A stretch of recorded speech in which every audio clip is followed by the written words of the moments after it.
Good morning. Hi and hello everyone. I'm one of the co-moderators. I'm here with Dan, my good friend. He works in social psychology, works for NGO. He lives in London. I think we've known each other for probably 10 years or more, something like that. Yeah, hello, good morning to everyone as well. Really happy to be here. And Yoda, my co-host, he's a software developer. He's joining us from Copenhagen, and he's also a musician as well. And he's actually been practicing Heartfulness since 2009. And we're both, really happy to be here to be just introducing our program today, which is about the concept Evolve, which is really, really interesting. And we've got a whole lot of different kinds of sessions coming up. We've got some kind of talks and meditation sessions and movement and a whole lot of things. So I hope you're really going to enjoy it. And yeah, I think, the concept of evolving is so interesting, and we're going to get into that in a bit. But before we do that, we just wanted to open up a few questions for you using the Menti poll. So hopefully you're going to be able to see in a moment a few questions. So one of them is just about what exactly evolve means to you. We'd really like to know, because it's such an interesting topic. And so before we get going, I wanted to ask you about that. You can see the details on the screen there with the Menti code 802009. So if you go there, there's a few questions that we're asking to you to get involved and to let us know more. And then I think, Yota, you're going to take us through the whole program in a moment. Yeah, exactly. I don't know if we'll be able to show the program on the screen, but our Day of Evolution starts off with a Heartfulness yoga session. And that's followed with a session around evolution in from a community society perspective. And then after that, Kambiz comes on. Pierre Ravan, also known as Kambiz, really cool DJ. He takes the evolve theme more onto a personal level. And then after that, we start off with a yoga session, but already after that, we have another breakout session with Sylvain. He's we'll present him later, but he's all into parkour and movement and flow and all of this. So if you want, you can join into that and move around a little bit. That'll be great. And then from the personal evolution, we continue with a career perspective on the theme evolve. After that, we have actually the first panel, which is with Elizabeth Denley, who's the editor of the Heartfulness magazine. Some of you have maybe heard of that. And then we'll go from the panel into a more calming, introspective session with Amir, small meditations, bit Q&A. And that session also requires a notebook, as far as I remember. And then the last 3 sessions takes us from entrepreneurial spirit and heartful leadership to a reflective session looking at ourselves, our habits, behavior, and how we can evolve from today onwards. And then, we come back, me and you, Dan, and we round it off with a little evaluation of the whole thing, a little chat. Yeah, exactly. Oh, yeah, and we'll also have mentees like the one we're doing right now, where you can give some input, polls, words. We'll have one in the middle of the day, and we'll have one at the end of the day as well, right? Yeah, exactly. And so, I think you can now see some of the words that people associated with day 2, which was about embrace. So, really interesting, transforming, deep, relatable, amazing, like a lot of hugely positive words there. And I hope everyone's going to feel the same about today, because I think evolving is such an interesting topic. And we're going to get some of your thoughts from the Menti poll about what evolving means to you in a moment. But when I was thinking about this, I thought, what's the first thing I think of when I hear the word evolve or evolution? And I guess a lot of that is, what you learn at school. Actually, you learn about evolution and how we evolve from an amoeba, and we kind of go all the way to becoming a human being. But like Darwinism, right? Sorry, yeah, exactly, Darwinism, exactly, Darwin. Yeah.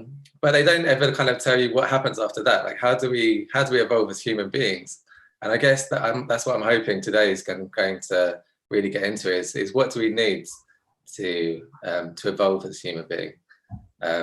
So yeah, so there's some words come up here on screen already. So like being a better version of yourself, like overcoming your limits, improving.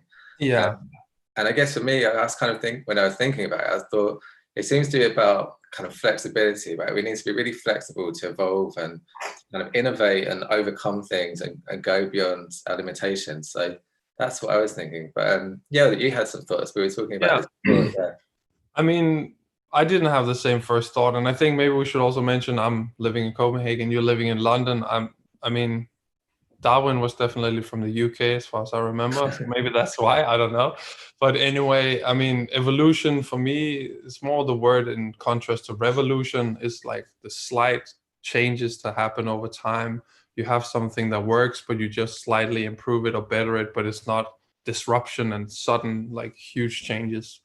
Yeah, so when I heard the word, I thought more in the timely sense that we have this feeling that there's some evolution we can control ourselves and enhance and speed up from a personal level, for example, or from a society level. But there's, I think, an inherent evolution just with time. And you have this feeling every generation is more evolved in a sense, or has a higher level of consciousness, or they're more thinking about animals and or worry about them or worry about the environment, and it becomes more and more normal to have a bit more evolved consciousness. Yeah, and then I was reflecting on one of the talks yesterday when we had this theme of embrace, and Daji, the president of Heartfulness, gave a talk, and he was saying, he kept on coming back to this word unity, like unity is in the word community, it's in opportunity, and then and I was kind of thinking about that with our theme as well, like and some of the lessons that we can learn from nature in other ways, that a lot of the ways that a lot of the characteristics, I suppose, nature chooses are about this kind of like idea of unity. And so I was thinking about that as well as being part of our theme for today. It's like, how do we be more unified? And I think, how do we work together? How do we collaborate? I think, yeah, that feels like something that's important to me as well. But I'm just having a look at all of these words that we're getting from the Menti poll. And so it's interesting, the ones that people are choosing a lot, it's about learning and expansion and discovery and change. So, I mean, they all sound really inspiring words to me, and make me feel really excited about all of the talks we've got coming up actually as well. Yeah, I think that's an evolutionary thing as well. You see changes, you see people doing things differently, or you feel something new, and then you take it in and you say, okay, this is change, this is the evolution. We don't want it to be like it always been. We want it to become better. We want it to change.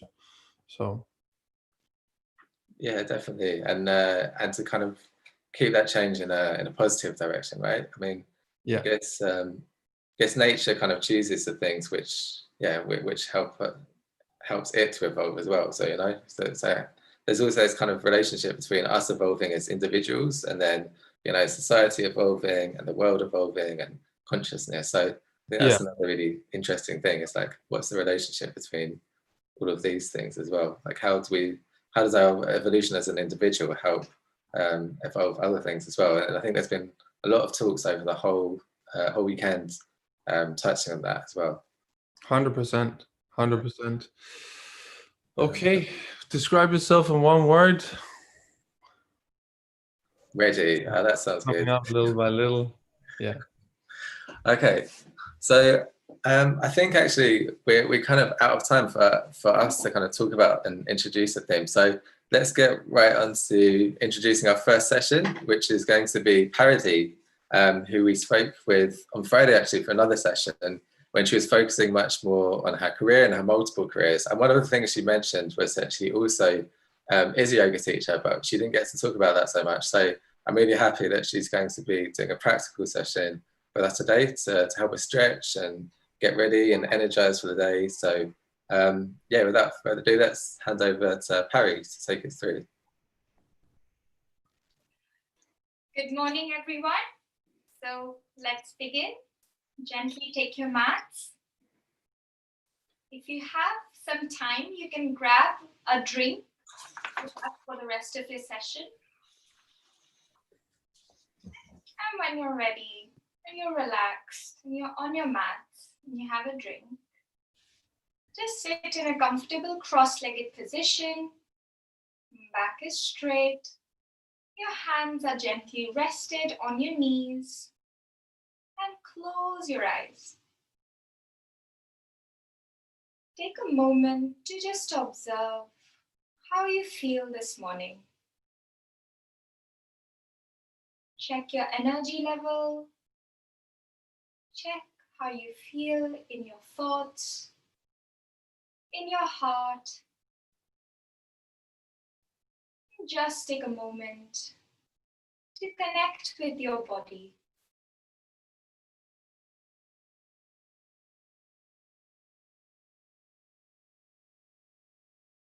If your awareness is elsewhere, or even if you're ready, just take a moment to connect with your heart. Bring your attention to your heart and just take this connection and keep it alive as we go into our session. Inhale deeply, smile and exhale. Inhale deeply again. And as you exhale, bigger smile.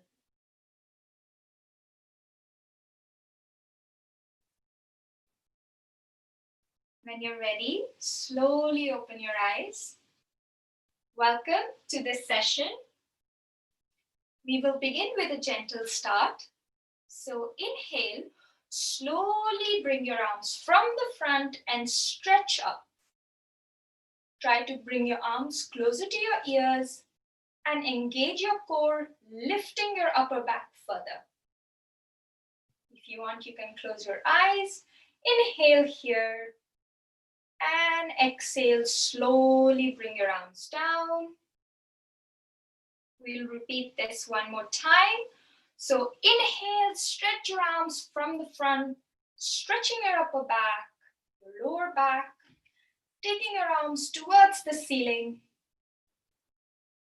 And when you're ready, slowly exhale, bring your arms down and release. Inhale, lift your arms up. When we'll exhale, we'll gently bring our left arm down, elbow on the floor, and stretch towards the left side.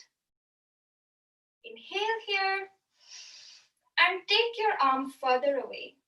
Make sure that your right elbow is straight, it's locked, and you're sitting on your sitting bones. Inhale here, and exhale. Inhale, go deeper into the stretch, and exhale.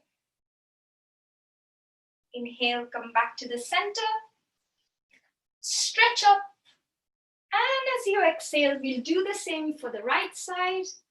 So put your right arm down on the floor and stretch with your left hand. Inhale here. Go deeper into the stretch. Make sure your left elbow is straight, your arms are strong. And exhale here. Inhale here. And exhale, smile. And when you're ready, inhale, come back to the center, stretch your back. And when you exhale, slowly turn towards your right side. Your left hand is on your right knee. Your right hand is placed at your back and look to the back wall. Stretch your upper body. Inhale, expand your chest. Exhale, twist your spine. Close your eyes and just observe your back. Inhale here and exhale. Inhale once more.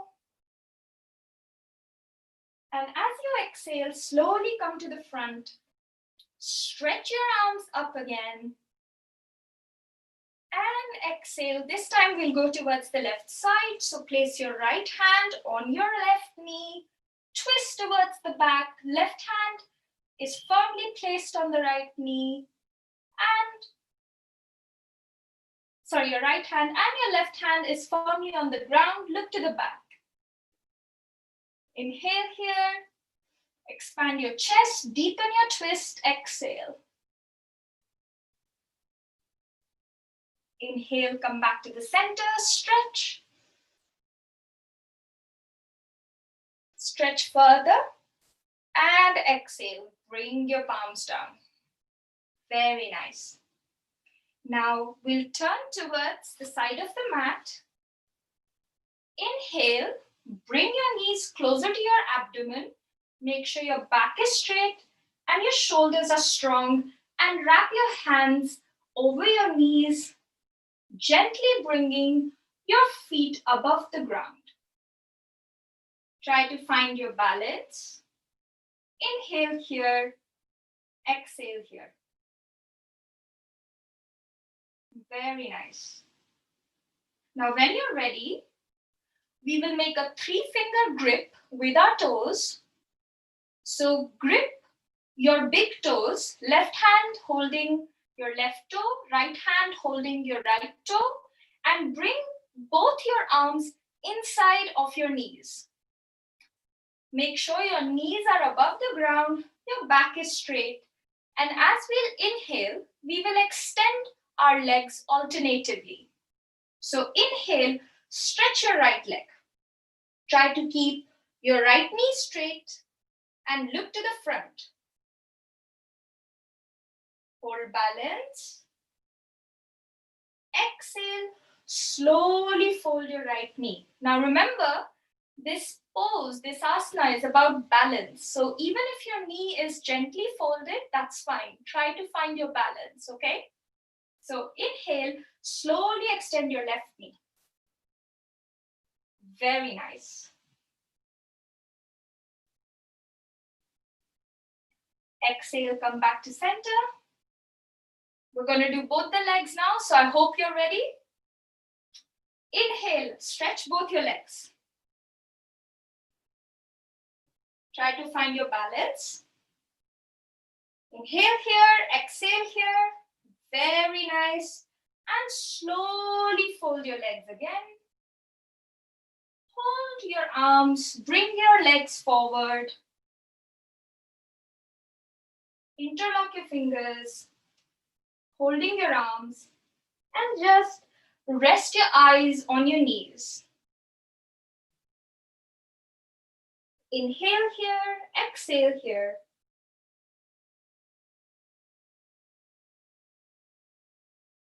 Now inhale, slowly stretch your legs in front of you. Your back is straight. We will do Paschimottanasana, the deep forward bend. So when you're ready, inhale, stretch your arms up. Exhale, slowly bring your arms down where they can comfortably reach your legs. It could be your knees, it could be your shin, it could be your toes, wherever you can comfortably come to the front. So let's hold wherever our hands reach comfortably. When you're ready, inhale, open your back. So when you're ready, inhale, open and straighten your back. Shoulders are active. And as you exhale, slowly come down.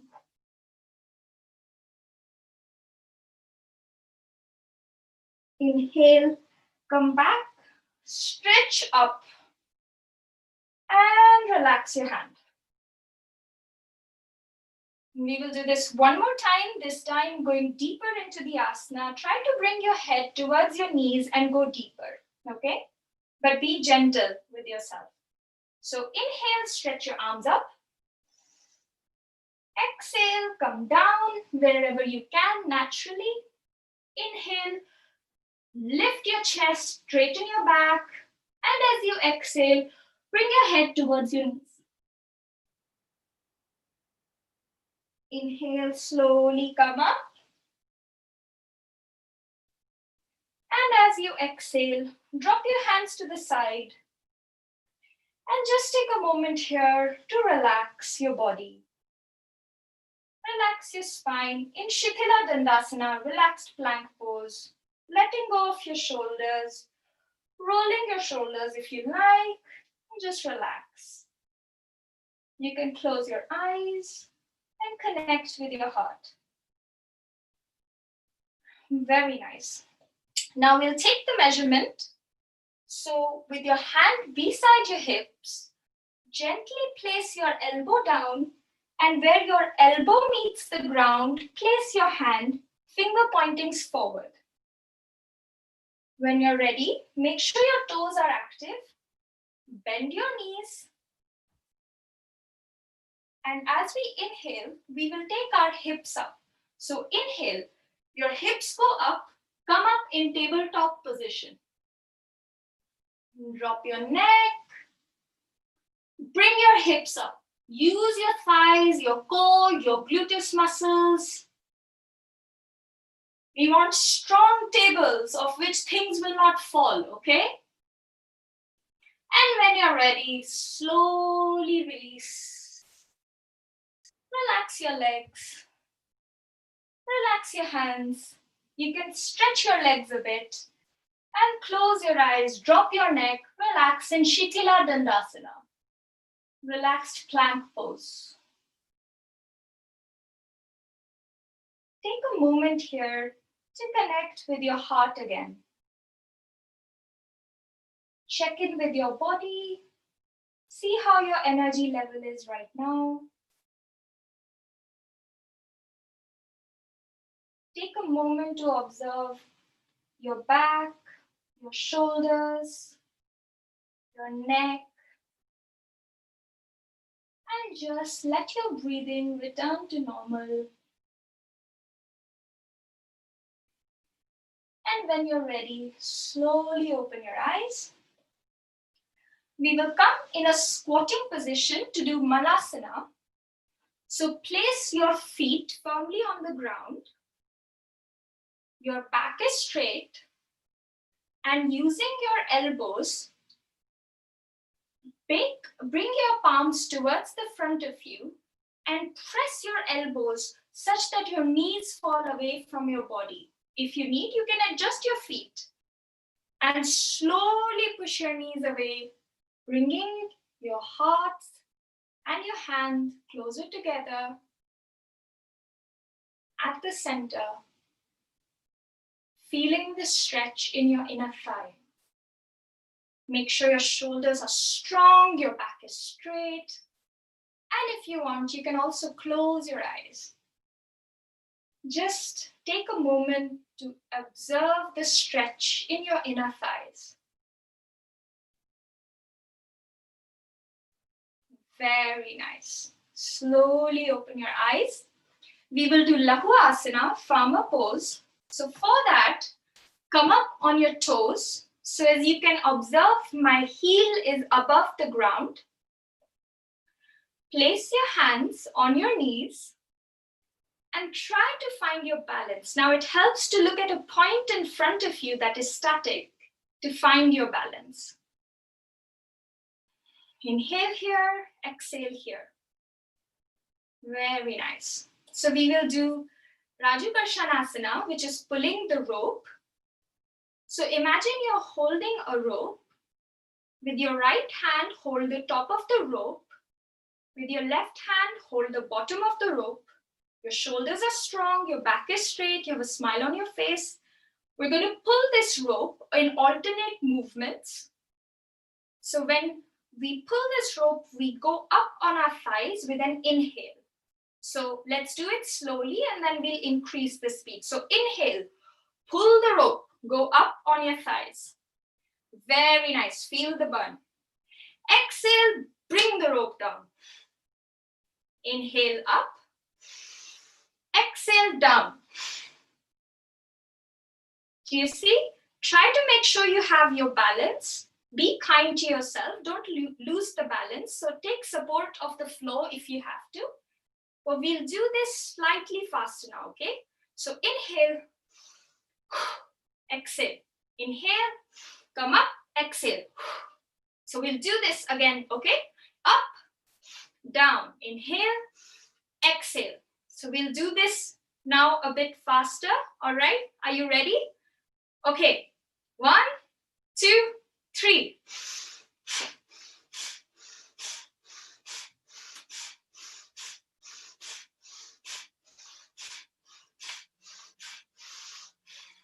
Very nice. Well done, guys.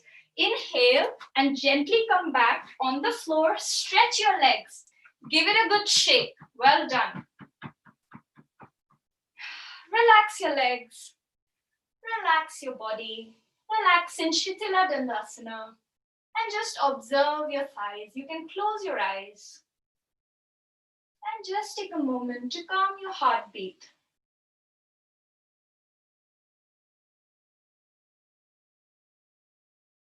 Very nice. When you're ready, gently open your eyes. We will come up on the top of our mats. And we'll start with Tadasana, the palm tree pose. Bring your feet together. Your hands beside your body. Your back is straight. Your shoulders are rolled and just relax. Close your eyes. Inhale here. Exhale. Inhale again. And exhale. Observe your body. Bring your awareness back to your heart.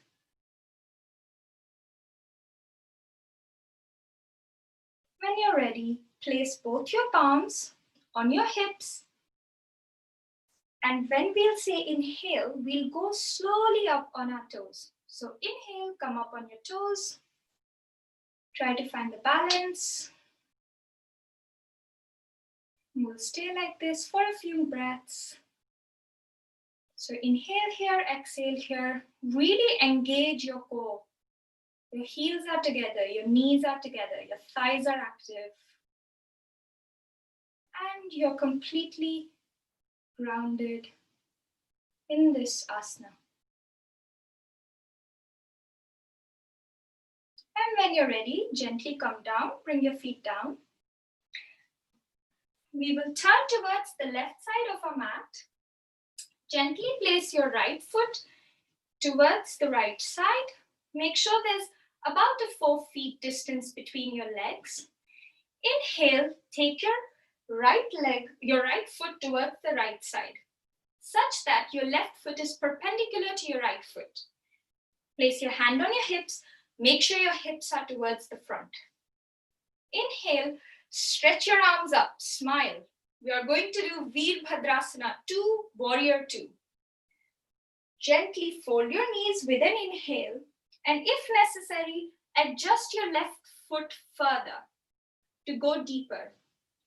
Ideally, your thigh should be parallel to the floor and your knees should not be overshooting your heel. So inhale, stretch your arms, look to the front. Exhale, bring your hips down. Strong warriors. Inhale here, exhale here, look to the front. With every inhalation, find your stability in Warrior 2. And with every exhalation, bring your hips further down. Very nice. Make sure your back foot is straight, but if you have a knee injury, you can gently soften the pressure on your knee by bending it, okay? Very nice. We'll now do a variation. So inhale, bend your elbow. Your right elbow rests on your right knee. Exhale, take your left arm up and gently bring your hip down towards the ground. Very nice. Inhale here, exhale here. Smile. You can close your eyes. Smiling is important because it helps with the pain. Very nice. As you inhale, open your eyes, exhale, place your palm on the floor and stretch your left hand up. Look up. Inhale here, exhale here. Inhale, slowly come up. Bring your left foot in. Drop your hands and just come back to your original position. Shake your legs, shake your body. Close your eyes. Feet apart, hands apart, relax in palm tree pose. Inhale here, exhale here.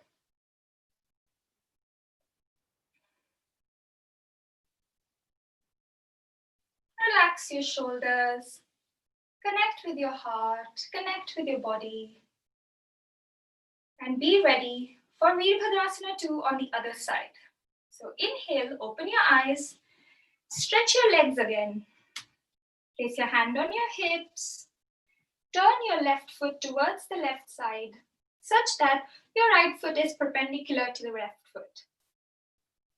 Hand on your hips, adjust your hips, they should be pointing forward. Inhale, stretch your arms, big tall shoulders, arms stretched. And when you exhale, bend your left knee, adjust your right leg, such that your thigh is almost parallel to the floor. Look to the front towards the left side. Inhale here, exhale, go deeper. Bring your hips further down towards the floor. Very nice. Take care to not let your knees overshoot your heel on the left. Very nice. Inhale here, exhale here. We need big spiritual warriors, strong warriors. So when you're ready, inhale, place your left elbow on your left knee, stretch your right arm over your head. Inhale here. As you exhale, bring your hip down towards the floor. You can close your eyes. Inhale here, exhale here. Just a few more seconds. Inhale. Place your left hand on the floor. Open your right arm up and turn towards the front. Look up. Inhale here, exhale here. Bring your hip down to the floor.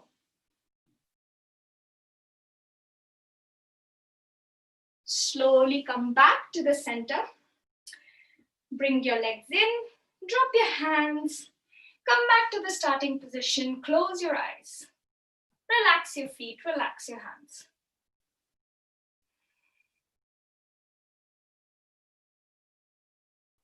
Take a moment to check in with your body. Observe the changes of Warrior 2, Veerbhadrasana 2 in how you feel. In your legs, in the strength it gives to you within. And allow it to just settle in your body. Connect with your heart. Inhale deeply. And exhale, let go.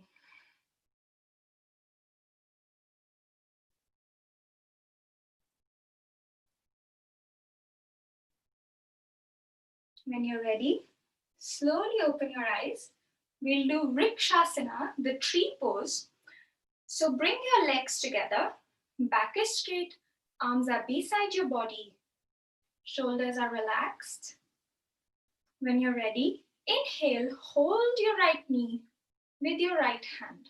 Now, like I mentioned, it helps to have balance by focusing on a stationary point before you. Activate your toes, engage your toes. Your toes are pointing towards the ground. Inhale, open up towards the side.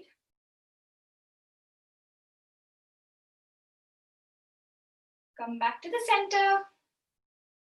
Interlock your fingers, and when you're ready, bring your knees and your thighs closer to your abdomen.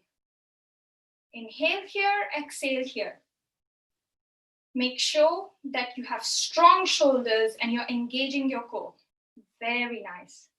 Now inhale, place your right foot closer to the perineum. Find your balance first. Be gentle, be kind. And when you're ready, you can bring both your palms towards your chest. Inhale here, exhale here.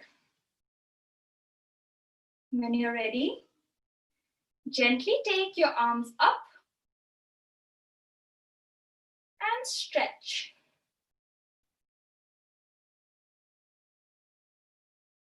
Slowly bring your arms down and slowly bring your foot to the ground.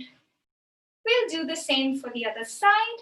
So inhale, hold your left leg, hold your left knee with your left hand, your toes pointing down. Slowly stretch towards the left. Very nice. And come back to the center. Interlock your fingers. Bring your knee and your thigh closer to your body.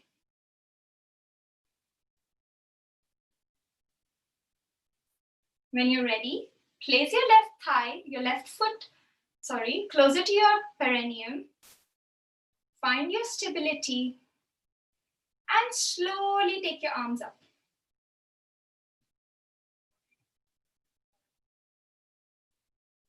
Very nice. Find your balance, find your stability, and when you're ready, slowly bring your arm down and gently release your left leg. Give your body a good shake. Come to the top of your mat. Inhale, bend your hips, bend your knees, come down, your arms go towards up, towards the sky, Utkatasana, the chair pose. Very nice. Exhale, bend forward, back is straight, your knees are straight. And when you're ready, slowly bring your hip down, lie down on your mat for the final relaxation. We'll do a short relaxation, so just stretch your legs, stretch your arms, close your eyes. And just take a moment to relax. Drop your entire body on the floor below, on Mother Earth. Release your hands, release your feet. Let go of any tension or strain in your body. Inhale here and exhale, let go. Your shoulders are dissolving to the floor below and your eyes are softly closed.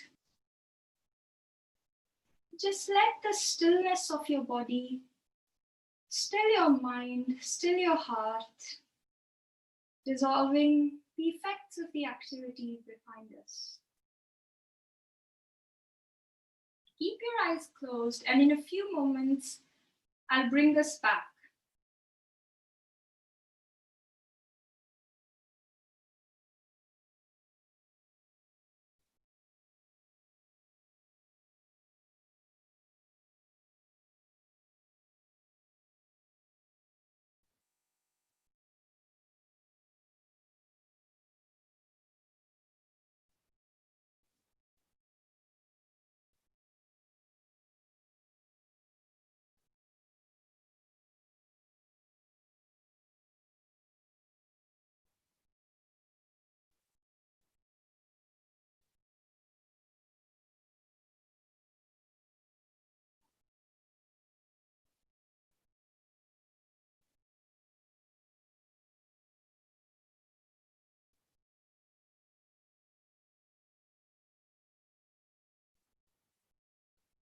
Slowly wiggle your toes, slowly wiggle your fingertips,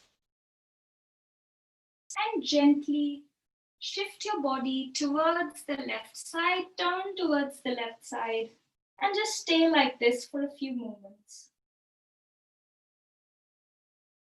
Keep your eyes closed. And when you're ready, push against the floor with your eyes closed and come up to a comfortable cross-legged sitting position.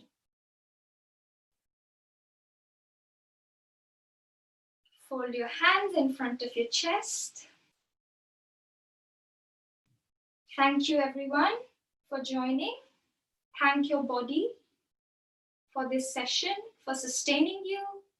Thank everybody who joined this practice. Please thank your higher self and take a moment to just observe how you feel now, how you feel right now. Connect with your heart and find the joy within and let it guide you and carry you forward today and every single day. You can now, with a few blinks, gently open your eyes. Thank you very much, everybody. Have a wonderful day.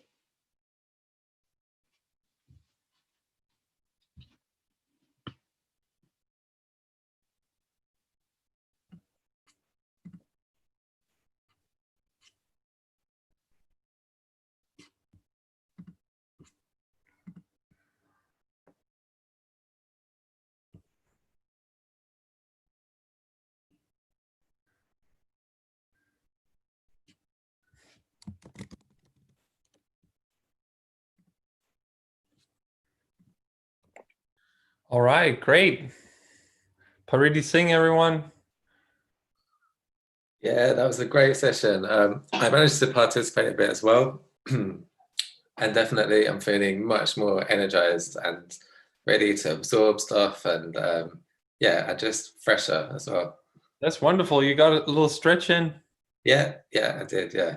I switched my water for coffee. That also helps, definitely. It was a good session. I actually like to do yoga, but just I wasn't really prepared for it today. Okay, well, it happens sometimes. So yeah, we did have this plan for our next session to be with Melinda Varfi about community and sustainability, but it seems like she's having some technical issues at the moment. So we're not quite sure if she's definitely going to be able to join us just at the moment. But yeah, it's a shame because community and sustainability, it's like really areas close to my heart. It's kind of, it touches on the stuff that I work in. So I was really looking forward to the session. But anyway, I think we've got some other stuff that we can play as well. And hopefully Melinda might be able to join us later. But yeah, sorry if people are tuning in for that session. Yeah, hopefully. I think before we started the yoga session, we had a few of these mentee things come up and we just had to wrap it up a little bit, but maybe we can just take our time now and go through some of the input from you guys. Yeah, definitely. I'm really interested in this, and especially what people had to say, what evolve means to them, because I think it's actually a really, you know, when I started to think about it, you know, I think it's a huge subject, you know, and it's got so much depth to it. Like, what does it mean as a human being to evolve, you know? And so yeah, I'd be really interested to know where people went with it, because even when we were talking about it, we went in really different directions with it, right? So I think it's for sure really interesting. And it also really builds on the topics from the other days as well. So on the first day, we had the topic about exploring. So, you know, really kind of getting into things that we think are helpful for us and trying to identify them a bit more. And then on the second day, you had a session, didn't you, about this theme of embrace? So yeah, we had a session together with Torquil yesterday. It was really great. Yeah, he's a good guy, and yeah, we just talked also a bit from a youth perspective, you know, about the opportunities that come in your life when you're younger and the time you have on your hands, and then even the things following an opportunity. You might take a chance, like in his case, some competitions or starting a company with some friends, not really knowing where we'll go, but then embracing that and then moving with those things in your life and seeing where it takes you, you know? Yeah, and I did a session on Friday as well, which had really similar themes actually. It was about kind of managing multiple careers with Parry, who just did the yoga session there with Amir as well, who's moving into acting and politics and music as well. And I think that was another thing that came up. It was this thing about just taking opportunities and embracing them and not necessarily knowing exactly where you're going, but just kind of trying to tune in to knowing that it's a good opportunity and not limiting yourself and just going for it. And it seemed like we got Melinda here. I don't know if you. We have. Oh, fantastic. Okay. She's right. Okay. Do you want to introduce her, Yoda? Yeah. I'm cutting you short, Dan. Our next session is Melinda Varfi on community and sustainability. She's the co-founder of Impact Hub Budapest. She works towards a sustainable society, like we talked about. She believes in the power of communities and has been doing this for quite some time, working towards this at least 8 years, as far as I'm informed.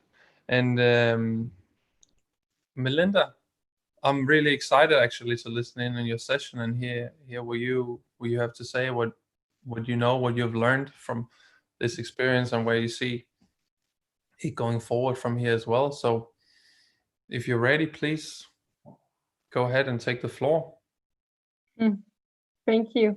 Thank you for welcoming me. Can you hear me properly? Definitely, perfectly. Thank you.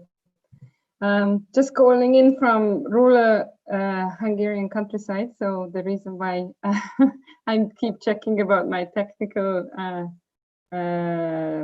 setup is that's the reason.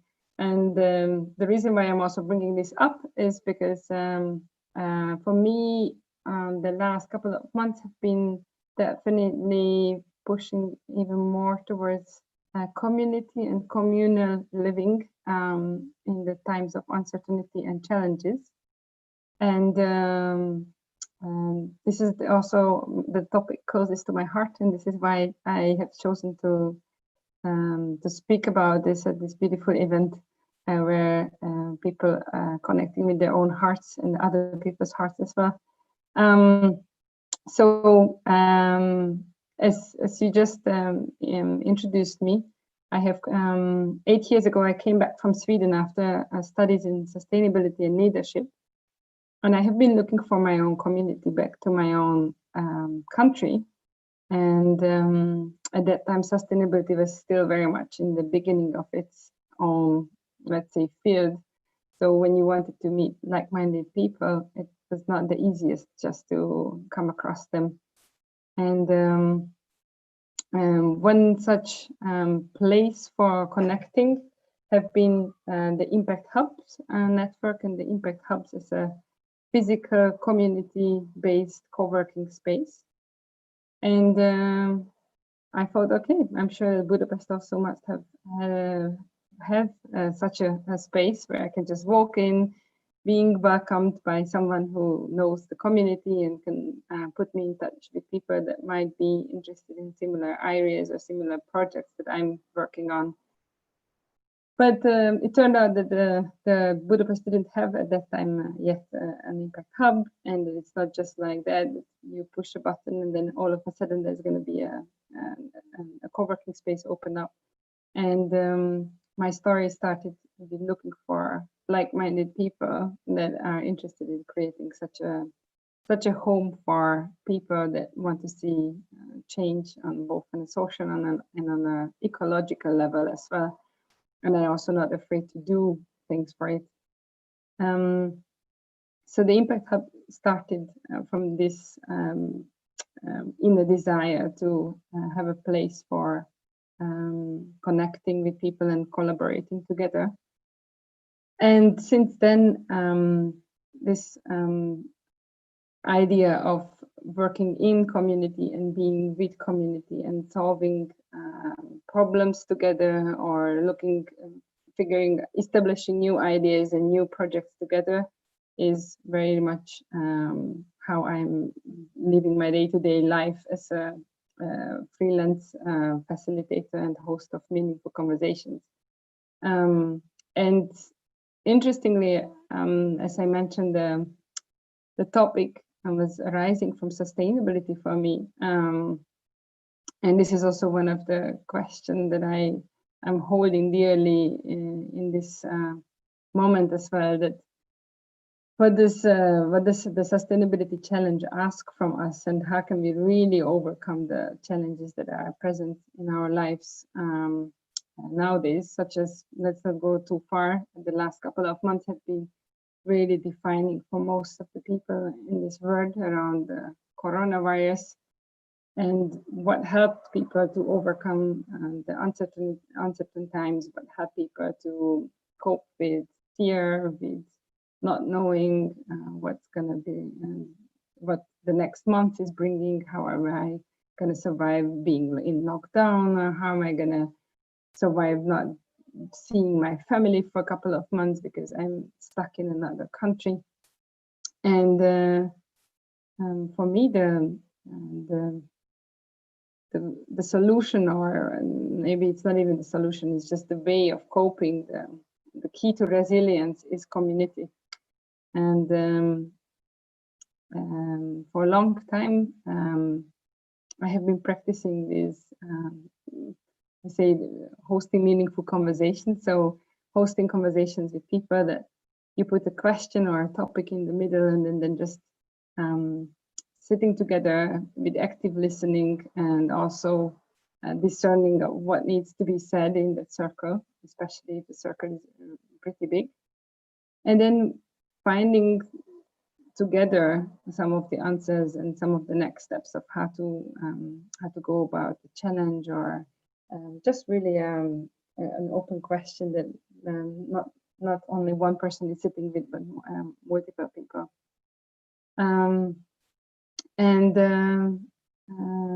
From this hosting meaningful conversations, for a while I have been feeling that the magic is just so amazing when you see people opening up to each other, and feeling that they are being heard, feeling that finally there's someone who takes his or her opinion into consideration, that there's really a weight in the end of the discussion with his or her own opinion.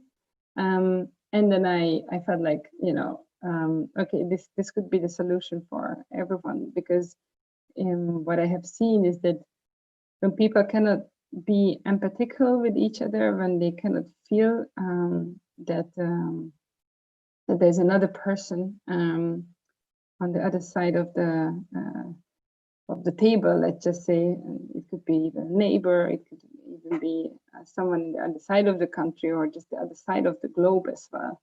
When you can't feel the empathy with another person, then it's unlikely that you will be able to find the common voice or the common path how to solve something that is maybe very challenging for you, less challenging for the other person, or maybe you have completely opposite opinion about the same topic.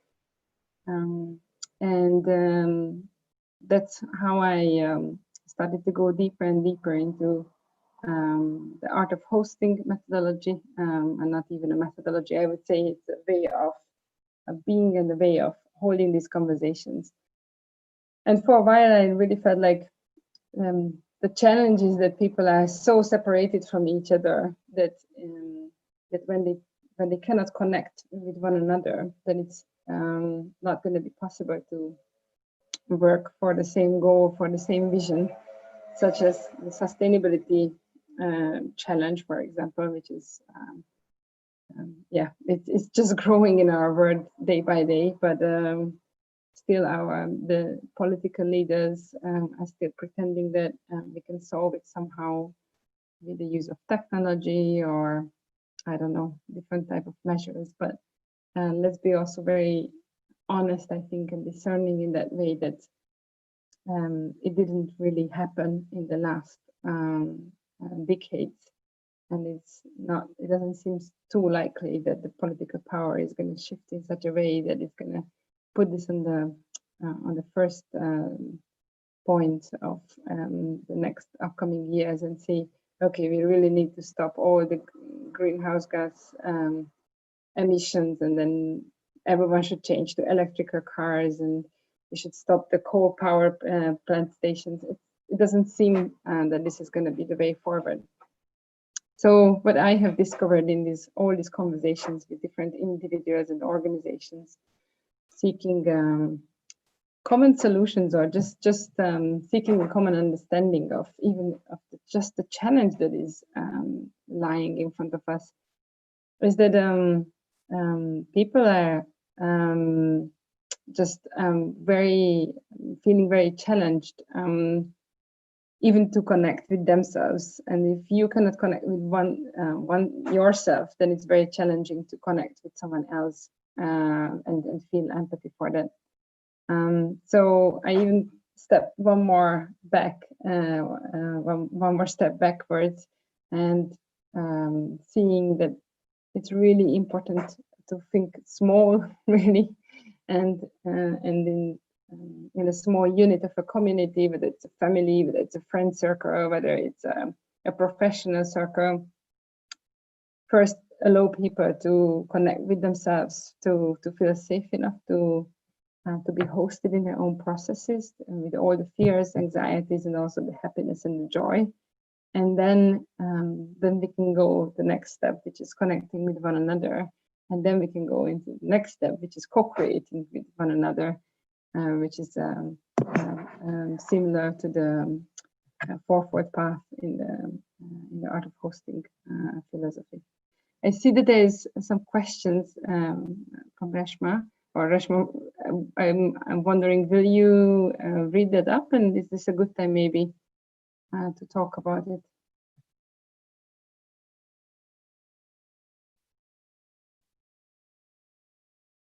Okay, so the question I see is that the economic model is based entirely on profitability. How does sustainability fit into that? Only through legal norms and limits or something more? Good question. So as much as I'm not an economist, I can do say that the economic model that we are living is still very much connected to capitalism, but actually we are already living the post-capitalism. I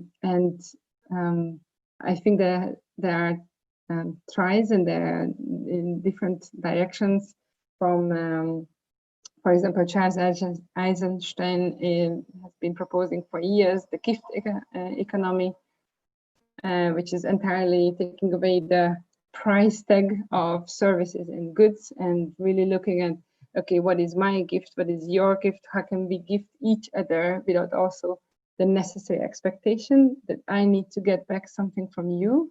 Because if you think about, again, as a community unit, then I need to trust that whatever I'm offering and whatever is my need is going to come back from the community. And I don't need to have the expectation that if I'm gifting B something, that I need to get something back from B as a return for the goods. That used to be the, I think in the much more older times when there has been a goods-based commercial, but that still was kind of depending on a price tag. So usually we say, profit and people and planet is usually what is the model of the capitalism, and it needs to be completely changed around, starting with planet, people, and maybe profit on the last one. But definitely the planet and the well-being of the planet needs to be in our economic model much more than it's currently available. The legal norms and limits, I think it's really important. I mean, if we want to change sustainability into much more into a stronger way of living our day-to-day lives, we need to have certain regulations. I can only talk from the European Union perspective, which has been trying hard in the last years, to have a good picture about what is possible and how to introduce some of these regulations in the life of the EU member states. It's not so easy because it's trying to harmonize quite a high number of states' individual interests, and plus the lobbying force is quite strong. But one thing that I really, really like, and this is just a small example, that with the flights and the taxing of flying, there is a plan now that they really want to tax the short-term flights within, for example, Europe, much higher than the longer transatlantic flights, because it just became so cheap and so affordable that it's really not, it's not true to its own value, and it's also not encouraging people to think twice about whether it's worthwhile to take a train, which is obviously much less CO2 emission, or whether it's just hop on a flight to Berlin from Budapest, let's say, for a weekend and then come back without thinking much about what is my contribution to the health system of the planet. So this is just answer to the first question. I see a second question. Are you fun to know? How can you help others when you feel uncertain about yourself inside? That's a big question. First of all, I think it's really important just to acknowledge the uncertainty. If you don't acknowledge, if you don't give it space, then it's gonna turn it into an anxiety, and it's gonna turn into very easily, it can paralyze our movements, our ways of being.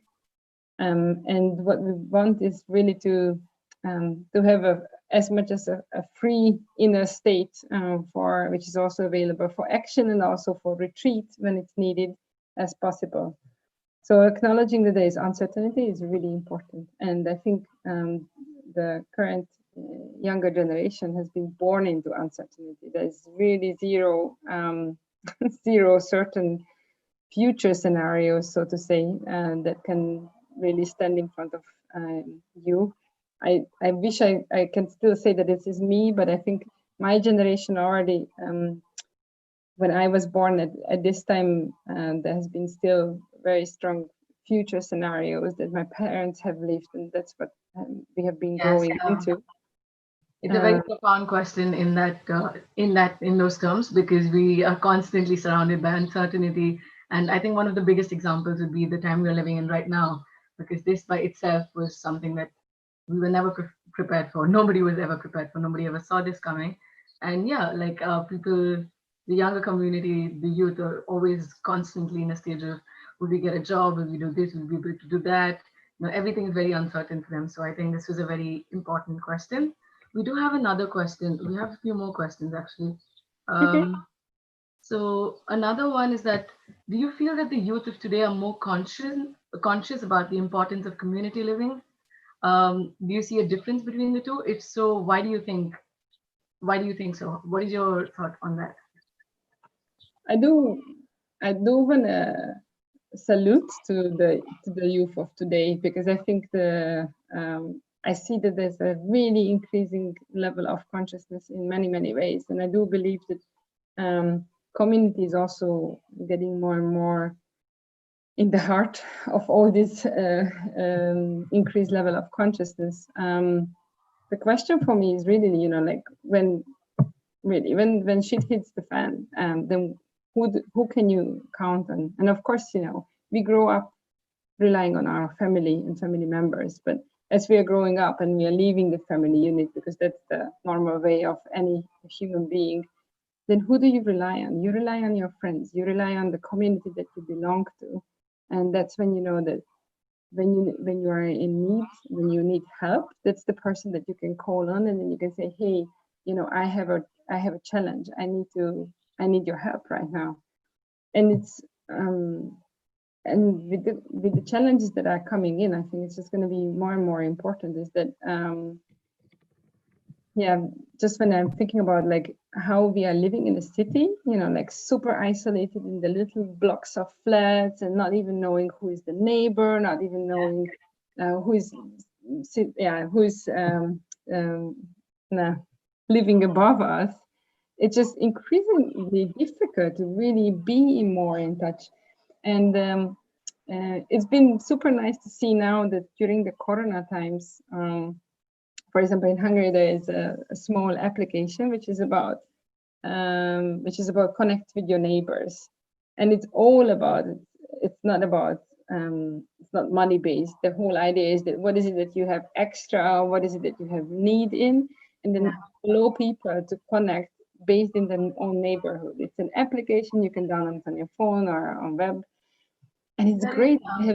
I like the example that you just gave about the app, because I noticed during the pandemic, because you were all in a lockdown state, and every time you'd go out, you know, just for like a grocery shopping or something like that, during the complete lockdown, I noticed that strangers seem to smile more than before, because like before you meet someone on the road, nobody really smiles as much or even notices each other. But because we were all, you know, locked up and in between those four walls, every chance that we got to go out for those minute details, I felt like all the strangers and everybody you meet, just seem to smile, or it's a very small thing, but it still happened.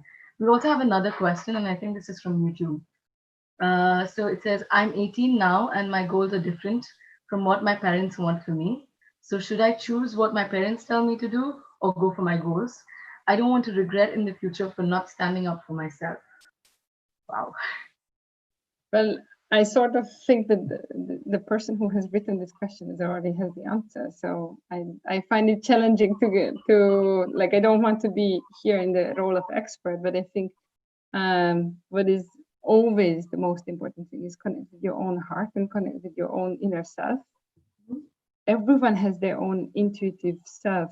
And as much as, yes, we are socialized and we are growing up in families where there is certain values that we are living by, but at the end of our life, we are living our own life. We are not living our parents' life. We are not living our parents' dream about our own lives.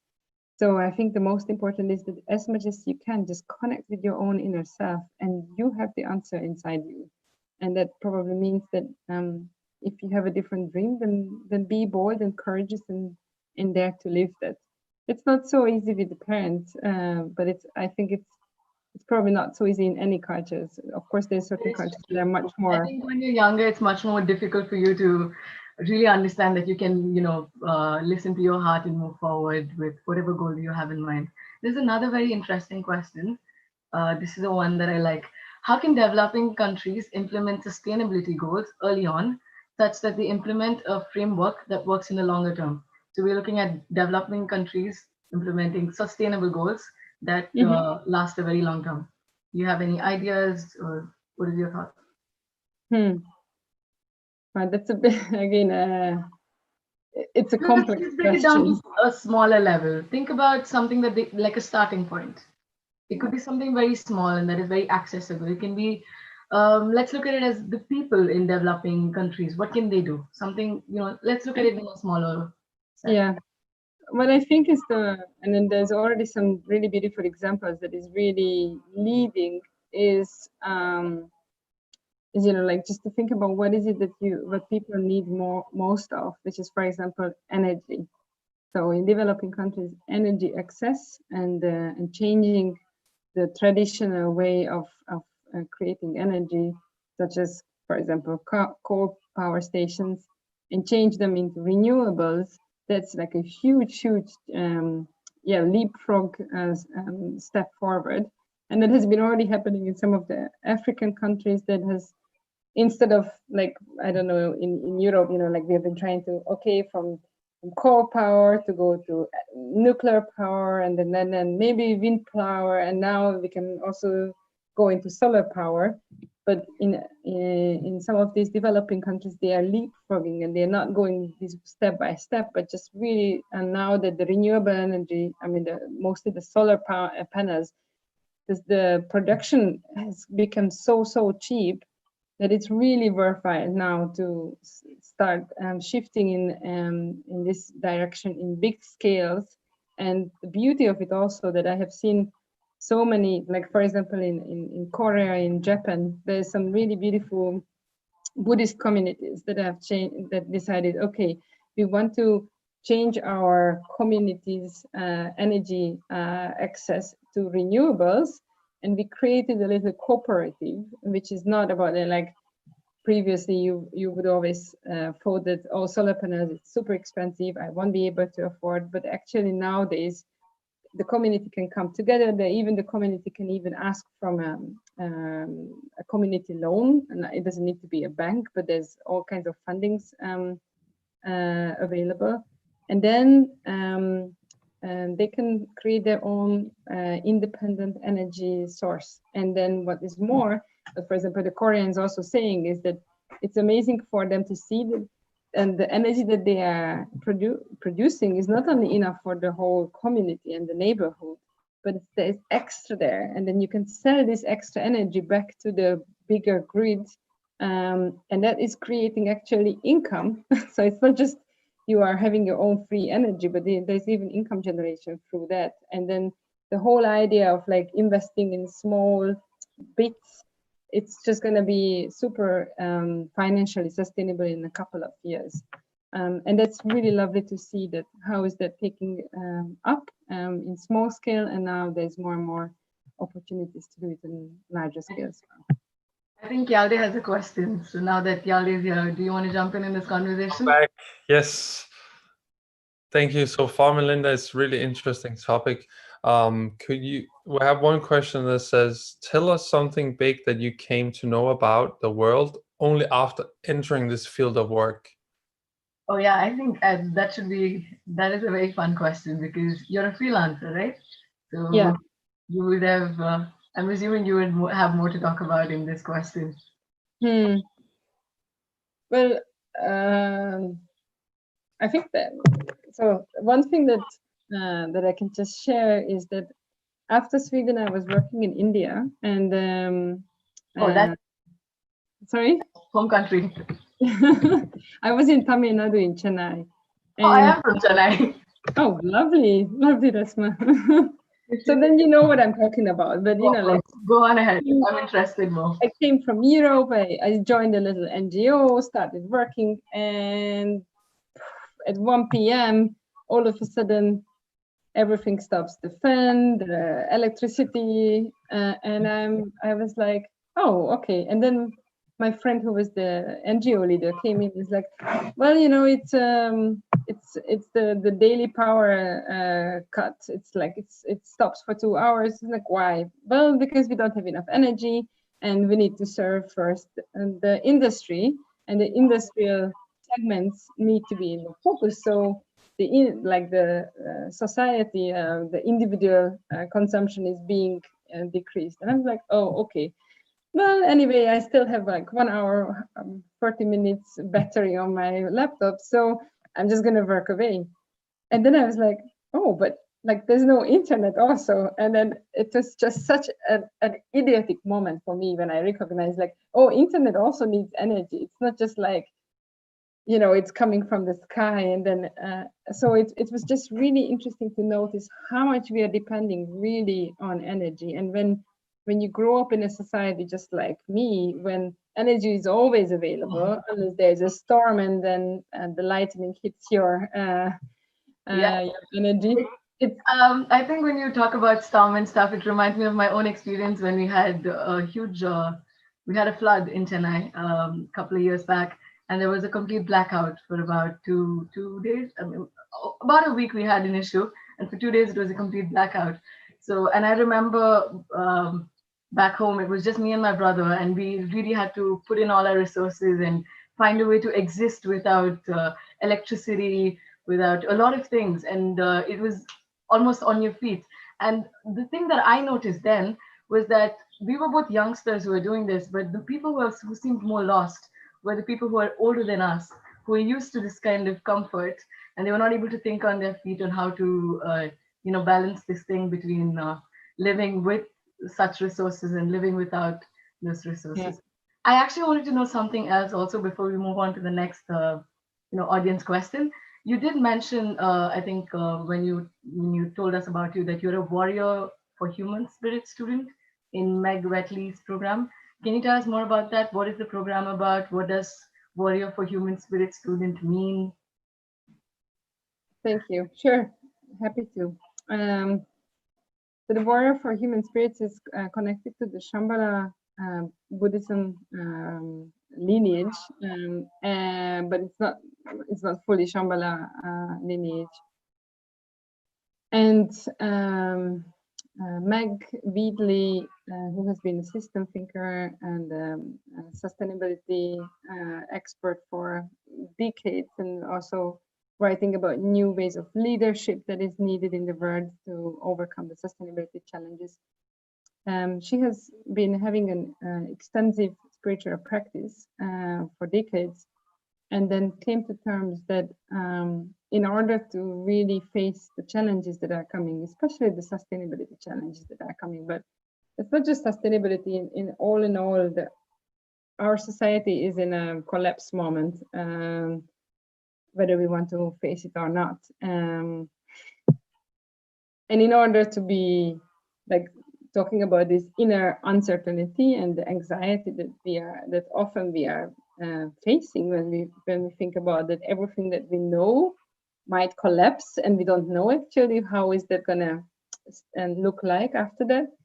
You need a very strong spiritual practice, because if you have a strong spiritual practice, if you have the regularity in your life, the daily meditation, the contemplation, and allowing that you're not responding from reactions, but really going and working with what is alive in you, and then allow the discernment to happen before you decide to act.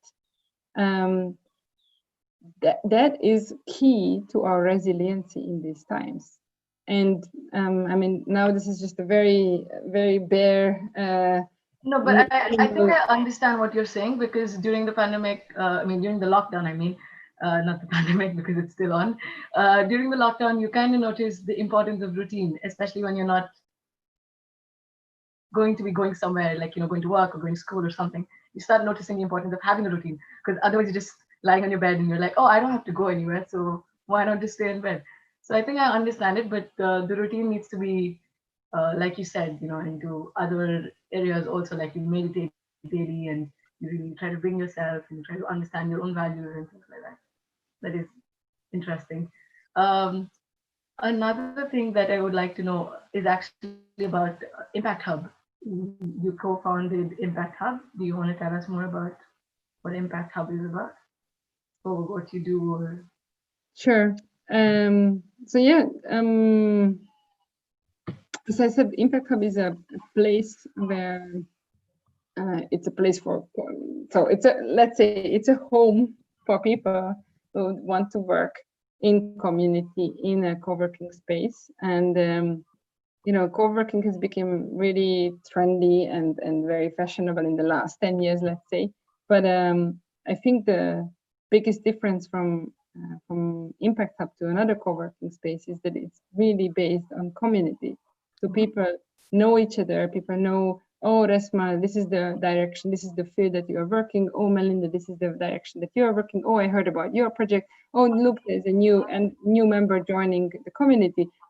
Let me just introduce you two to each other, you three, and why don't you just set up yourself if you want to converse more, and then see if there's any common points.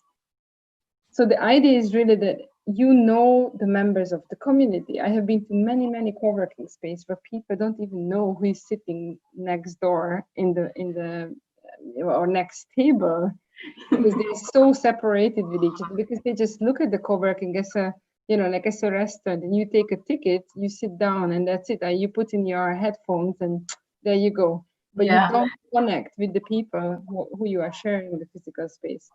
And I think that's a really, really important thing, is that we want people to connect with each other, and then to find collaborations within the community. And then Impact Hub as an organization, both as a local and as a global organization, is actually also working on like, okay, so I know my members, I know my community. How can I support them? How can I look for bigger, for example, institutionalized partnerships? So if the city of Budapest is coming out with a new, I don't know, funding opportunity, then can I, as an Impact Hub, represent, 10 of my members and say, oh, look, you are looking for, a smart city project. Okay. Here in my community, there's 10 people who would be awesome in working along these lines. Let me bring you together, and maybe there's a partnership opportunity. So there's really a lot of like, how can we also represent our members on a higher level, on a global level as well, and what are the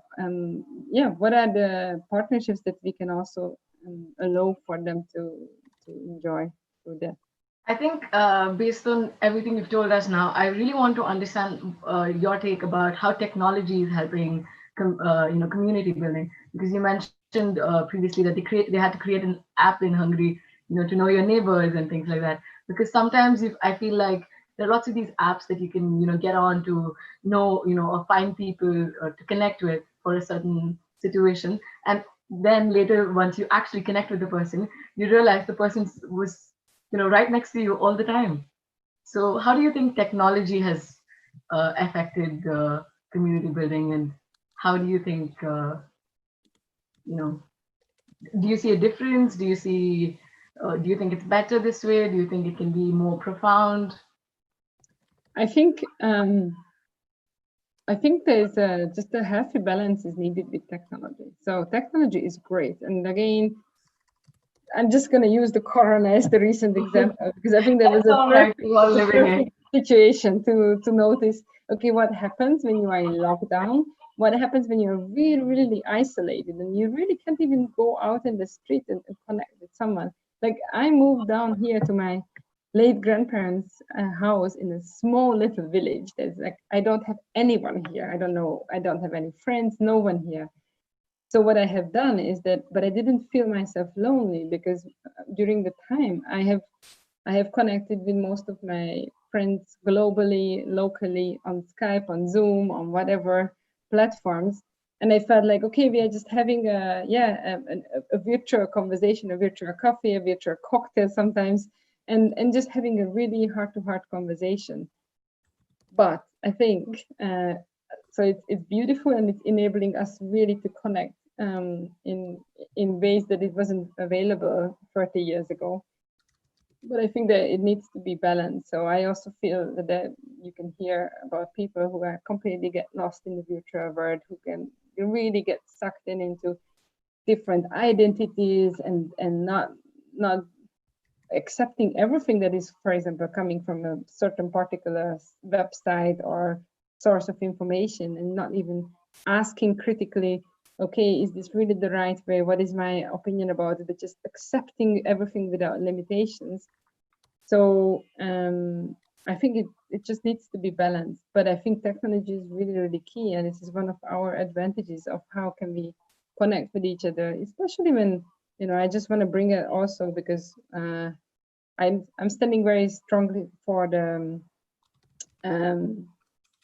for human rights, and how certain countries, such as my country, also is misusing the power. The political power is misusing it, and but I also feel like there's a great opportunity to connect with like-minded people, to self-organize with us like-minded people, and just say, okay, political power is one thing, but I can still live the life that I believe in, and which is integral to my values, with the help of connecting with people through technology that I might not have known about before that. And I think all in all, we just really need to be very careful about how do we use internet, and what does freedom of internet means. And I just want to maybe just sum it up. I would say it's more about being authentic and understanding your values, but at the same time finding, a balance and being responsible of how you use certain things. Yes, and don't get lost in the virtual world. I mean, there's still an amazing world just outside of your door. Yes, of course. I think and we need to interact with that. We cannot just focus on the virtual world. I just wanted to close with the importance of internet, and also the freedom of internet, with saying that I'm hosting a citizens assembly in Hungary, which is a democratic, deliberative democracy way of hearing different people's opinion. And when you are, it's based on the old Greek model, when you are literally pulling people's name from a big bag, and then just say, okay, who's going to be representing society for this conversation, without any idea, where is the person coming from, what are the views. And so there's going to be, in October, there's going to be a worldwide citizens assembly on the topic of the freedom of internet. And I just want to make this known for people, because you might get an invitation from your own country. All right. And it's going to be from Rwanda to France to Malaysia. And I think it's really important to have these conversations. Okay, what does it mean to have freedom of speech on the internet, and what does it mean if someone is really trying to control that, because there is also a threat that it's going to be controlled. We will keep an eye out for that, but unfortunately we're almost done. If you can tell us very, very quickly what you'd like to tell the young audience to inspire them, or very quickly, perhaps a few things, a few words, a short phrase before we end the session. Can you repeat the question? Sorry. Excuse me. Let me just find that question again. We just wanted to know what you'd like to tell our young audience, to inspire them. If you have a few words, few phrases, or something like that. I think for me, really, again, just going to come back to the main message. Don't live in isolation. Don't stay in your own world just because that has been said to you that that's more safe. Actually, no, it's not. It's not more safe. It is much more safe if you are allowing your heart to be open and vulnerable towards each other, to be seen, even with your challenges. And then you can rely on the community that is really your own community. That's the way forward. Thank you so much for having me. Thank you so much for being here, Melinda. Thank you. Thank you. Yade, would you like to say something? Yeah, I'm here. Melinda was really interesting.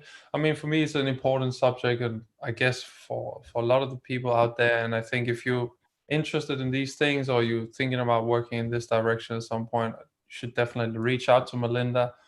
That would be great. At least I think so. And thank you so much for being here, Melinda. We have to move on now because it's getting a little late. Yeah. Bye. Thank you. Bye bye.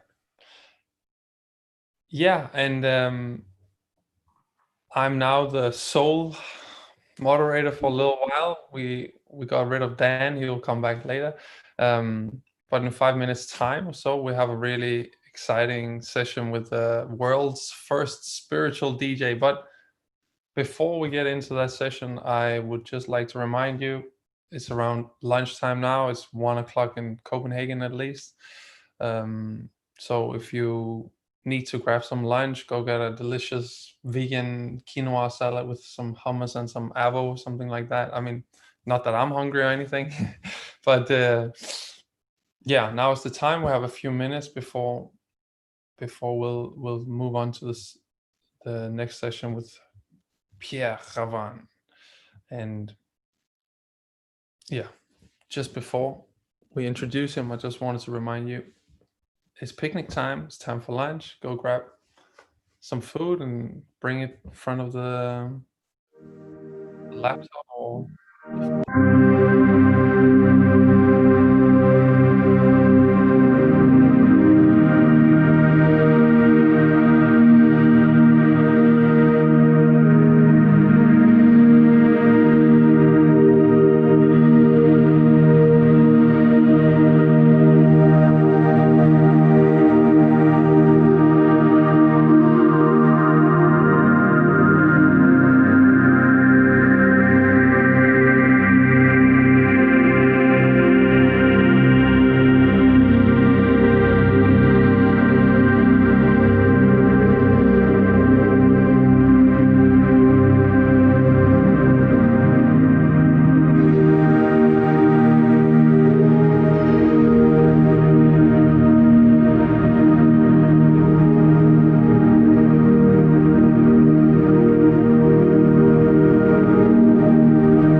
all right.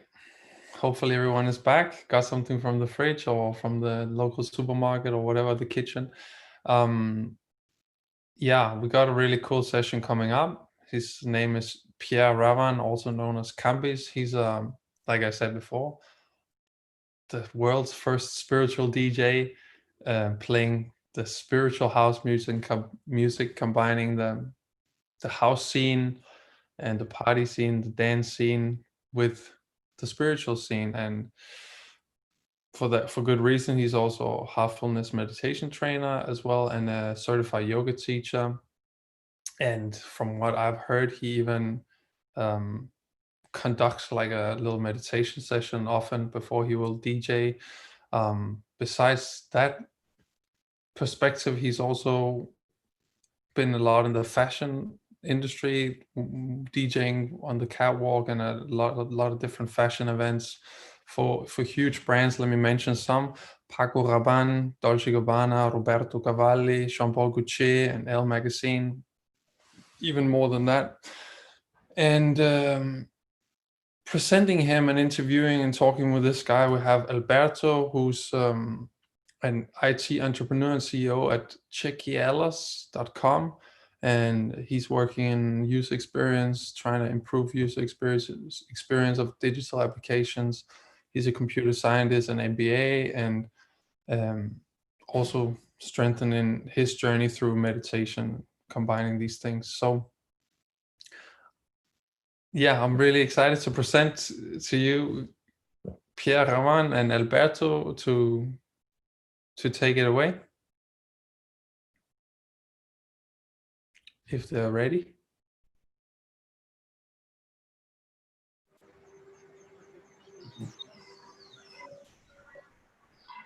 Hi everyone. Everybody, can you hear me?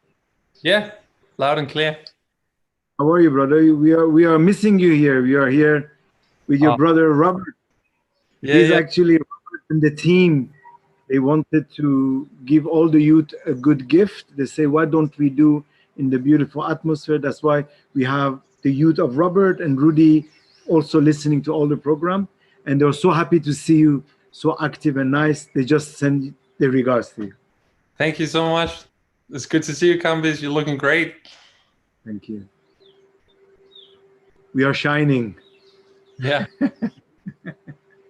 I had no idea that you were in Kana. You're there in the Kana ashram in Hyderabad. You know, some people say, unfortunately, they are locked. I said, fortunately, we are locked here. Yeah. That's wonderful. Good to see. Good to see everybody. I hope you had your lunch in 2 minutes. That was a fast lunch. But try to not get too stressed when you eat and listening to this speech, because, you know, maybe some acidity will come out to hear what I'm going to say. I'm just joking. Enjoy your lunch and bon appetit. Thank you. Please. Hi everyone. Pierre, thank you for joining us. It's a real pleasure to see you again. I'm sure like everyone, we are gonna enjoy this 40 minutes ahead. So pleasure to see you again. So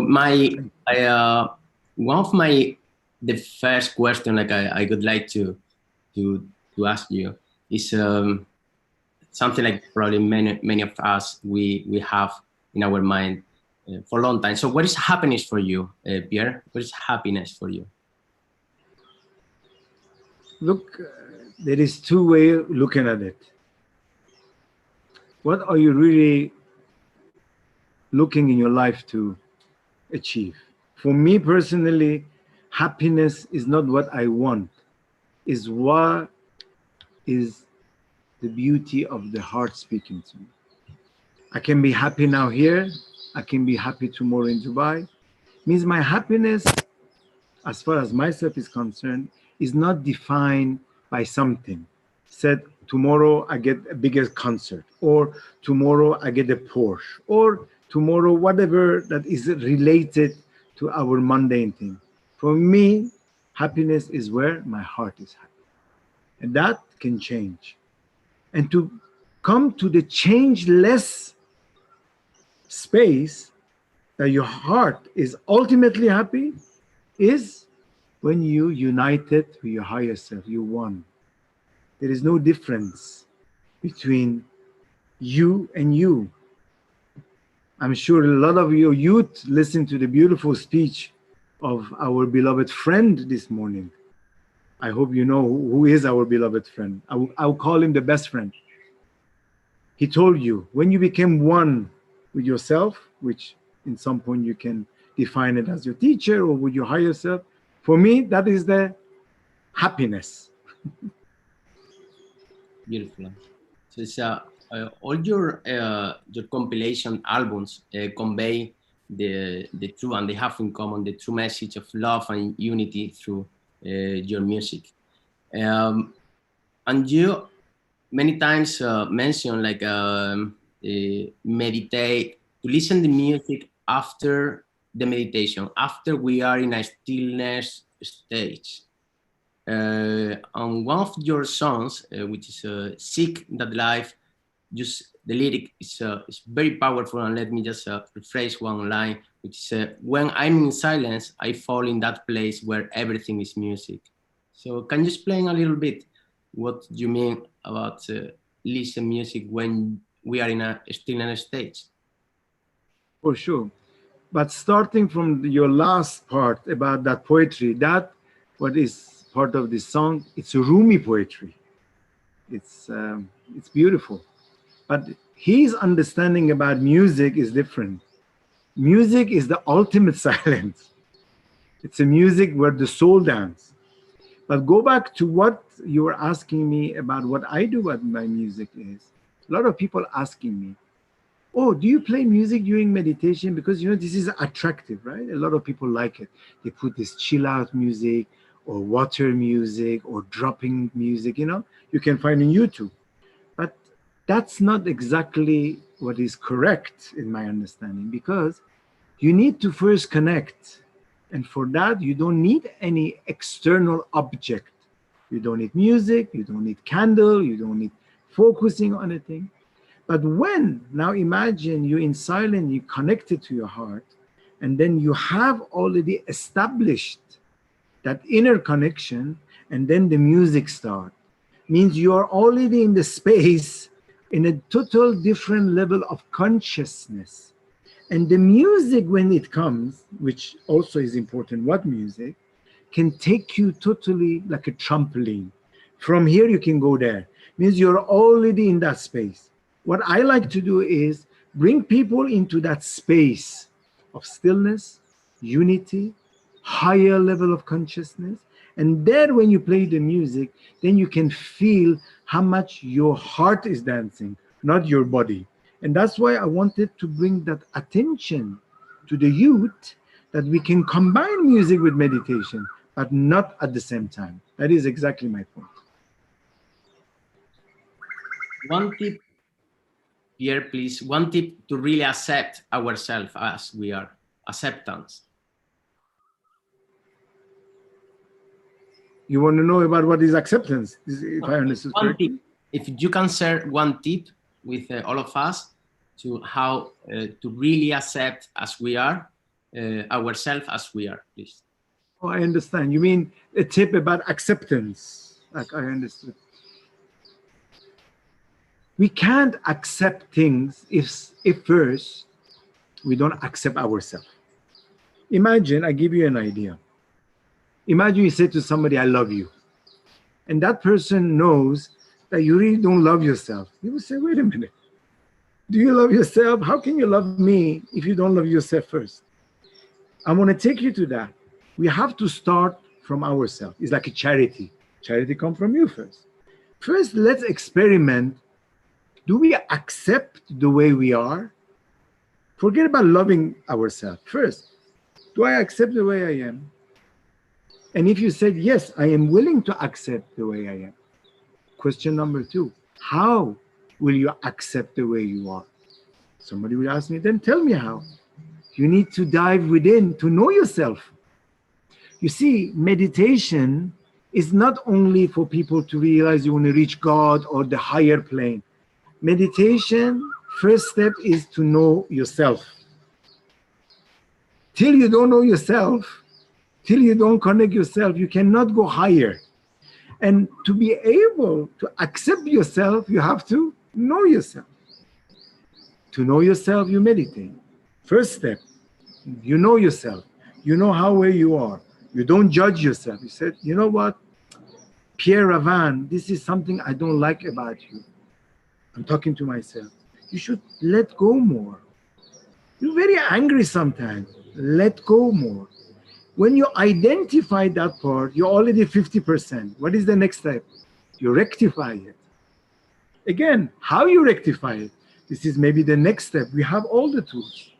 And when you do all that, you accepted the way you are. You said, Alberto, this is why I want to become a better person. I'm imperfect, right? I'm looking for perfection. Then, because I accepted myself, I can move on up. Then, to answer your question, to accept ourselves, we have to know yourself. That's the first baby step. Are we there? Know yourself. If not, let's start. And the first step can be done through heartfulness meditation. What is the first step to go ahead through heartfulness meditation? See, you're emphasizing about heartfulness meditation. I want everybody to know one thing. Before understanding what heartfulness is all about, before starting heartfulness meditation, it's important to know what heartfulness is. And this is maybe worth mentioning. How many of us really understood the beauty of heartfulness? What is heartfulness? You know, yesterday I was talking to one of the association, they were talking about, asking me this question. But what is the difference between heartfulness meditation and that meditation? I don't want to name or other way of meditation with all we know. I told them heartfulness meditation is not meditation per se. Heartfulness meditation is a lifestyle. Because if you say heartfulness meditation is like going 1 hour in the gym. I go 1 hour in the gym. Even if I am a very, very professional sport person, in that 1 hour, I'm fully in the gym. But after the gym, when I come home, I'm not thinking about how much weight did I put. Do I? No. I'm going and I'm waiting to the day after to come. Heartfulness is way of life. Heartfulness is something that through that, whatever meditation you do 15 minutes, half an hour, 1 hour, the lucky who can do 1 hour, is how I can extend that into my life. I'm a youngster, I want to study. Boom, my meditation is finished. I turn on my phone. I have my WhatsApp. Why not? I have my breakfast, whatever you like. But I keep that connection what I got. Every time I want to go away, I reconnect. I want to study, I reconnect. This is beautiful. Heartfulness is a journey. And this is what I want people to know. Now go back. When we really identify what heartfulness has for me, then by all means, heartfulness can teach us to know ourselves. Because the first thing we do, we meditate, right? But what do we do when we meditate? What is exactly happening? How many of us know when we close our eyes and we put that subtle suggestion that the divine light, which already exists in our heart, is there, pulling our attraction within? What is happening? What is happening? We are enabled, the system is enabled. This divine energy, we call it the pranahuti, we call it the tavajjo, we call it the energy transmission with instant into our heart. Help us to go deeper and deeper. You know, I'll give you an example. My daughter, who I miss her dearly, she's in Barcelona now. She had a very nice question. She's now 17. She's starting meditating already last year, willingly, not because I meditate. And she was very frustrated. She told me, where is that heart? I cannot feel my heart. Where is it? I closed my eyes. Where's my heart? And I was laughing because she was so cute when she told me that. Because it's not where is the heart? We don't even have to identify. We put the suggestion. For all of you who have this issue to identify the heart, take the heartbeat. But even not that, just imagine the middle of your chest, that presence is there. And when you do that, then definitely, slowly and slowly, when you do it regularly and regularly, you don't even need to think about your heart. You know why? Because ultimately, you will become the heart. Your whole system is the heart. I don't know, Alberto, if I could answer to your question or not. We went straight to the point of this conversation, which is a positive beat. So we have that positive beat there. Yeah, thank you so much. Like actually, this lockdown as well. Many of us, we were protected. We found the refuge or the help in meditation. So this 3 months in the pandemic, like we are, all of us, we are experiences. We have been protected by meditation, like just self-awareness, and that's beautiful. That's powerful. Heartfulness provide this beautiful tool that all of us we have just all the time, every single single second of our day. So, and this, I would like just also to put attention in this right moment about the speed, how we, all of us, we are experiencing this pandemic with a global sense of suffering. But the other hand, it has raised a sense of awareness of materialism, as well as overspending, excessiveness of our culture. So we have been aware of this time about many things. I would like to hear, Pierre, and to share your perspective about what you believe the society has learned during this period of pandemic, COVID-19, please. I really like your positive suggestion that has learned. Did they learn? That's my first question. Did we learn? Has learned is already a very good stage. Let's assume that we have learned. I want to bring an attention to all the youth who are listening to this. There's nothing wrong that you feel depressed. I feel depressed the most of the time. Trust me. There's nothing wrong to be down. Don't judge yourself. You're a human being after all. But let's do something about it. You have three things that might have appeared for you during this pandemic. Personal life, family life, and business life. Some of you might have work, some of you not. But there is one thing that which is very important. Accepting and adapting. Can we change the situation? No. I initially was so frustrated because I got this big deal. I was supposed to play for the opening of the Football World Cup in Roma, 20,000. I said, wow, this is the gig of my career after 30 years DJing. Benga, as Alberto will say. Let's do that.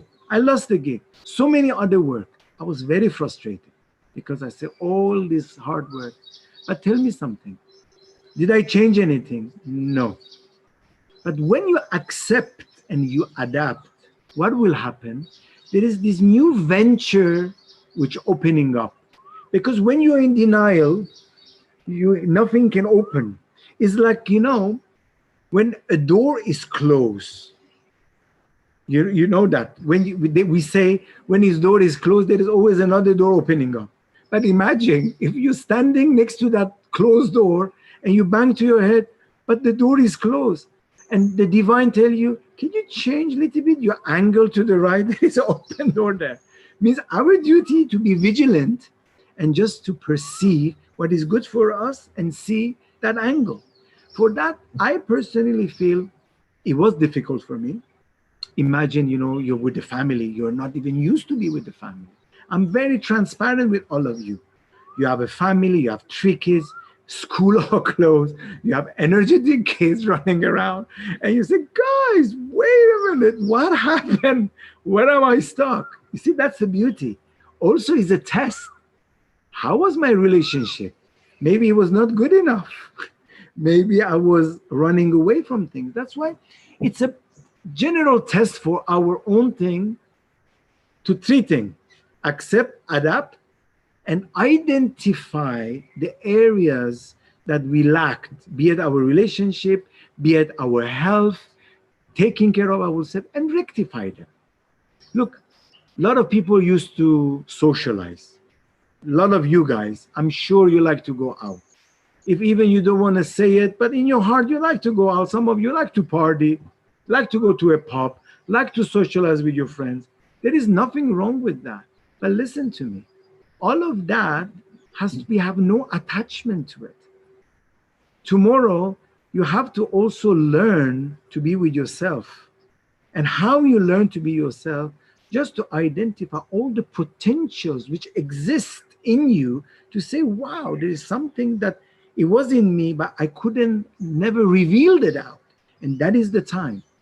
But having said that, I'm going to say a message to the youth. Maybe that will be your last question. I will say it now.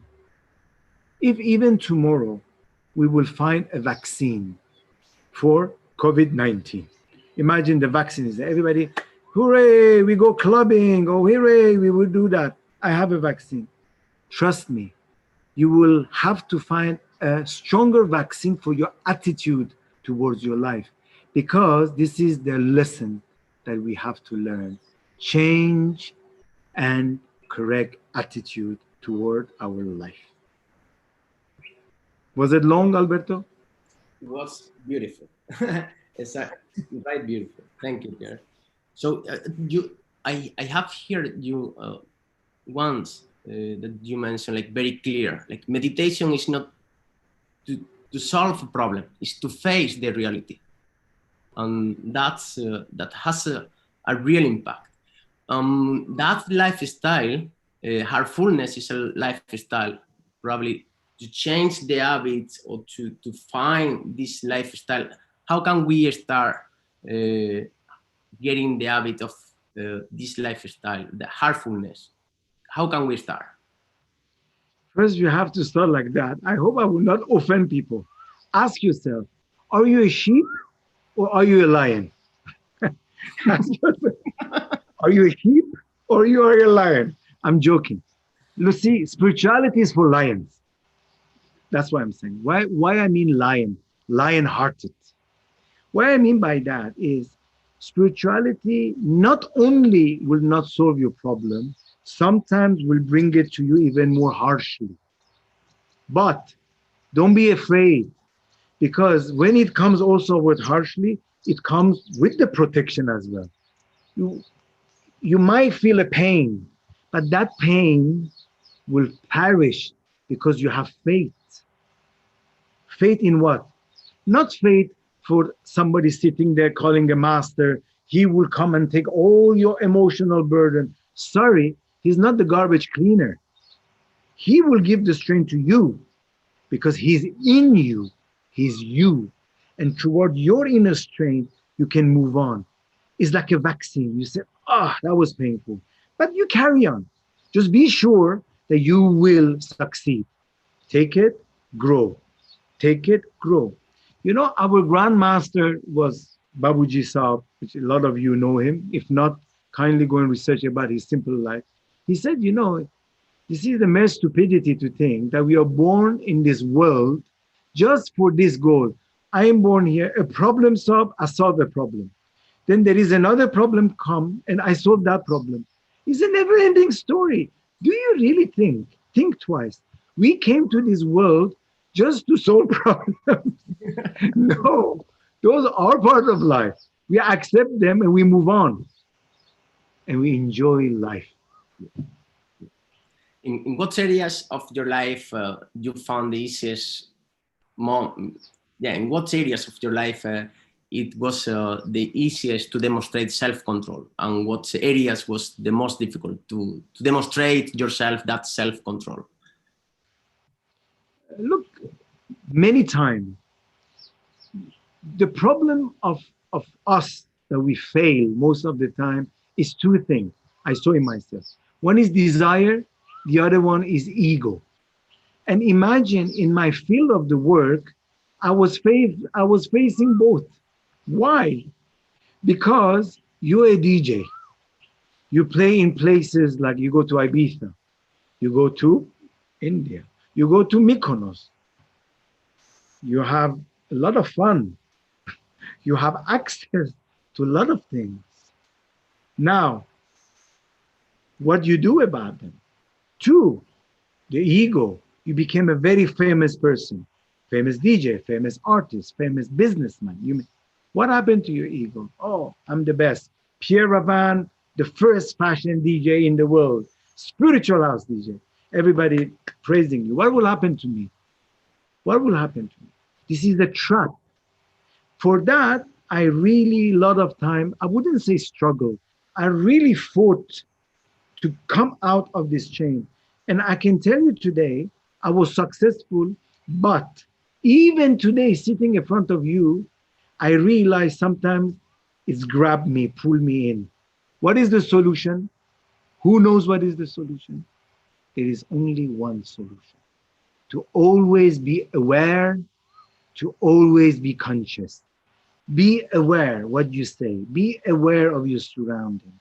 And be aware what is pulling you down, and just take it and move on. This morning, I don't know how many of you, because Europe was very early morning, but it's pre-recorded.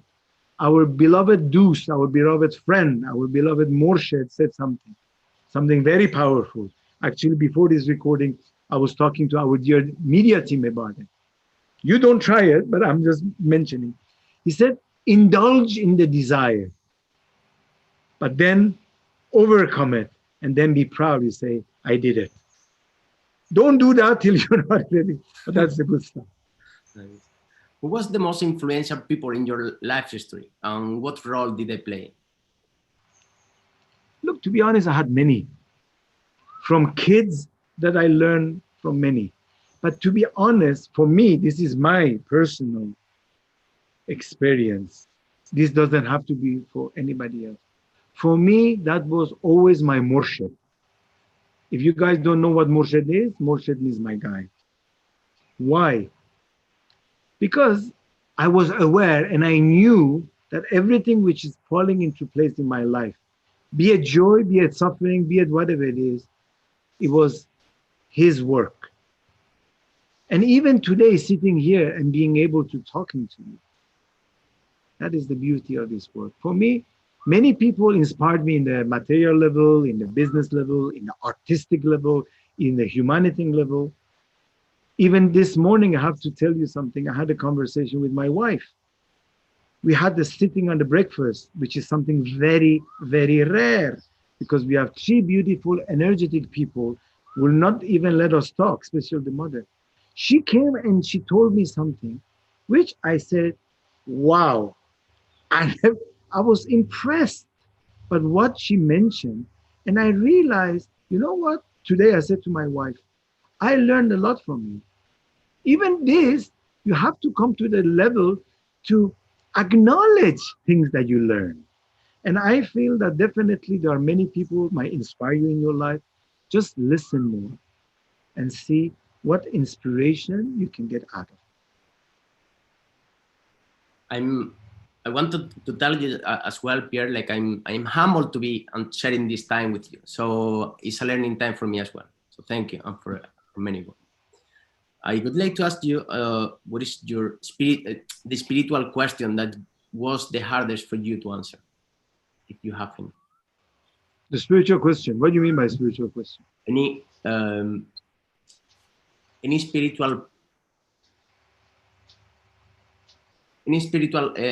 aspect that was that's you need a long time to find the right answer? Okay. I still have the same question, never answered. You know what it is? I don't know where spiritually I am at. You know, a lot of people will say, where am I? For example, you know, in Sahajmog, in Heartfulness, everybody talk about points.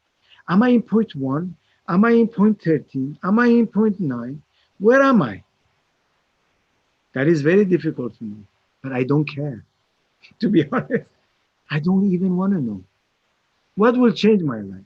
It is a very difficult question to answer. Sometimes I realize, did I progress in my life spiritually? What am I? Oh my God, sometimes I have a fear. Maybe I am here. Did I fall? Oh, I hope not. You know, like a falling angel. You know the story, the angel will fall. But at the end of the day, I have no fear. I want to tell you one sentence which always Babuji said in whisper. Pure at hearts, they shall see the light. That is the only thing that I will feel that we all need to do. Purify that beautiful house, and the rest, just let it go to somebody who we entrusted that heart, and he will take care. And don't worry about it. That's all I can say. Thank you. The source of your, personally, what is the source of your angelic courage and strength? It's the source where you are struggling, or you feel like it's like a struggle in this period of your time, you find this energy, this strength, and just go over that. It's a very good question. There is only one thing. I experienced it. And I pray for all of you to experience as well. The only force is LOVE.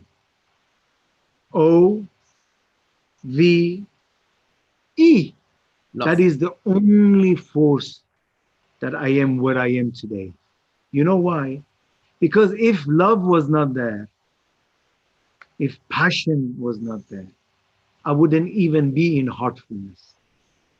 Only love and passion can make us jump, intensify whatever we do, and excel and exceed.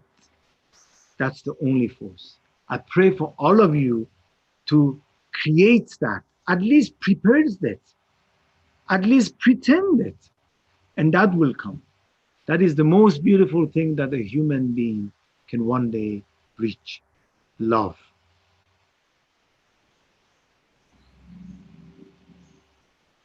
What is your next project? My next project is a secret.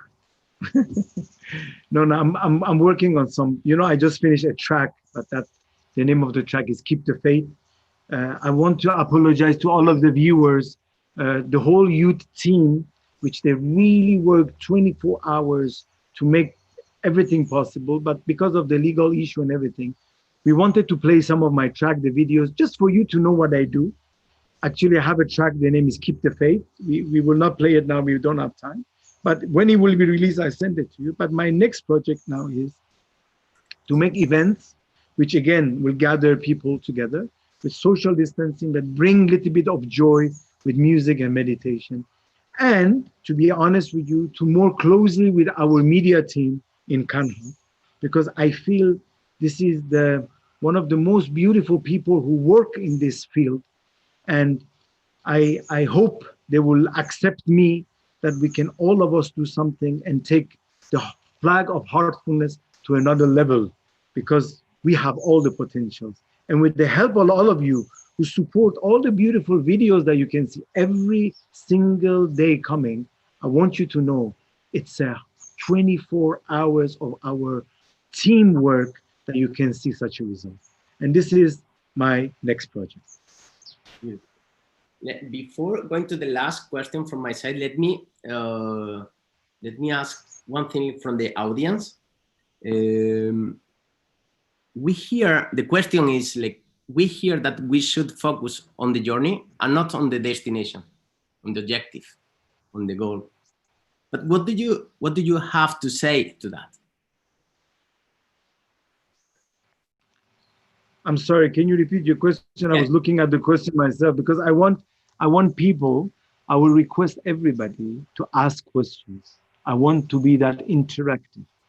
Ask any question you have. I can look at it, but also Alberto, see after this last question that Alberto will ask, I think we are good in time. We didn't surpass the 40 minutes. I think let's make it a little bit more interactive, because that is the time that we can go through it. Can Alberto kindly repeat your question? Yes. We hear that we should focus on the journey and not the destination, not the goal, the objective. What do you have to say to that? That's the question. I think there's maybe misunderstood it as well. That was said in a different context. The goal has to be always on the sight. Means the goal has to be always there. You're not focusing on the goal, but the goal has to be set. It's not that the goal is not set, but you follow in the journey. Why the journey? Because you live in the present time. The past, you forget it. The past, you clean. You have the tools to clean. But the journey is what you're in it. You're not focusing on the goal, but the goal has to be set, because this is ultimately what you want to reach at it. But if you're too much into the goal, you're losing the present time. That is the understanding. I hope you understood. We have another question. Sometimes you try to bring about change in your life, but it takes very, very long. That's change. How to hold on to hope in such phases? It's very simple. Nothing in life is easy. Use your willpower. I want to share something with the audience about willpower. maybe that can be a good tool to help you for the willpower. You know, sometimes somebody who drinks, it's very important, somebody who drinks an alcohol, okay? And you decide to stop. Imagine you're like whiskey. What do? You take the glass and you say to yourself, you know what? I want to stop drinking, or I want to stop smoking. But you know what? This is my last cigarette, or this is my last drink. If you drink it, that's it. Your willpower totally became weaker and weaker. But now the reverse thing. If you said, I have it here, I love that, but I'm going to stop. Stop now. And you stop, your willpower became stronger. Means you are using your willpower more to not use your willpower. Do you understand? I repeat. The amount of energy that you're using to not use your willpower, if you use it to use your willpower, you achieve everything, even God. For that, change has to come from your heart. Have perseverance, have faith, and change. It's very simple. One day happen like that. Don't give up. Thank you. Next question. Let me ask my last question. We are selecting one question more from the audience. And let me, Pierre, if you don't mind, please share a message for us. You already replied to that question before, but I would like to highlight this aspect. Sure. For today, one message for us, for the youth. Sure. I tell you very straightforward. Don't waste your time. Listen to me very carefully. When I say don't waste your time, it doesn't mean that you don't have to socialize. It's not that you don't have to go out. It doesn't mean you don't have to dance. It doesn't mean you don't have to have fun. Respect your heart. Respect your precious spirit that you have. Don't waste it. The level of the energy that you have in you is very limited. When I was in your age, I thought the energy will build and build. That is not correct. It's limited energy given to you. As much you use, it will get over. Waste your energy wisely. And if today I had an opportunity, I would have get married very early. I'm shocking you to say that, even as a DJ. If today I had a chance, I would definitely start a family life much, much, much earlier. And to be honest with you, there is not such a thing as an ideal relationship. Please come out of that long list of how she or he has to look like, or what kind of music he has to. All of my list was there. That's why I got married when I was 41. And today I tell you, I'm happily married in Sahajma. With that, it was not a love marriage. And it takes time and work. Get married earlier.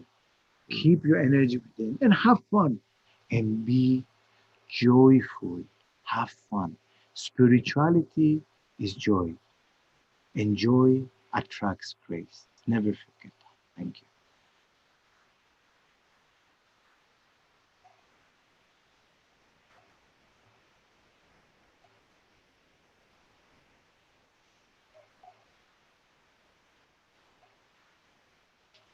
Alberto, that was the last question.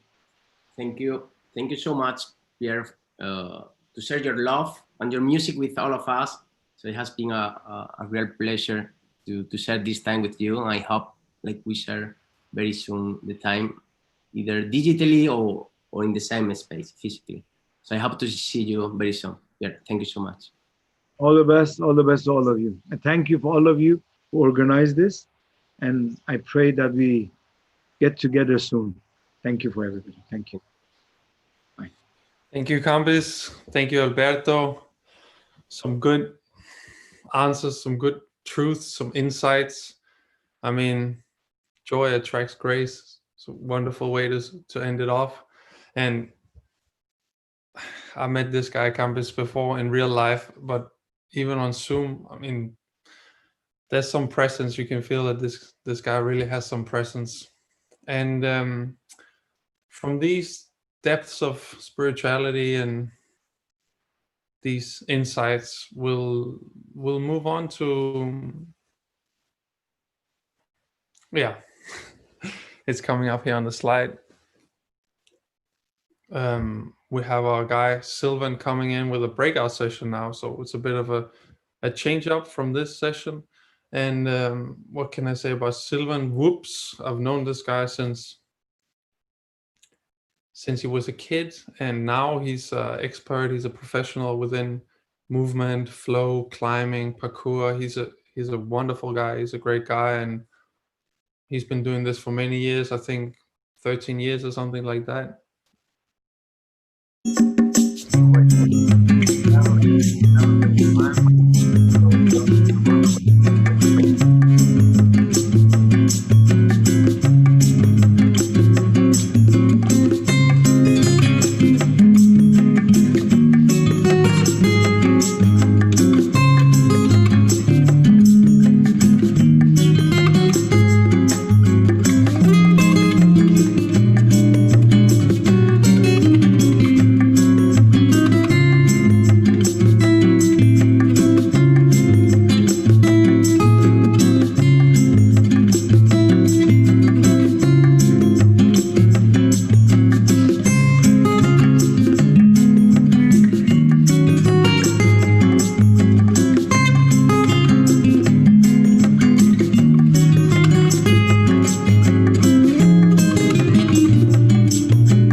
All right, a few minutes to stretch your legs or whatever you had to do. So let me introduce you to Sylvain Wubs. He's going to have a session now for the next 20 minutes. It's called Flow, Movement, and Coordination. And yeah, like I said before the break, I've known this wonderful person since he was very young, very small kid, and now he's a professional, he's an expert, he's a climber, movement, flow, parkour professional, trained and educated, and he is here to have a little breakout session with us and show us some physical movement exercises. Are you ready for it, Sylvain? I'm totally ready. I'll just turn on. Hello. Hello. Yeah, I'm ready. All right.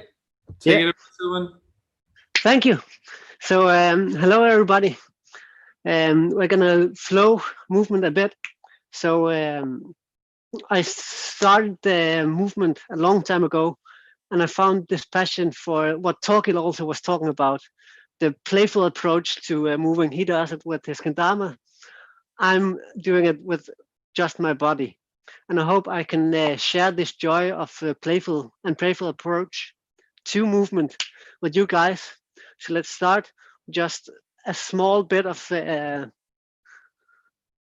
movement, turning a bit around, going, stretching wherever is needed. Whatever we do before we're gonna flow. Okay, jump a bit. Maybe you've been following Ben's workshops on foot health also. So if you want, take your shoes off, take your socks off, let them also be free. And we'll start in our squat. So the way we're gonna do it is we'll do 4 or 3 small flows, and we slowly put them together. So the first one, we set our hands in front of us. Left foot goes out. We wave with our left hand. Right foot goes through. We take it back to a squat. Take right foot out and take left foot through. Maybe wave. That's the base of the movement. Now we'll approach it with a bit more playful approach and do some things. You can choose whichever of these forms of the step vault, as it is called, that you want. If it's the basic one here, you can do that, or you can put more on top of it. So left foot out, right foot through, and go over to the other side. Slowly go from one side to the other, or go back in the middle and go out. So go back to our squat with our hands planted in the ground and go to the other side.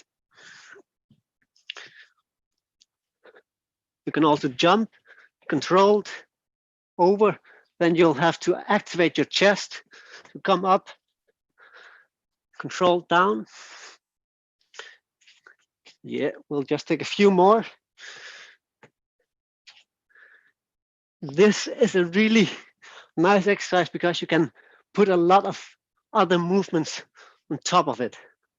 And it's actually pretty simple. You can slowly, maybe if you have done the simple one, start to put a bit of a jump on. So jump from your step vault to back to a squat and jump out into your step vault again. Yeah, super nice. Let's forget then for a minute and take the next one. So the next one, bit more technical, not as heavy for the arms. So here we'll also sit on our nice squat, heels planted in the ground. Our left knee will go into the ground. We'll put our hips up, feet flexed down in the ground, sit down again. Slowly, either with putting a hand behind you or in front of you, preferably without help. Sit down on your butt. Go back, hands maybe in front, maybe a few fingers behind to push you back up. Put hip up, toes in the ground, and come back. Let's take the other side. Right knee into the ground, hip up, toes go flex down, sit on our leg, either have a bit of weight on your fingers, front or back, or without, and sit down. Let's go up again, push up, hip pushes up, toes in the ground, sit down again, and back to our squat. Stand up, shake tension in our legs out. Super good. Let's sit again. Left leg goes down, hip comes up, toes flexed in the ground, sit down, and all the way down onto the ground. Take this in your own time, so you can do it slower or faster or however much speed you need to make it controlled, or you can follow my tempo. sit down again, all the way down, push up, hips flexed, toes in the ground, back in our squat. Heel, knee in the ground, hips up, flex in the foot, sit down, and all the way to the ground. Let's come last time up, then we'll go on to the next part. Maybe flex your feet or get the tension out of the legs. Yeah, let's do the next part. So we might as well take our little flow from before and go in to the next one. So we go down, hips up, flex the feet, and come all the way down and sit. From here, we lift our right leg that's lifted, the knee up, lift it up, and put it behind ourselves. So now we'll have nearly 90 degrees in our knees on both knees. From here, we'll lift our right knee, lift it up as far as possible. When it can no longer be lifted anymore, the left knee follows and we turn around. I'll move a bit so you can see from the front. Now we're here. So from here, we lift our left leg over our right leg. So we sit like we did in the other flow when we're sitting on our butt. From here, hands in the front, maybe pulling, maybe pushing from the back or without help from the hands. We go up, hips extended, toes in the ground, and we sit again. Let's do it the other way around. So knee in the ground, hip up, flex the foot, sit down, all the way out to the ground, lift the left leg around. Now we take the left leg, pull it up. When it can no longer get further, we turn around and come to the opposite way. We'll do this a few times back and forth so you can get the movement integrated into your body. Right leg gets lifted as far as possible and left leg follows. Try to play with where your feet are. Is it how is it when your feet are very close? It gets kind of difficult. Maybe far away, it gets easier. What happens in your hip are the different muscles that get stretched. I prefer the 90 degrees. Do whatever you prefer to do right now. Left leg gets up, right leg follows. Go over here. Go back again. Yes, super good. One last time. So now our left leg is in front. Lift our right foot in front. Pull up onto our leg. Hips extended. Toes in the ground. Sit down. And I'm sorry that I'm to the back like this. In our squat again. Okay, shake your legs. And let's try to add these two together. So how we're going to do this? We're sitting in our squat, hands in the ground, left leg out, wave with your left hand, right foot through, go back to squat, go to the right side, right foot out, wave with your right hand, left foot through. From here, you don't go all the way out, but take it small, put your knee down on the ground and sit on top of the left leg, the one you just threw through your step vault. From here, we go down to sit, lift our right leg, go over, lift it up, turn around, left leg goes over, push ourselves up, hips extended, toes in the ground, and get back to our squat. Let's try it one more time to the other side. So now we start our step vault to the right, plant our hands in the ground, right foot out, wave with the right hand, left foot goes through. Come over, maybe jump to the other side, right foot goes through, put the knee on the ground, get over, sit on it, slowly lean yourself back to sit on your butt, left leg goes back, left leg pushes up, right leg follows, turning around, right leg goes over. Remember, you can use your hands to pull or push yourself up if you're not able to have the mobility to get all the way up. Your hips extend, toes in the ground, and come back to your heels. Super nice. How is it? Does it work? I'll just look on the messages if everything works. I think it does. Fantastic. Okay, let's take the last part. So, last part is very fun. Here we come down in a squat again.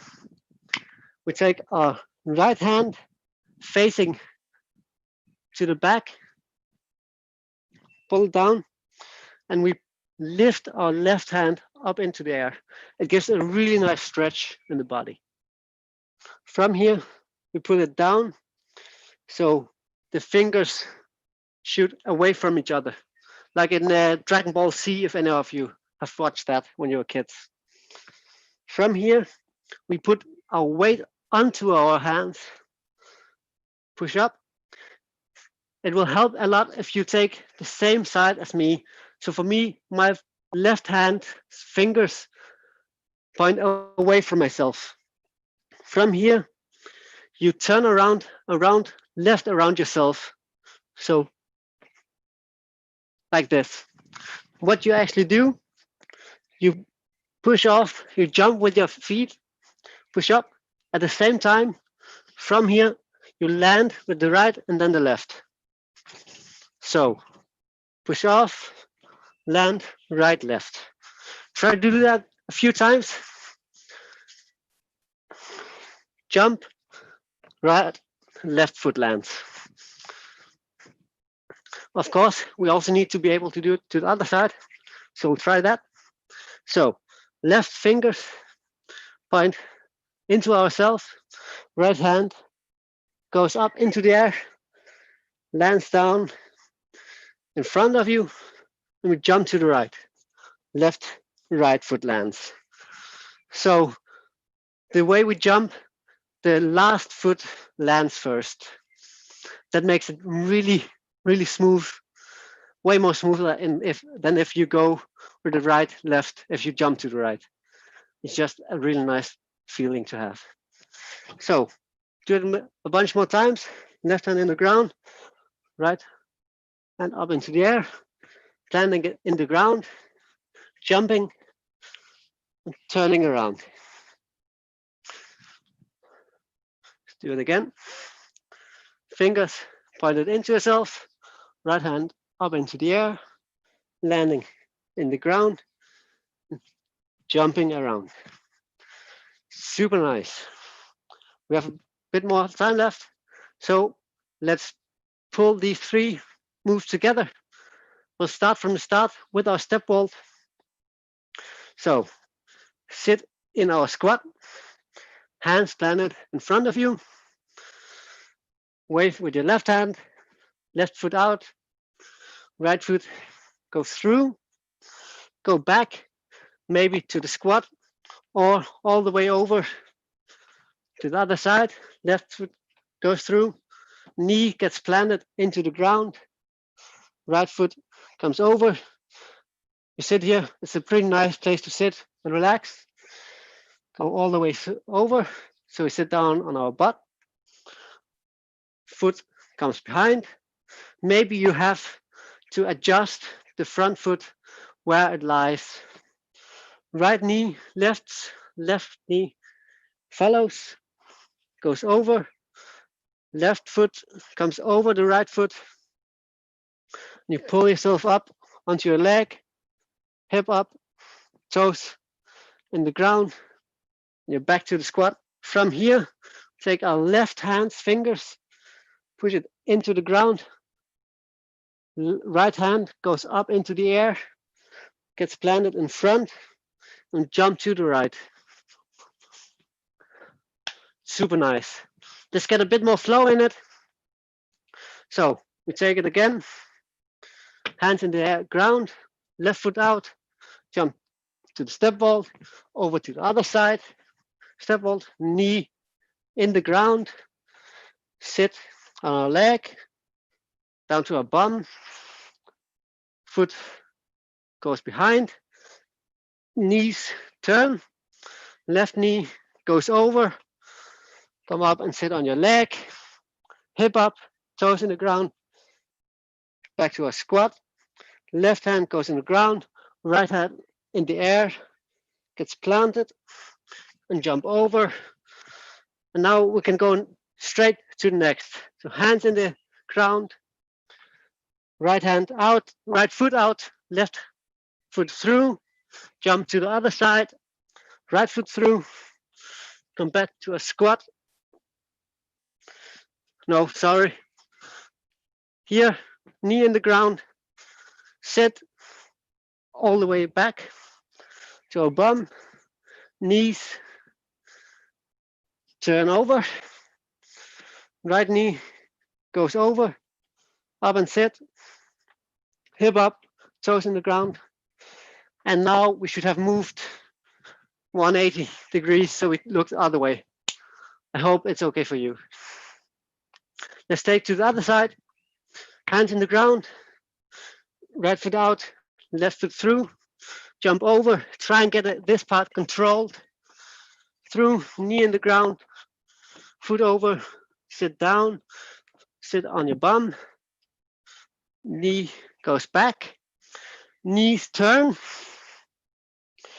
right knee goes over, come up and sit, toes in the ground, sit on our squat, left hand turns back, right hand looks up, both hands go in the ground, jump over, and take the next part. So left foot out, right foot through, jump over, right foot in, left foot through, knee in the ground, put our right foot over, sit on it, go over to sit on our bum, knees in the ground, turn over, knee over, go up and sit, hip up, toes in the ground, and we sit in our squat, hand in the back, look up, both hands in the ground, and jump around. Thank you for this session. This is a really nice flow that I enjoy doing. And you can put a bunch more stuff on it or change it or whatever you like and find attractive to do where you are. You can put obstacles inside it, so you have to jump over stuff. Could also be fun. Play with the chair, whatever you like to do. So thank you for this session. I think that was my time. Thanks, Sylvain. That was great. My pleasure. You made it look so easy. Thank you. It isn't, but I hope you find a playful approach to do it. And what a wonderful location. It really looks nice with the Yeah, it's super nice. the blanket. It's lucky to live in Graz. Yeah, we're both in Denmark, but I mean, I guess it's not raining down like crazy where you're at. I mean, here in Copenhagen, it's raining like crazy. Yeah. Half an hour ago it was, but it luckily turned a bit okay. That's nice. Wonderful. All right. Well, thank you. My pleasure. Thank you to you. And see you at some point. Yeah, for sure. I just want to mention to everybody who's on here today, we still have the whole day from yesterday and the whole day from the day before, day 1 and 2 of this program. is still available on YouTube if you want to rewatch it, or maybe you missed it for some reason one of the days. And now we'll go through with our next thing. We have the Mentimeter on again. You can see here how to access it, so we can have some input from you, and it will show up here on the screen. So the first question is, which city or town are you tuning in from today to watch this session, this program? Like I just mentioned, I'm here from Copenhagen. Dan, our co-host that is coming on to join us later, is from London. And our guy Sylvain was tuning in from Vras, where the Danish meditation ashram is.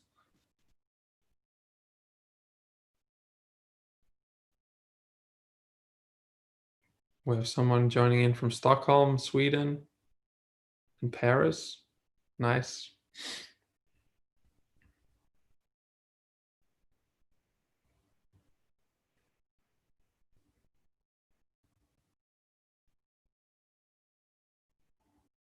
Bristol in the UK, Saarbrücken, Bristol, Capri. Oh, right, that's nice. In Italy, the Netherlands, Cardiff. Also, a few people from UK, Stuttgart. Nice. It's great to have so many people from so many different places tuning in. That's nice. Nijmegen, I guess that's also the Netherlands.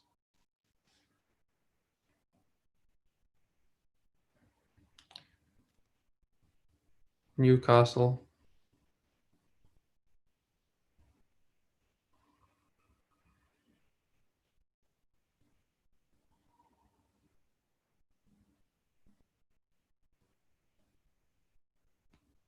Somebody's typing here.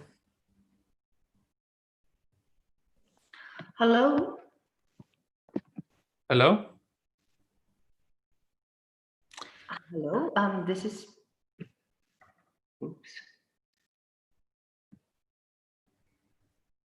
Yeah, okay, that was the Menti poll. I think we'll move on to the next session with Pipina Katsaris, and she will be having an interview on the theme Evolving in Our Careers. Pipina is a lawyer specialized in human rights work and protecting vulnerable groups and individuals, for example, through her work in the Asylum Appeals Committee in Greece, and she's worked in several other places such as Democratic Republic of Congo, Libya, Georgia, Armenia.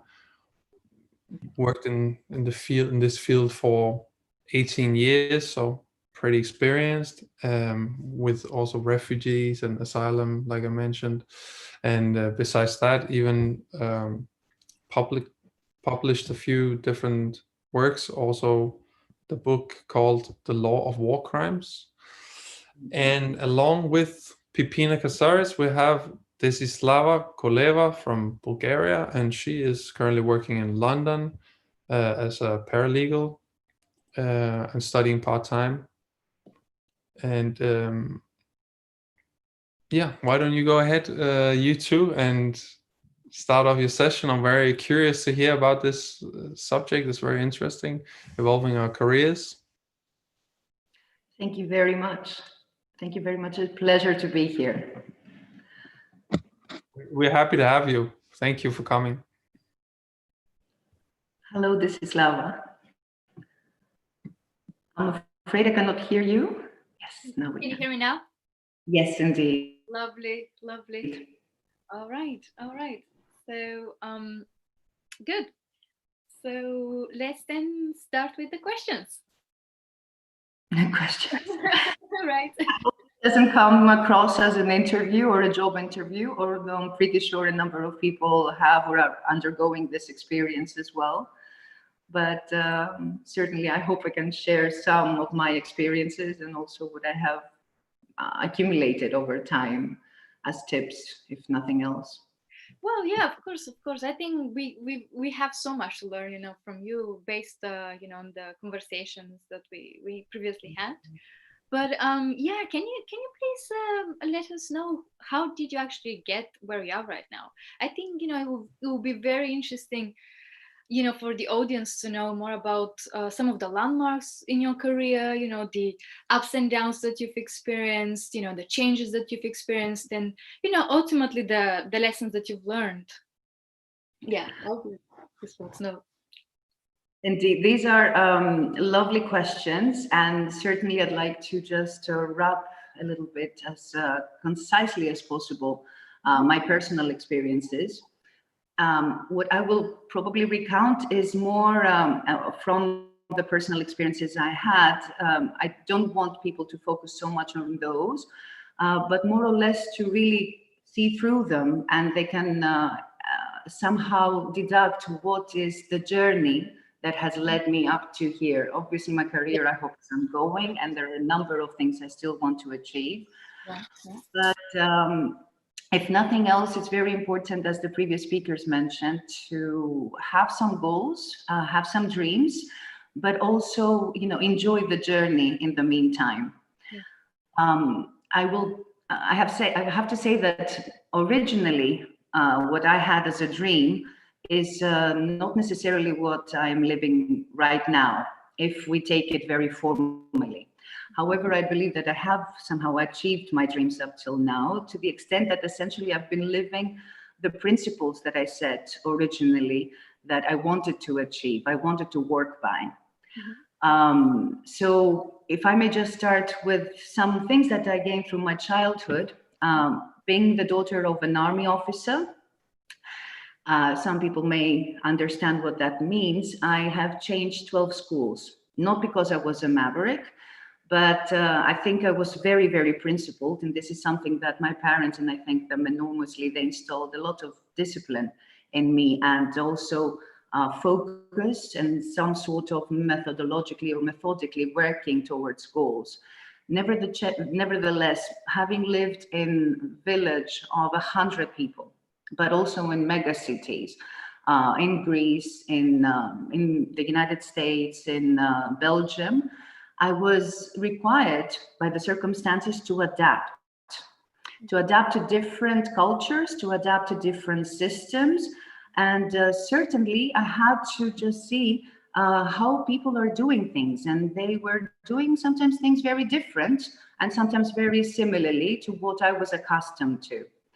It was certainly, it did cultivate my curiosity for things, for people. How do they act? How do they react? And also, it definitely made me see that even in very challenging situations, things that I did not expect, I was hoping for something else. Nevertheless, there was always opportunity to grab, something that you want to learn, and also something that can make you better. So if I were to say, probably even now, a lesson that I learned from my childhood is, be curious. Be curious and acknowledge that things can be done differently. Try to understand what this method is, and try to maybe do it yourself, try it out yourself, and be prepared to adapt, because if nothing else, change will happen. Change will happen inevitably in our personal lives, in our professional lives, in the situation that we live. I mean, now we can only talk about how things changed with the pandemic. Change will happen, and the soonest we're prepared to adapt to new circumstances so that we can still thrive there is, I think, extremely beneficial. Now, as you can understand, with this childhood, I somehow wanted to become a diplomat, and that was a very, very set goal for me. Mm-hmm. I pictured selfishly a little bit myself being in international cosmopolitan settings, setting high-level policies. And of course, I took for granted that I want to meet people, I want to know more about them, I want to know their opinions, but I want to help have a world more cooperative and a system that is more understanding to the different needs, as well as building and empowering people. Don't ask me how exactly I had this in my mind, but this is what I dreamt, and I was very, very focused on this. So I essentially entered law school, having, as I mentioned, this principled somehow view, but also curiosity for the different. And I was very much following international law subjects in order to prepare myself for this career.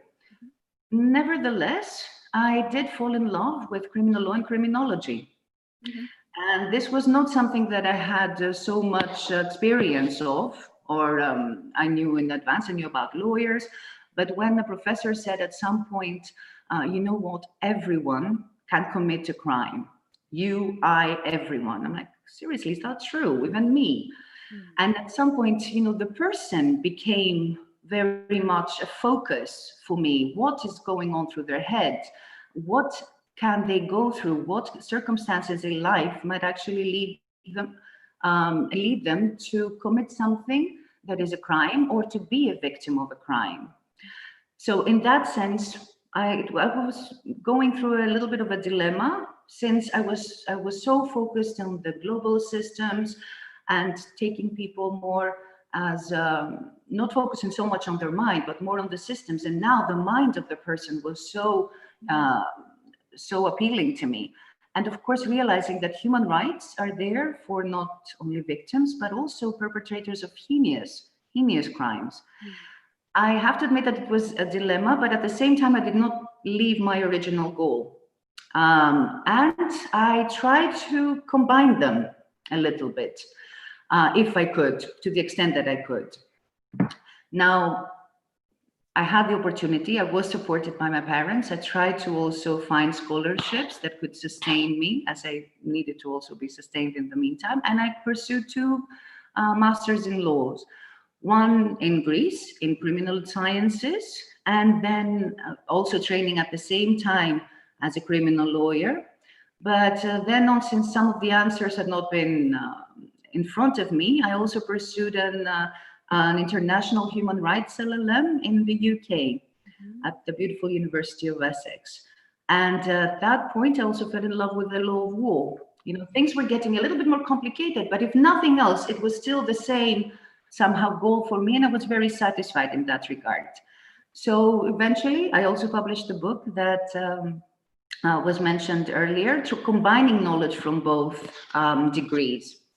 And that was probably the second lesson that was very much, set of lessons actually, that was very much in my mind. You know, set ambitions, set intentions, as other speakers spoke about earlier in this conference, in these groups, and do keep your eyes on the ball. But at the same time, you know, allow yourself to be wooed by something that is probably completely different than what you originally thought of.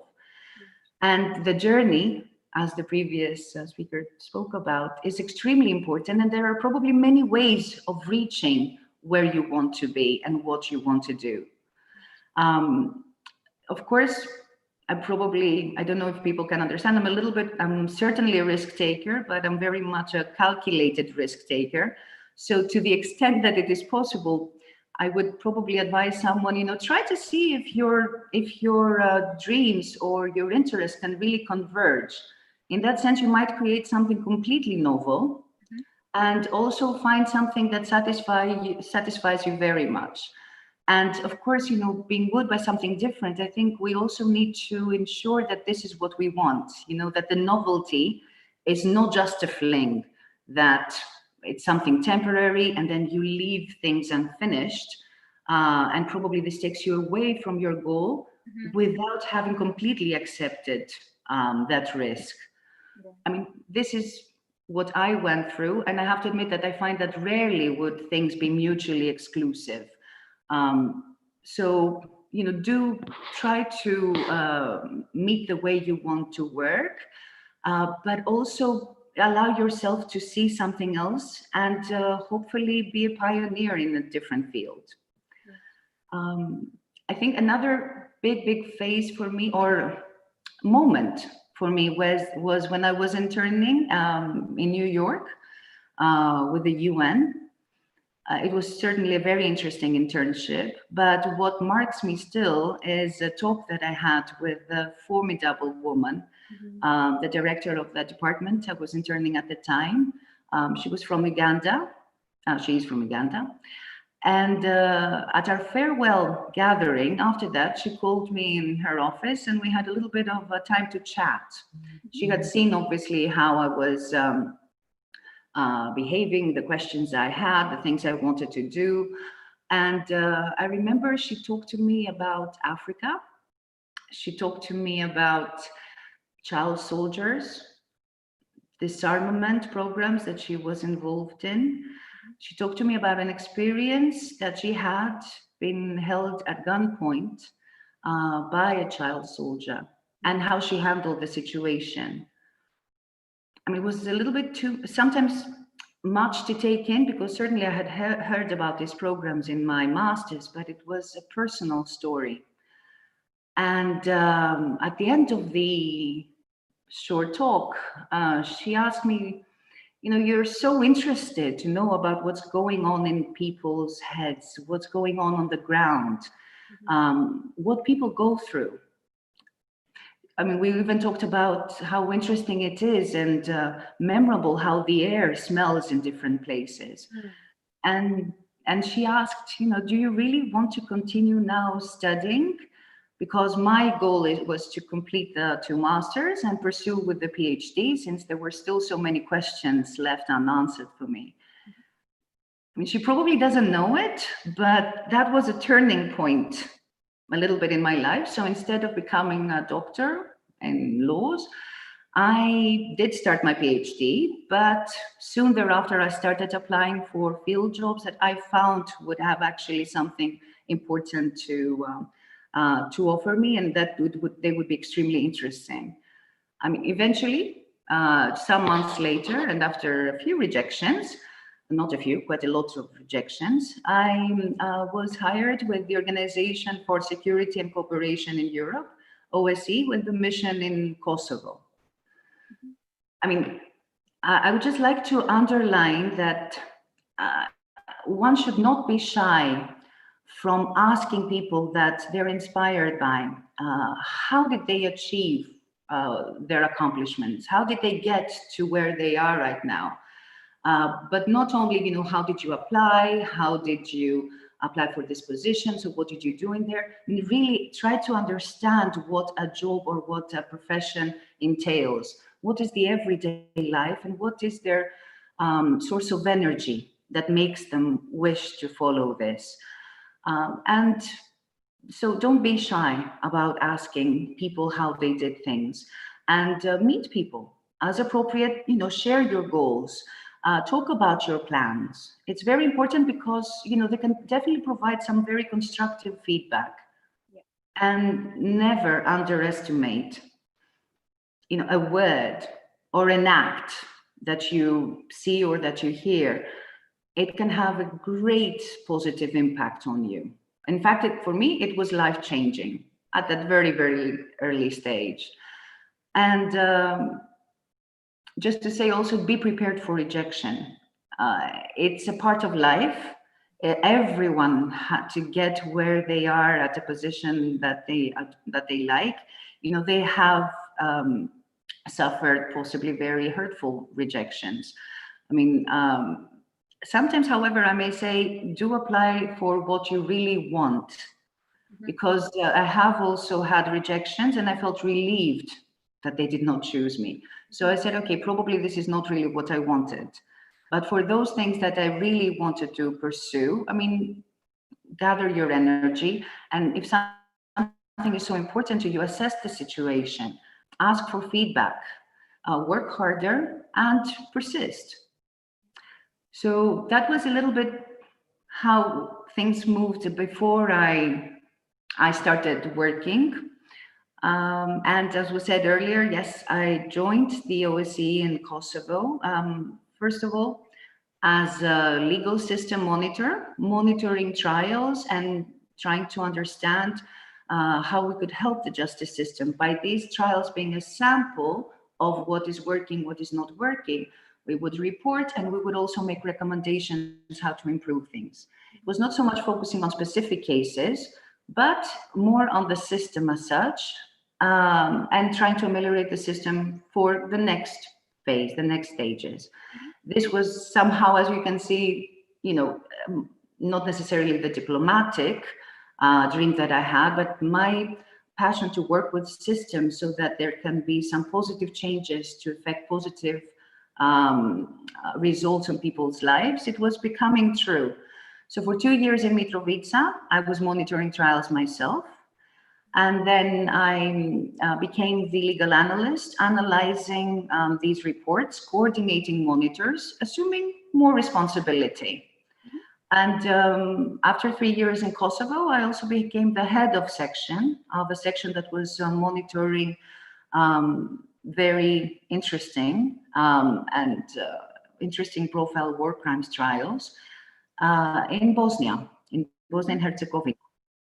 Where I stayed for 4 years, essentially not monitoring trials myself so much, but managing and also leading the team of monitors who were doing so, and we were reporting on the things that needed to improve, as well as a number of other things on national strategies.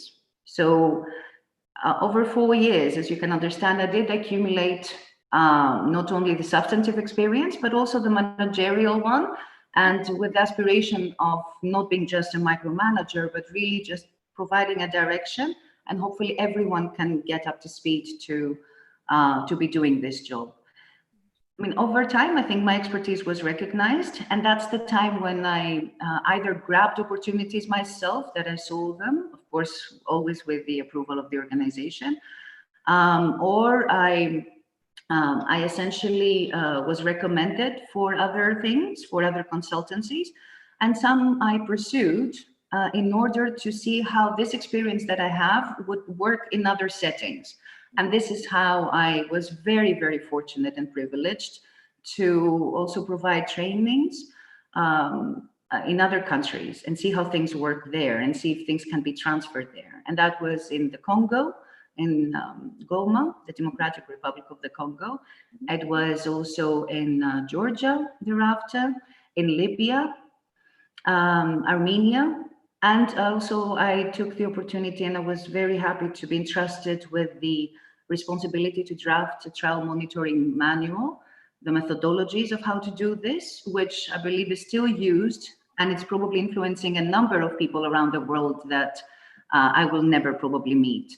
So I think it's very important to just somehow, first of all, ensure that you can sustain yourself with a job that provides you the necessary means to survive. But once you find what you love, I mean, do everything to become good at it. Mm-hmm. If possible, to become an expert at it. Try to have a full 360 degrees understanding of how things are done. And if you cannot do it yourself, because probably you enter in a position and you're already a manager, go visit, see how things are done. It's very important to understand the subject of your work, so because only then can you really help the team and can you really achieve the goals that you want to achieve. Right. And I think it's very important that I was privileged to have that, to grow in the different and the specific positions, and also be able to see both the trees and the forest. Mm-hmm. So having not only an operational understanding of how things are done, but also gradually having a more strategic overview of how things could be ameliorated. And I have to admit that, it won't be long if you do this, and if you do work hard and understand how things are done, and it won't be long before someone recognizes your expertise, and this is the way that you can eventually achieve your goals, at least at that time, but also use your knowledge to motivate others and also help them grow as well. Right. So, I mean, yes, so this is something that I have more or less followed as much as possible throughout my career. And although I felt that at some point I had gained what I was to gain, and I offered what I needed and I wanted to offer in monitoring justice systems and helping these, I have to say I was looking for something a little bit different, and seeing the opportunities, but also the needs, especially. At that time in 2005, 2011, I think, at that time in my home country, Greece, new asylum appeals committees were being created to process a big backlog of cases of persons who were fleeing war and conflict, and they had applied for, had filed asylum applications, or persons who were leaving their homes for lack of the means to sustain themselves. So first as a member and then as a chairperson, as you see, I've already tried for 2 years to understand what was going on, but also becoming a chairperson thereafter. I was deciding essentially people's lives together with my committee members, which is a huge responsibility, but at the same time providing those who were refugees the opportunity to start a life anew. It is very important, especially when you have such responsibility in your hands, to gain all the skills and all the knowledge that you have, that you can to do your job fairly and effectively. But when in 2015, the refugees were arriving on the shores of Greece by the thousands, I think it was very, very hard not to notice and not to want to become involved. That was a time when I joined UNHCR and the breathtaking island where I still am of Samos in Greece. And I was seeking to find a way to help the people arriving on the shores, but at the same time, always having the system in my mind, trying to see how we can really help the authorities meet their obligations, meet their responsibilities, as they were certainly overwhelmed. Mm-hmm. That was a time, however, that I have to admit I was a little bit in a dilemma, which many people might be at some point in their lives.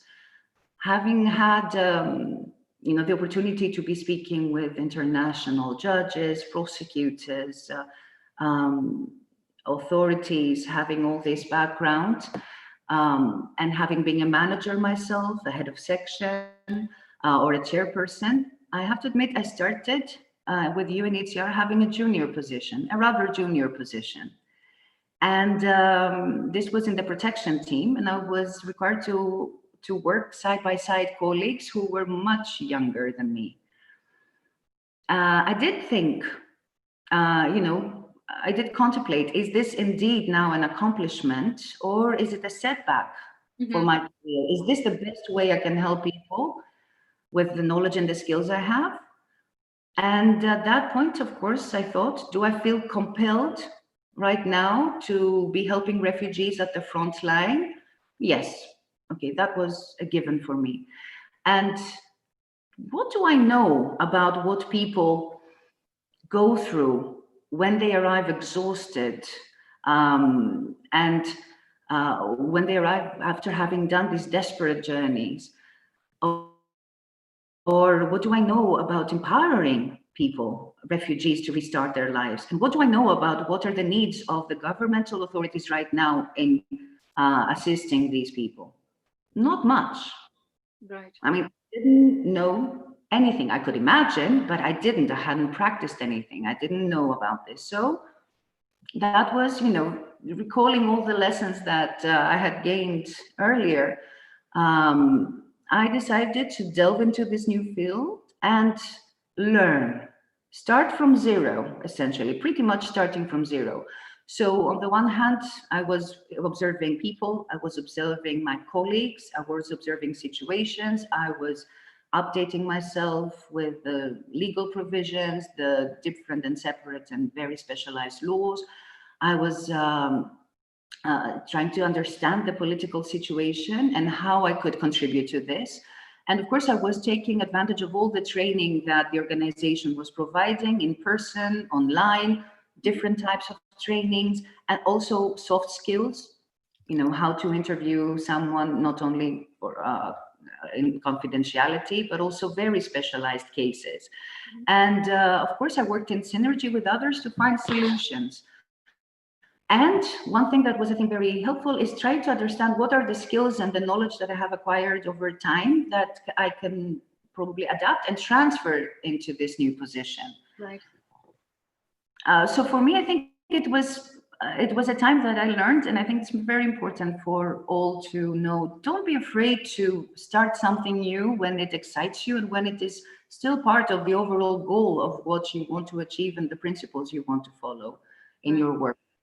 And even if it starts from zero, or it seems that you're starting from zero, or you're taking a step back, think about it. Don't stay only in the formalities, but think about it and see what is new for you to learn, and how are the other different ways of helping people that you can achieve these different ways. Right. Observe best practices, observe lessons learned, and be humble. It's very important to be humble. I agree with you, definitely. Pipina, we actually have a question from the audience. Just give me a second. I will read it for you.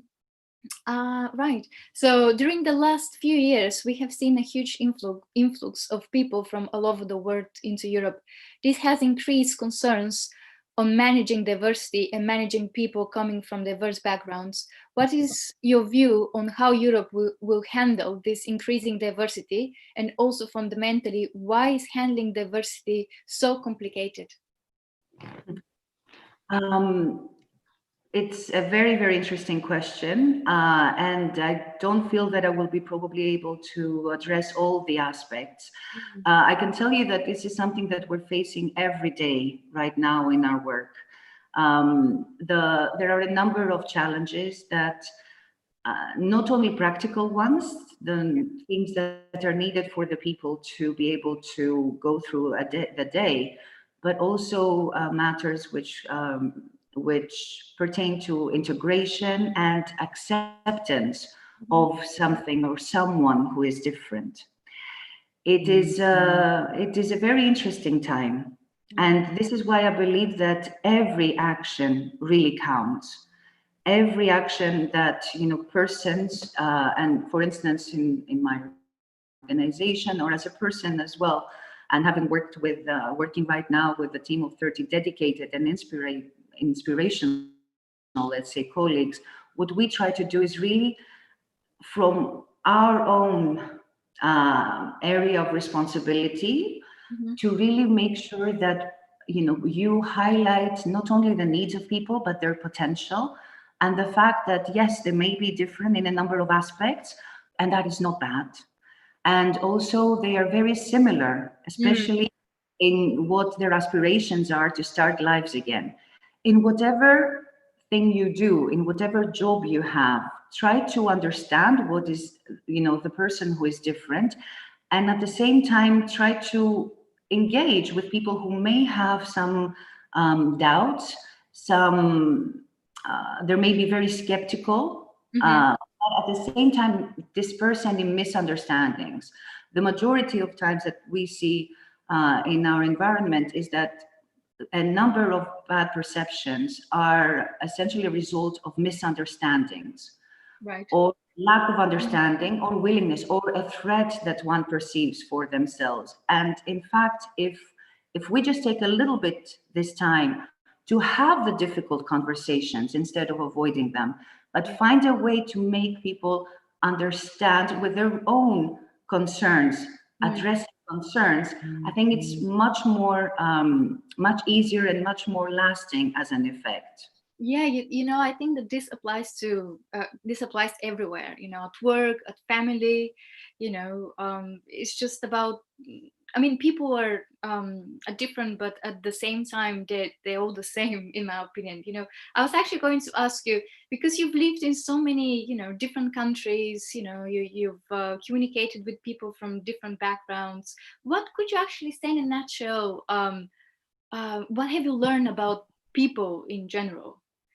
I don't know if my question makes any sense, because I told you that, you know, I've been also living in Spain, in China, and ultimately what I've learned is that we're all the same, you know, because we always look for the same, you know, things in life. Would you agree with that? Would you actually agree with that? Or what is your opinion? What is your view on that?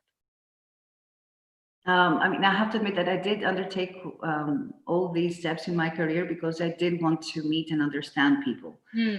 I wanted to always communicate with people. I find that we have so many things in, you know, completely similar.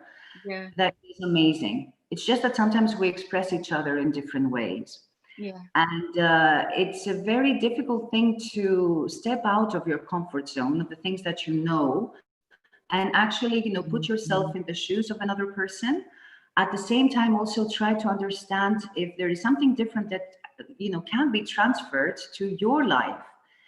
And if I were to just say this is applicable, I believe, not only for people that we help through our jobs, but also through the teams that essentially we might be working with. And it's very important to try to focus on what is bonding us, but at the same time, really maximizing the chances of learning something new. If I were just to wrap up a little bit, it's to, and something that I would really like to say and repeat is just really don't be afraid to step out of your comfort zone. And it is something that will essentially, step by step, if you understand not only the goal that you want to achieve, but the principles that you want to work by, and challenge yourself each and every time a little bit more. It's the only way that you can probably grow yourself. You can help your team, motivate and inspire your team to grow themselves. And certainly, such as with refugees, not only cater to their needs, but really, you know, draw the inspiration and the wisdom that they have to solve the problems themselves, and assist, have this interaction and assist everyone to evolve. Thank you so much. Thank you very much. Thank you, Pipina Katsaris, and thank you, this is Lava. We unfortunately don't have any more time now, but it was a really inspiring story. I really like that. Thank you both very much. Wonderful. Thank you. Thank you very much. Thank you. So before we have our next guests take over the screen, we have a few minutes to stretch our legs, hit the local coffee shop, or go to the kitchen and grab a coffee, chai, matcha, latte, whatever you like. I mean, I can personally recommend the iced latte with oat milk, just espresso, oat milk, and cold oat milk. That's my favorite. It's really good. But yeah, it's quite relevant because after this little break, we'll come back with the coffee talk, and I'll introduce you to that in a few minutes. Right.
Okay, we're back. Welcome back. I hope everyone had time to grab a little coffee because I'm here. I'm excited to introduce the next session. It's called Coffee Talk. It's the first panel discussion of the day. We have, as you can see on the screen, Elizabeth Denley, the editor of the Heartfulness magazine, along with two other people, Sharanya, Iyer, and Avani Patel. And today's panel will focus on a really interesting article about the transition our planet is going through. And as far as I know, it's based off of an interview. The article is based off of an interview with Bruce Lipton, who is an internationally best-selling author. And he wrote the book, The Biology of Belief, along with other books that are really interesting, and a great speaker and writer. So if we have Elizabeth and Avani and Sharanya ready, please join us, join this program.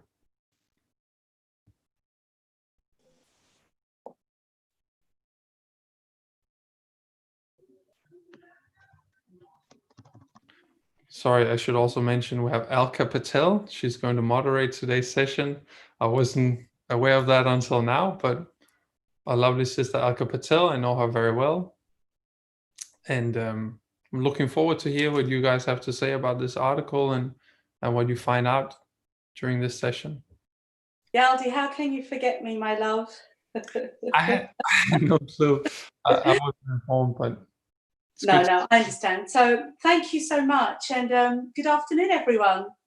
So, as Yaldi says, I'm Alka Patel, a heartfulness trainer, but also I'm working now with some lovely people with the Heartfulness Institute, looking at global events and reports.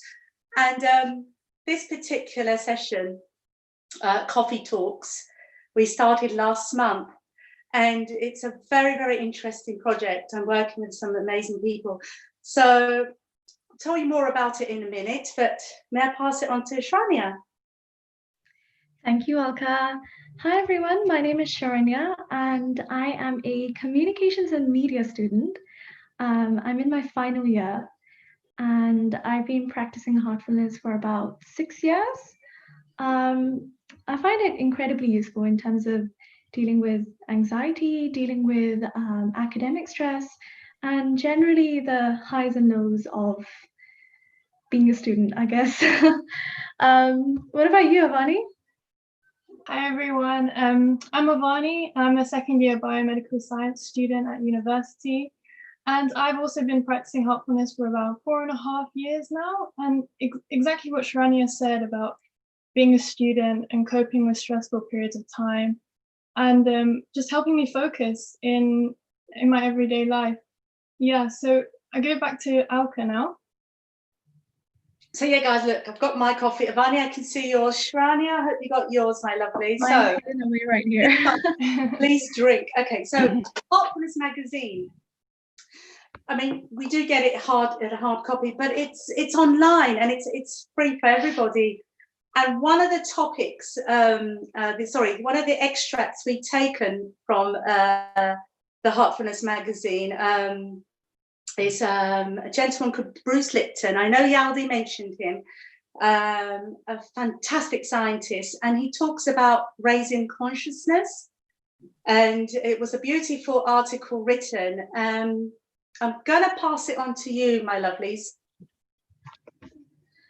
Yeah, thank you, Alka. So yes, in this article, Bruce Lipton talks about a few ecological issues that the planet is going through. And he also discusses a little bit about what role the humans play in this whole cycle, basically. So here's a small extract from the article. And he says, "We are now in the 6th mass extinction." Just to give you an idea, the World Wildlife Foundation did a survey of how many animals there were on this planet in 1970. And they did a similar survey about 1.5 years ago and found out that 63% of the entire animal population has disappeared since 1970. Since 1950, 90% of the fish population in the ocean has gone. So we have only 10% of the fish left on the planet.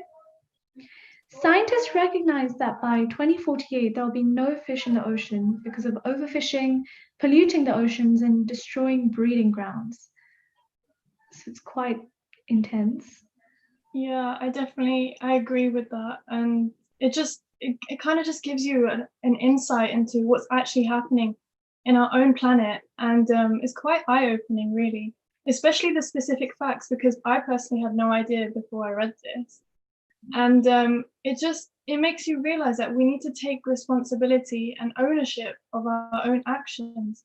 And this kind of links on to what Bruce Lipton says in the next slide, where he talks about more in depth of our behavior and what we can kind of do. So he goes on to say that we've reached that stage. We're in it right now, the global crisis. It's not the virus that's just the problem. Let me try to give you an analogy. When you look at a picture of trees, here's one tree and here's another tree. But if you pull far enough back, it's a forest. All crises, whether they are racial, religious, economic, political, or of disease, are symptoms of a world out of balance. So, what are we going to do about it? The answer is this. Since human behavior is causing the imbalance, then it's only human behavior that we have to focus on. I think we should take a few minutes to just reflect on this and reread it if you please, and just write down any thoughts or feelings that may come to you, and just digest what's been said.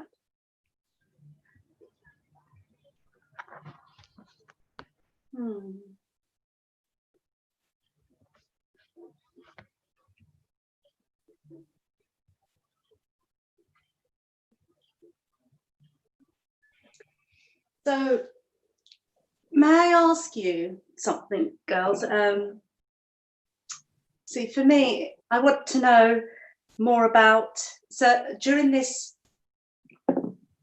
session, not session, but this period of the change in your life, the last, say, couple of months, the environment has changed, not just for everybody really, globally, it was the unknown. What changes occurred for you? Was there anything? Sharanya? What do you mean by that, Elka? Oh, okay. So, changes, small changes, big changes. Did you spend more time with your family? Talking about this whole COVID situation, everyone's talking about, but let's get down to specific. Was there any changes you made? Yeah, I guess, yeah, I know what you're saying. I have spent a lot of time with my family. I think in the last 4 years, I've not spent as much time with them as I have now. And I'm really thankful for that because, I kind of forgot what it's like to be at home, and it's a very wholesome feeling. But yeah, I've also made rejuvenating myself a priority. So a few months ago, I had my first experience of working full time and being in a 9-to-5 job, which doesn't leave you time for much else. So I had a bit of experience of not feeling so integrated and not feeling like I really had my own space to think of what I want to do. So I've decided to make integration a priority in my life, and the lockdowns really helped me with that. But what do you think, Avani? Yeah, just to build on what you said, actually, with the spending time with family, I think that's probably the biggest change for me personally. And it's not really, it's kind of that quality time that I've spent with them, because before it'd be part of a day or part of a week. It wouldn't be how it is and how it has been in the past couple of months. And I think it's nice because we've kind of created that loving atmosphere in our homes now that we didn't really have there before. And also another change that I've made is I've been able to focus more on myself and just to take time to grow myself physically and mentally to become healthier, which kind of again links on to the next slide, where Bruce Lipton mentions how we can control our genes through the lives that we maintain and the lifestyle that we kind of have. So he says in the article, most people on this planet have been programmed to believe that their lives are controlled by genes. Having the gene doesn't cause cancer. It's living a lifestyle that is not supportive of harmony and health that causes the gene to come into play in a system that is falling apart essentially. So when you read this, Sharanya, what's your opinion on this? Do you think it's just our genes? Do you think it's our environment? What's your opinion? To be honest, I think it's a bit of both. I wouldn't go as far to say that living a harmonious lifestyle, is the only thing that gives you that influences your life, for example. So I would say genes definitely have a role to play. That's inarguable, but you can't minimize the role of harmony. There's been so many studies out there to show how less anxious people are generally healthier. They live longer. They're happier. They're more content. They have higher immunities. So harmony is really, I think, understated in our current world. But what do you think, Alka? Oh, okay. So what do I think? Listening to you guys, I'm finding this really interesting. Maybe I could share something that's happened recently to me. My day-to-day life, I'm a teacher, and during this whole period of lockdown, not only was this creating a fear for me, but I noticed my colleagues at work, and I could feel there was this anxiety. Now, a lot of today's community before the lockdown were talking about anxiety, depression, mental awareness or illness, and that was the norm in people's conversation. But once since the lockdown, it became surreal. It was the unknown, wasn't it, for everybody globally? And I thought this is something I had to change. And this article is very relevant because it talks about changing behavior. Am I right? Yeah, definitely. I definitely agree. It's finding that combination and like that balance between in our lifestyles, really. But yeah, this kind of reminds me of that piece of the article, Sharanya. Did you manage to read it? Yeah, it's actually coming up next. I think it's a good idea to read this out loud. Yeah. So, what controlled the fate of the cells? It wasn't the genes. They all had the same genes. The thing that was different was the chemistry of the environment. The genetics of the cells were controlled not by the genes, but by the environment. Now, this is really interesting, but what was the research behind this, Avani? Yeah, so Bruce Lipton actually did a study, and to kind of show the role of environments on genes. And what he did, he used stem cells. And what are stem cells? So stem cells are genetically identical cells, and everyone has them in our bodies. And they differentiate into all of our different cell types that make up us as humans. And so in the study, he used 3 colonies of stem cells, and he put them into different environments on a plate. And what he did, he wanted to see how they would grow and if they would grow into different cells. And in the article, he actually says that because of the environment, they changed, they grew into different cell types. So one of them was bone, one of them was muscle, and one of them was fat. And despite them all being genetically identical and exactly the same cells, it was actually the environment that had the impact on the control of the genes, which led them to become different, which I find really fascinating. And it's something that we can definitely like implement in our own lives. Yeah. So for someone like me, because I like science, I like what you're saying. Yeah. But you talk about change. I mean, what could you do more of? Well, I think change definitely happens on the most important change is to happen on a personal level.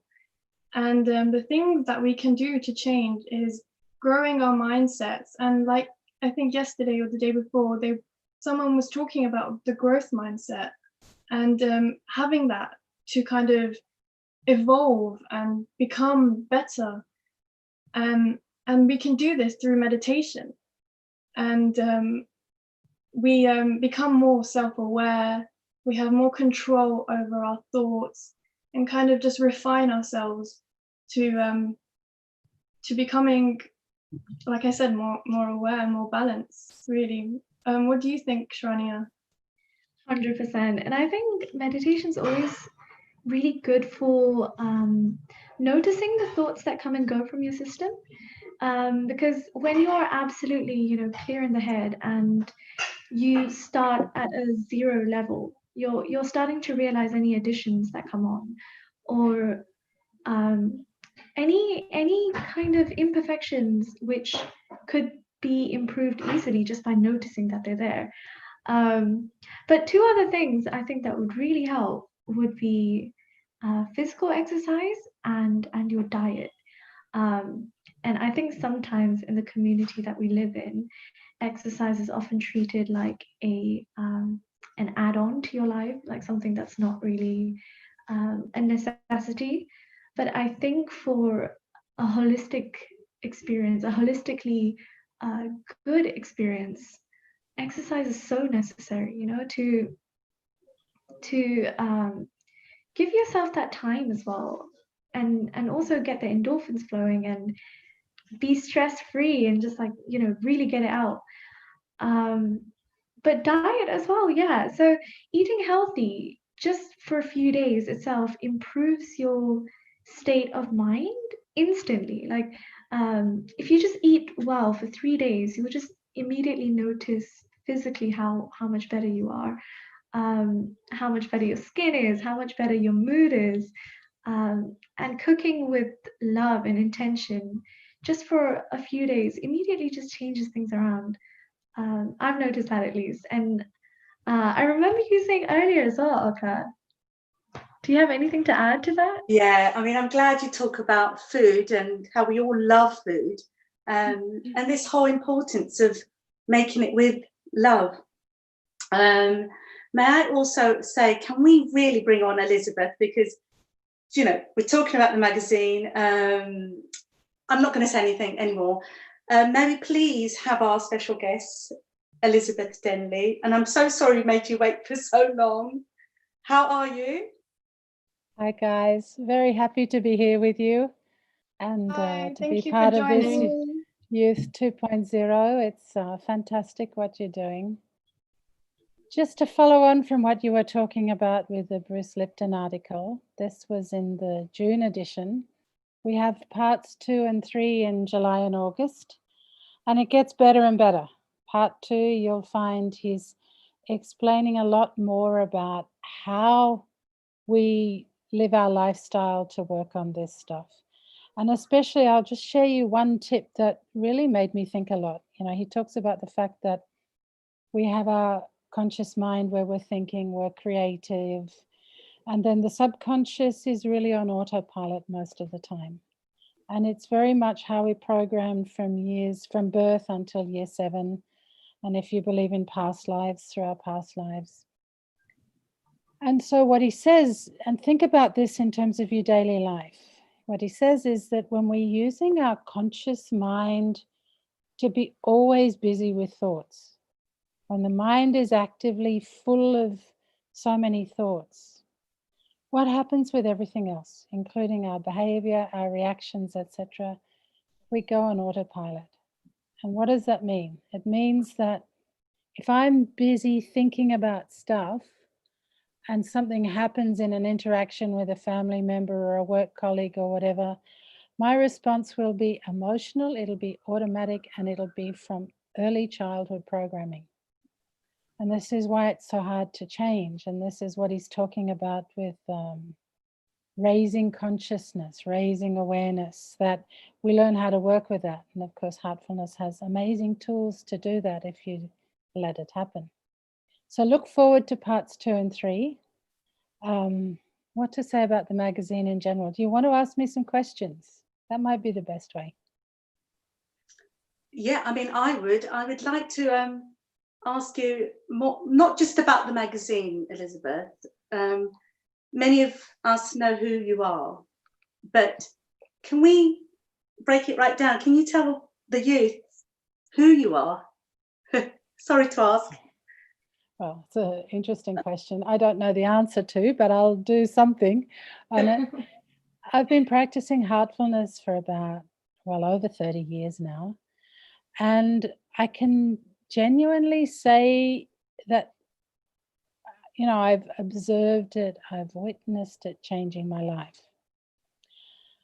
You know, growing up, I'm originally Australian. I grew up in a normal Australian Western family, very sort of Anglo-European background, which Australia was back then, full of prejudice, full of terrible atrocities towards the local Indigenous people, all sorts of things. I mean, it was a very, it was a different era back then. Something like Black Lives Matter or Me Too just didn't exist in that era. And of course, and that was in the 50s. And then I went through the huge transformation in the West of the hippie generation, which we're sort of seeing a similar mirror to in India today. The sort of expansion of consciousness, the expansion of ideas outside traditional thinking, huge generation gaps, etc. I survived all that. I did my university degrees in biological sciences and ecology, basically. Marine ecology is what I specialized in, but my whole study was in studying the natural world. And as well, I was a musician, professional musician, and interested in spirituality, but not from a religious perspective at all, because I grew up in a family that was very much resistant to the doctrines and the dogma of religion. So I had the wonderful opportunity to explore many other things, which eventually in my early 30s led me to Heartfulness. And from the first experience, I knew that this could take me on an evolutionary journey that none of the other things I'd studied previously could. And that journey's continued. I think for me, evolution is what's important in life, to have some ultimate purpose to an existence, to realize some sort of potential. And so that's why I'm here in Kana. That's why I'm working on the magazine. That's why I meditate every day. And I think it's changed everything. It's changed how I am with my kids, who are both adults now, with work colleagues. It gives a different perspective. It allows you to pause. It allows you to work on yourself, what I would call continuous improvement. Because I think we're all a work in progress. And once we realize that, and once we start to be able to accept that my problems, my sufferings, my, tendencies, I'm not alone in any of them. Everyone out there is going through the same struggles. When we can get rid of our egos and start to say, you know what, I can share this with other human beings. I can start to really open up and build community. And funnily enough, the July edition of the magazine, if you've got it there somewhere, the cover, is called Community. It's about how we move into this new era of self-acceptance and acceptance of each other. compassionate consciousness. And, you know, looking at Bruce Lipton's stuff about how we have to change, how this era is all about either mass extinction or evolution, it's really a time for change. So I guess the magazine is a forum where all of you can contribute to that, and where we have, you know, celebrities like Mirabai Bush and Bruce Lipton and Michael Singer and many others contributing. All of you are welcome to contribute articles as well, or illustrations. You would have seen the beautiful illustrations by Ananya Patel, who was London-based. She's now back in India, but she did her studies in London. We have many young contributors, and that's one of the wonderful things about the magazine. It's very fresh and vital and dynamic because of the youth contribution. So enough, yeah. Can I ask that question? I remember asking you this many years ago, and I just feel could be useful. That answer you gave me was beautiful. Was, oh, Elizabeth, I've got so much going on. You know, I'm this, I'm that, I'm that. You know, I didn't know what hat I'm wearing. What hat am I wearing? And I remember your response. Can you remember what you said? No, I've got no idea. Tell me. Yeah, so it was like, I was in a panic because not only was I a mother, I was a teacher, I was a this, I was that, and the question, I had too much going on, and how was I going to cope? And I sent you that email and I said, I'm wearing too many hats, which one should I be wearing? And that, do you remember the answer? It was all about, and your answer was so profound, it was, Alka, you only wear one hat. And it's so beautiful that I thought I'd bring that up. It was, you were telling me, just be true to yourself and be connected. I think for youth, that's the most important thing, how to be authentic. Because if you can do that, if you can really listen to your heart and let your heart guide you in who you are, then you'll be happy. You may have struggles, people may not agree with you, but you'll feel integrity. And once you have that, you have a solid base, you have your center. That's the most important thing. That's why I meditate, or one of the reasons why I meditate, because that's what this gives me. Gives me that integrity. I have a question, Elizabeth, for you. About authenticity. How would you recommend that, you know, for someone who is a youth, and to merge something like meditation and spirituality into my student life, where it's not that common? How would you help me in terms of, you know, being authentic?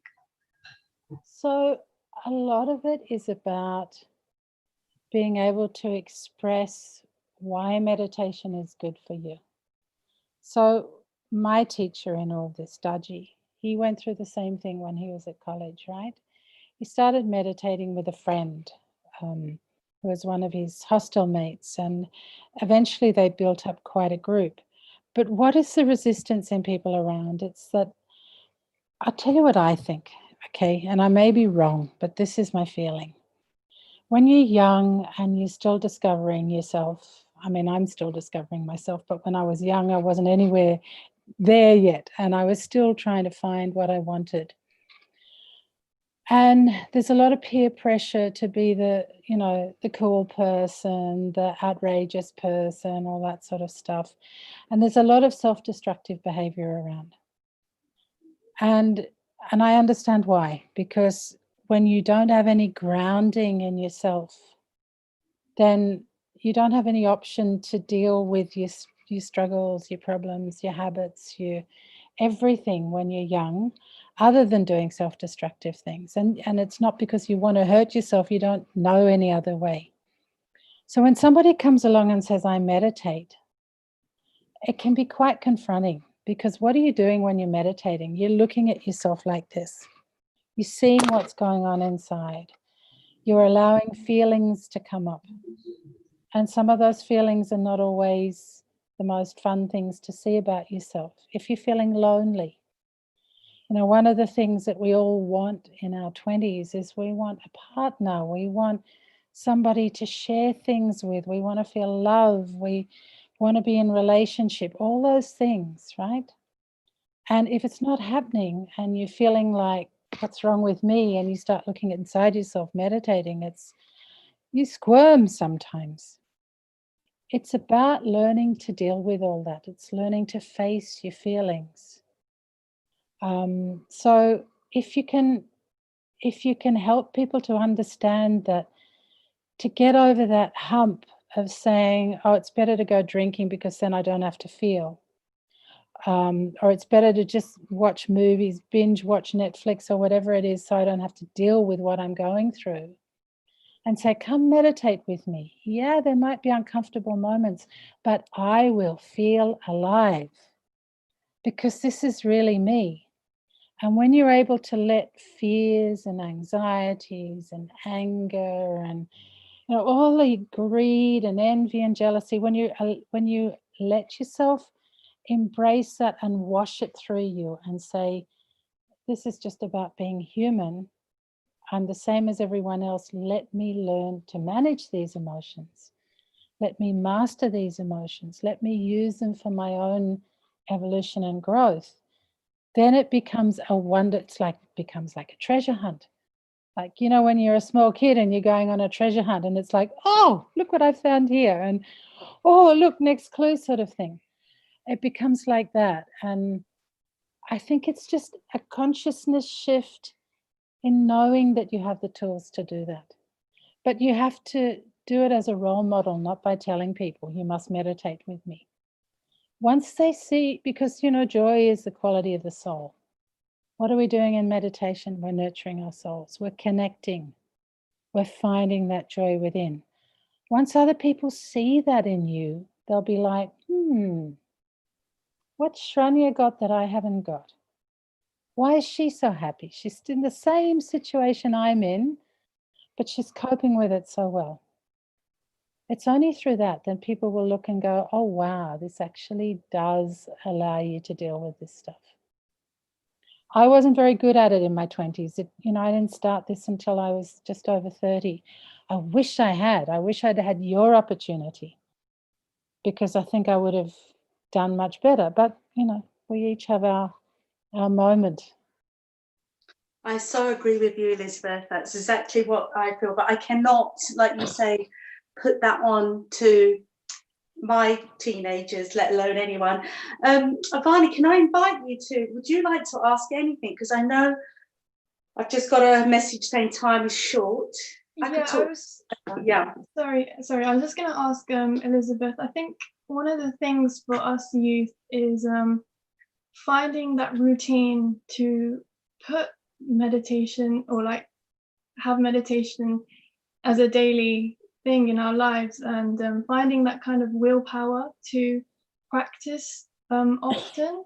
So do you kind of have any advice on how, because I'm quite, I put my hands up when I say I can be, I don't meditate every day when I should.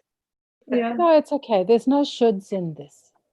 See, what do you do every day? It's the stuff that you love or that's essential for life, right? Yeah.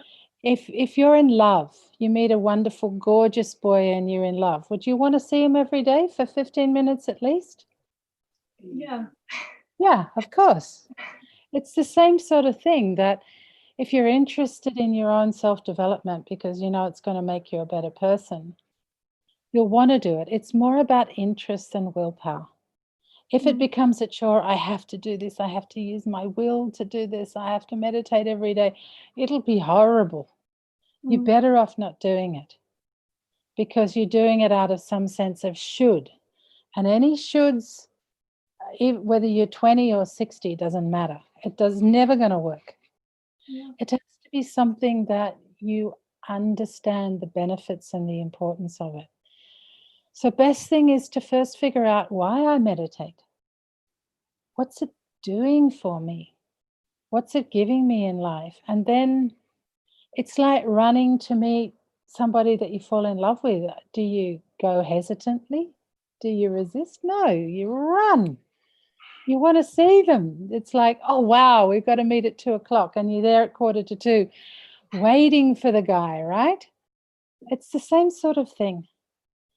It's about creating a culture and awareness of how meditation gives you a better life. So don't try and do it by willpower and shoulds.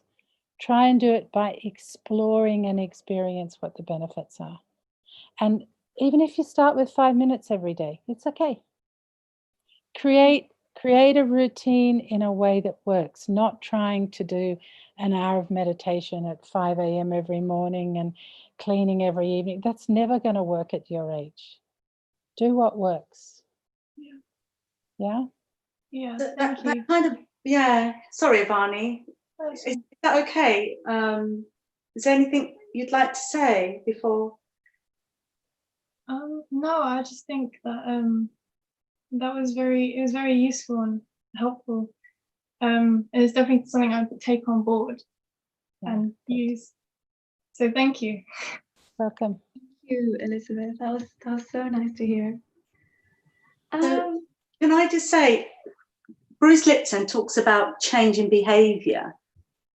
May I just ask Elizabeth, before we leave, because we've got 5 minutes left, I was going to offer a relaxation, but I just want to ask Elizabeth, is there anything more that you'd like to add when it comes to behaviour and change? Yeah, don't give up because it's difficult, because it is difficult.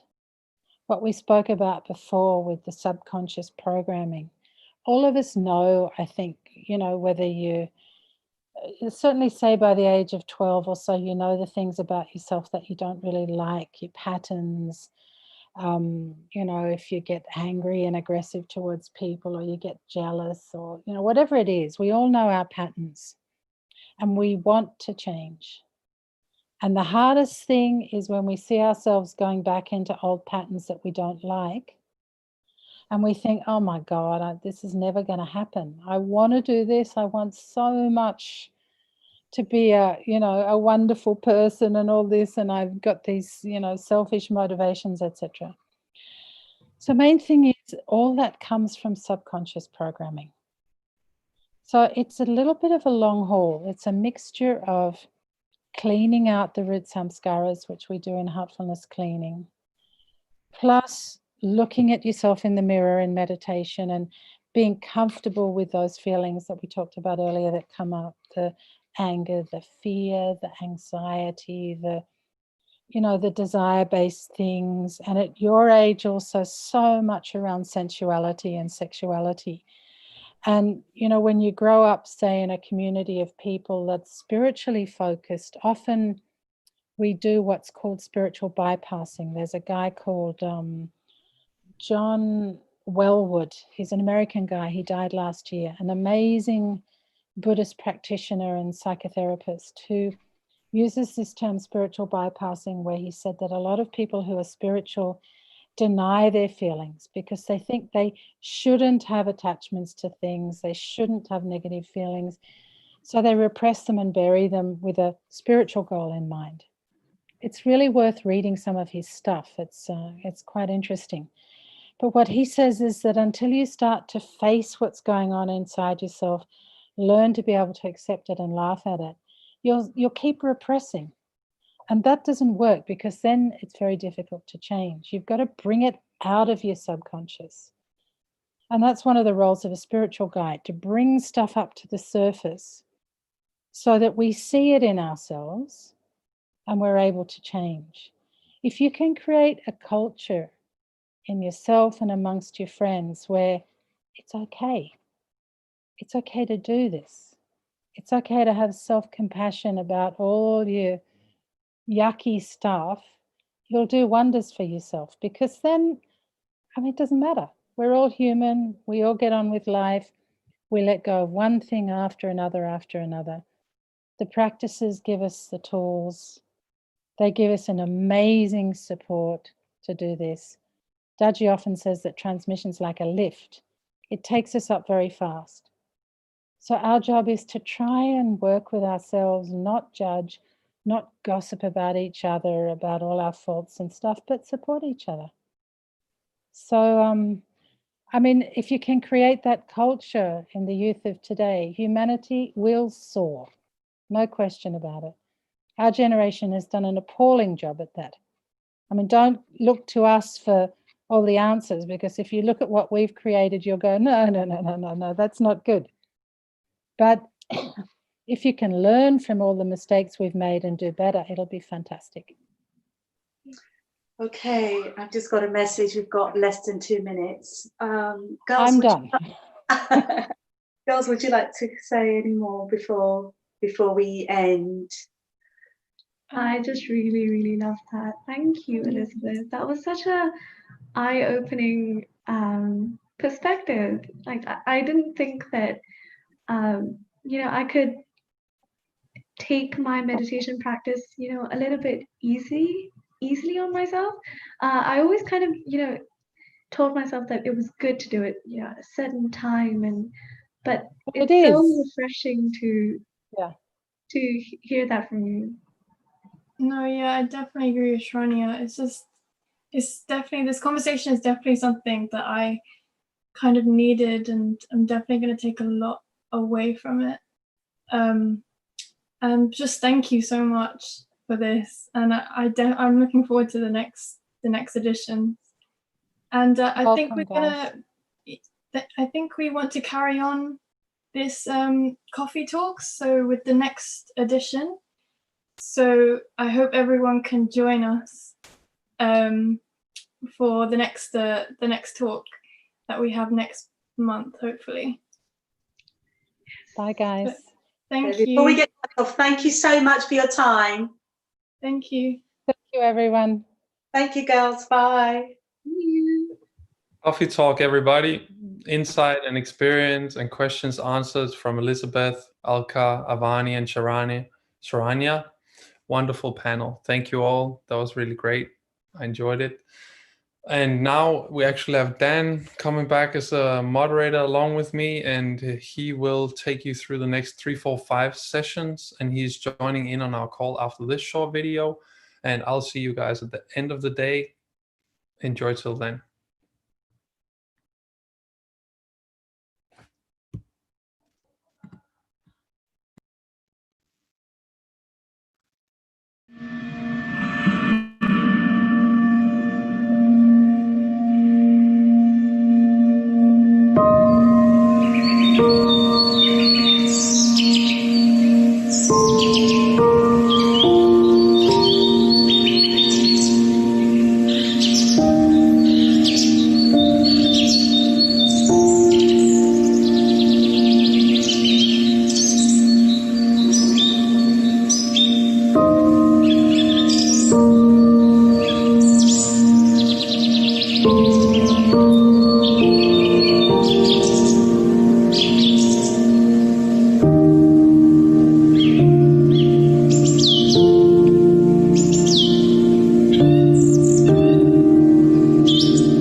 Good afternoon, everyone.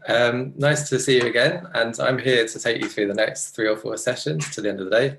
And next, we've got a session I've been really looking forward to with Amir, Imani, And Amir has got a master's degree in counselling and adult education from the University of Toronto.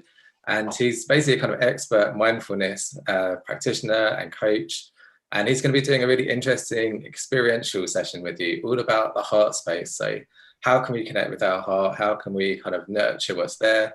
I think it's going to be really interesting. And what you're going to need in order to get the most out of it is just a pen and some paper, just so you can kind of make some notes, because there's going to be parts of talking, and then there's going to also be periods of reflection and silence. And so that's the time for you to, really make the most of the session. So I won't talk anymore. I'll hand over to Amir. Amir, welcome. Thank you, Daniel. Thank you so much. Happy to be here.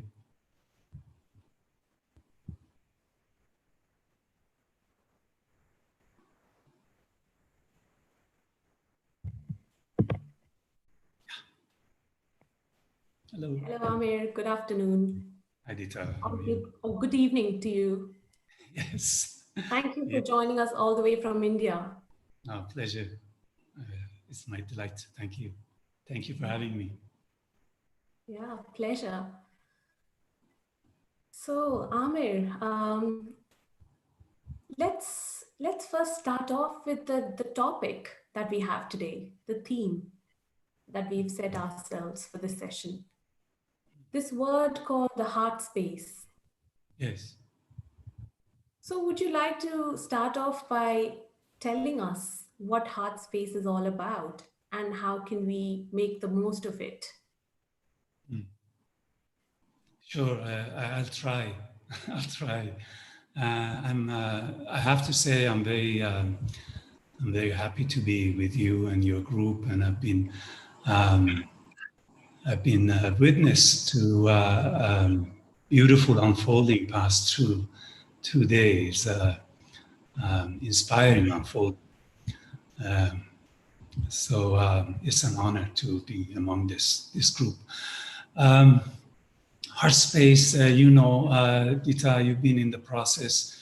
It's been a co-creation of me, you, and some of you guys talking over the fact that what is the need of the time on this third day. So we came up with this idea that maybe after a few days of learning and taking in the inputs and all these beautiful skills, maybe there will be a need for some time to reflect and digest and move forward. So this was the underlying objective of this space. And then the heart space is just popped up because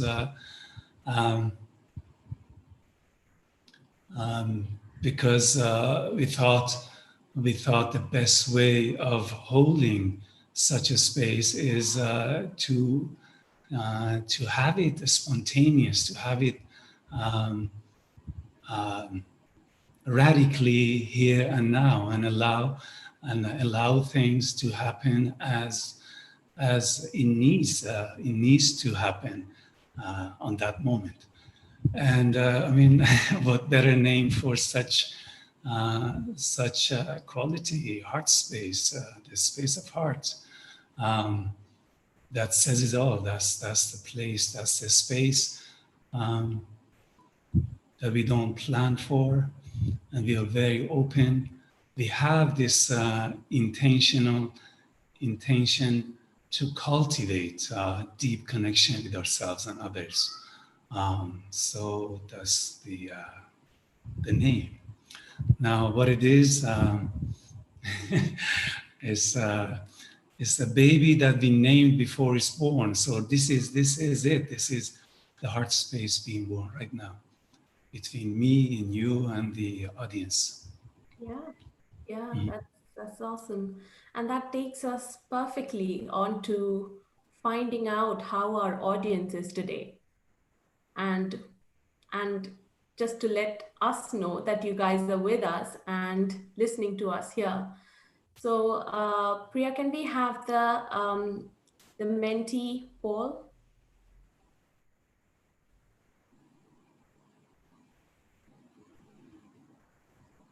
That's awesome. Thank you so much. Okay, yeah. You can open up your Menti app. You can go on to www.menti.com and use the code that is on the screen right now. That's 987821.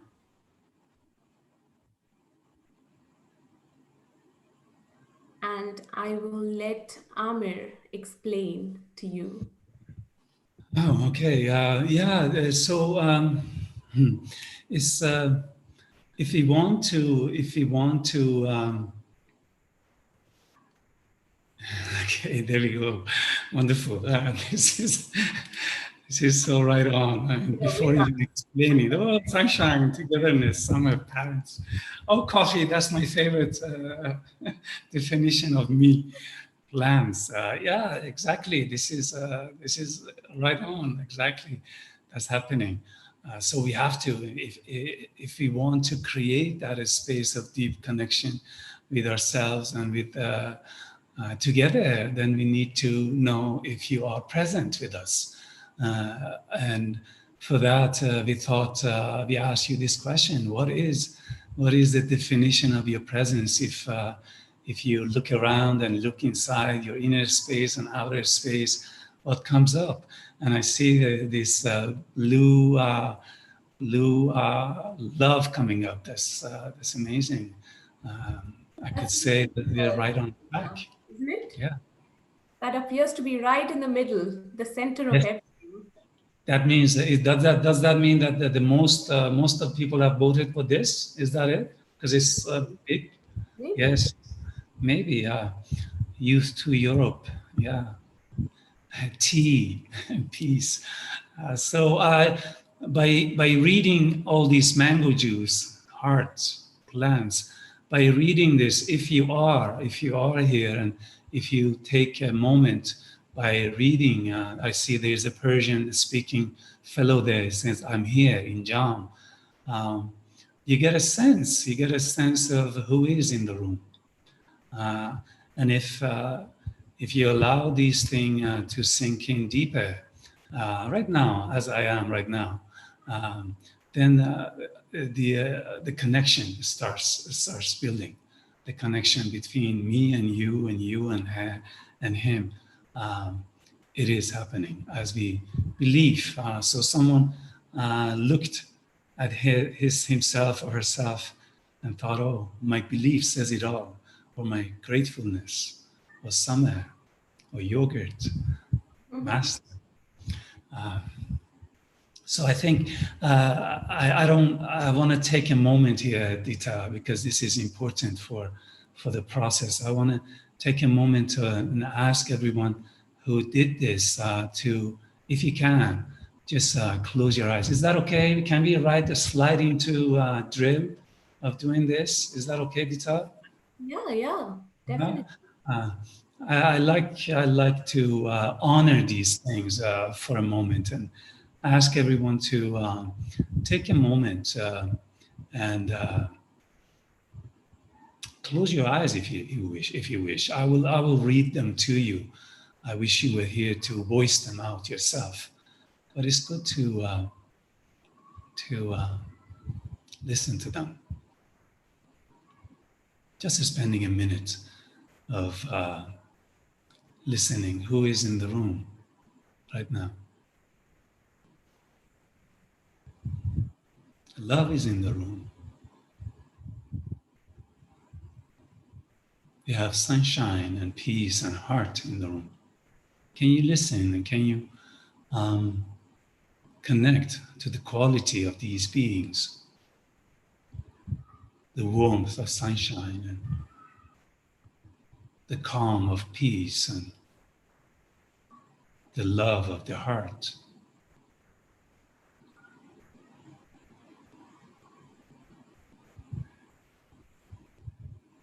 Master is here. So is summer and togetherness.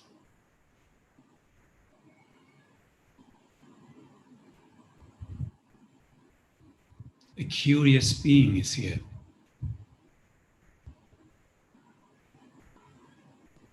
And kindness and gratitude too. Can you feel them? These are the names of participants today.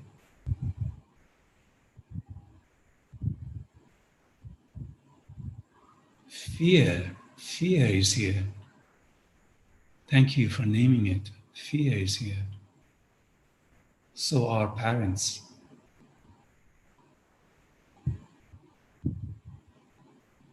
And gratitude.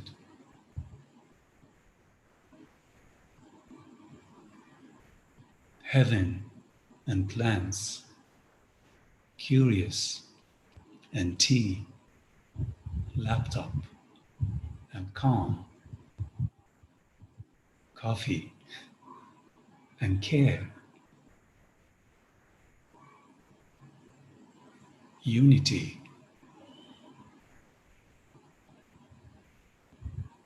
Energy and here. So spending a few seconds together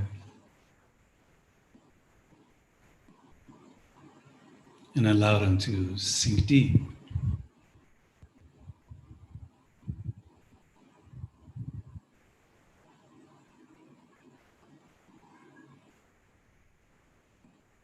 Establishing a deeper relation to these participants right now.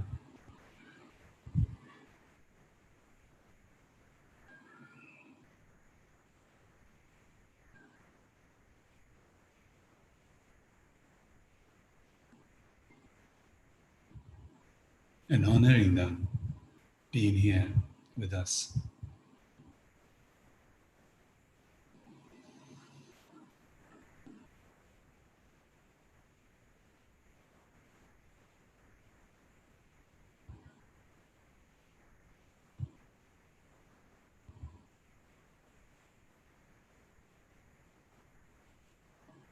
And feeling the energy in this circle of friends now.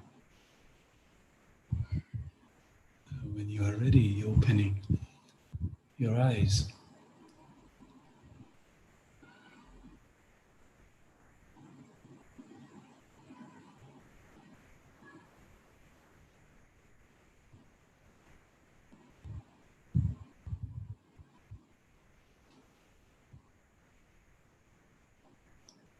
Yeah, this is us.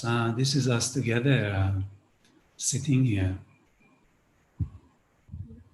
And speaking of Heartspace,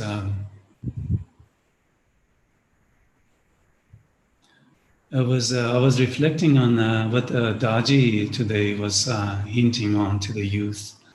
And he was saying very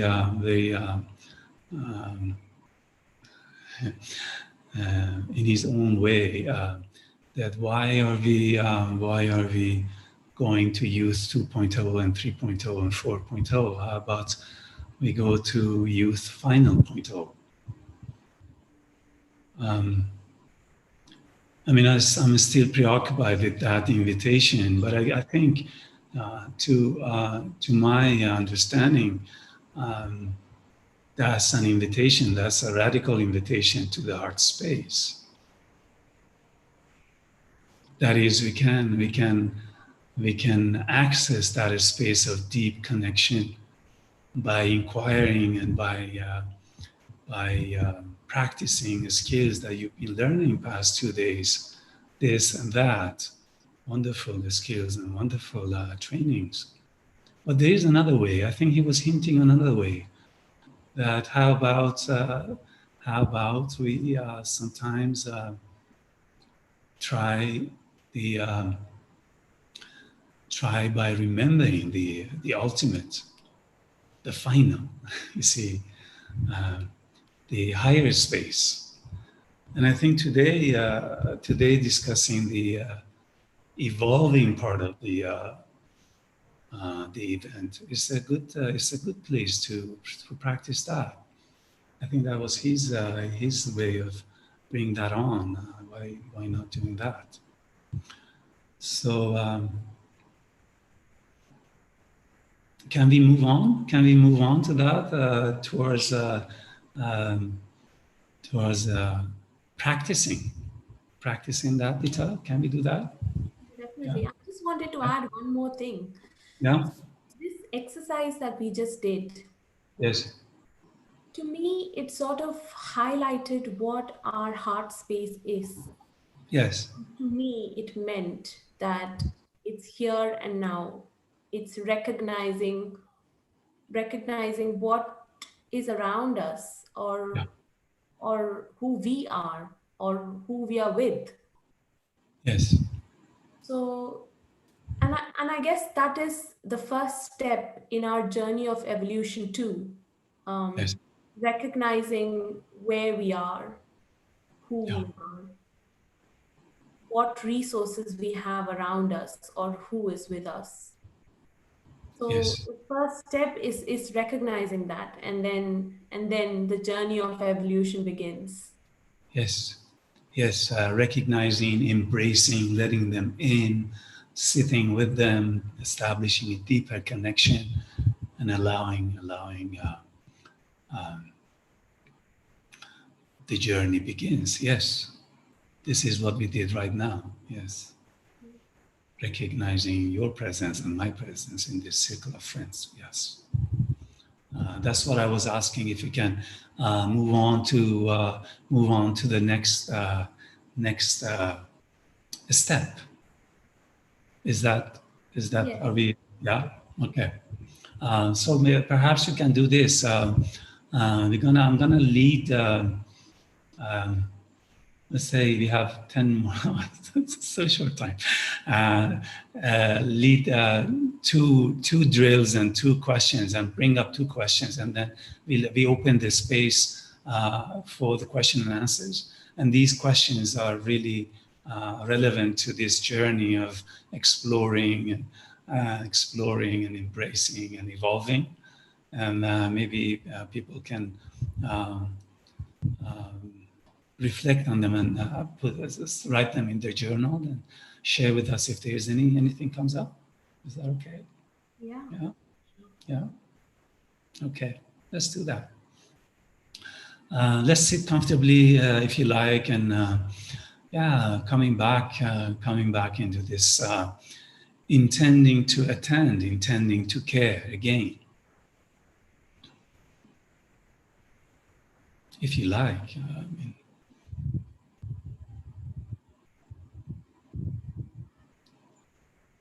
Always helps to close your eyes.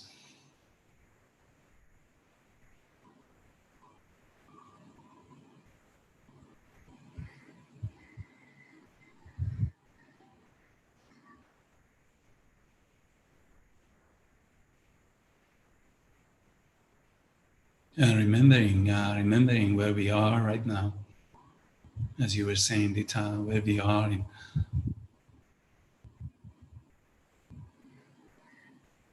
And this remembering is more of a deeper remembering. It's connecting to what you heard, the sunshine, the love, the heartbeat, the here, to the essence of being here together.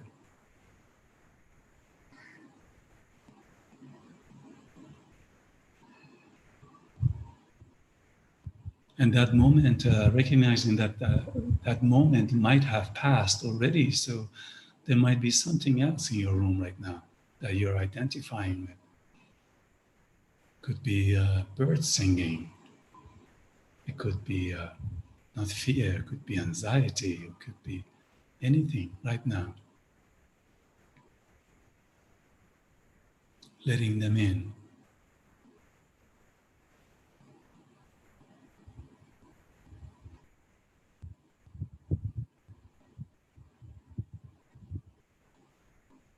And as you've been trained, see if you can stay with them, exploring, embracing,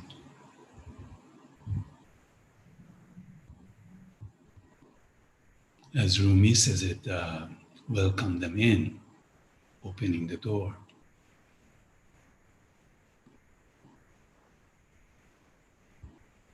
Open the door to yourself, as you are right now.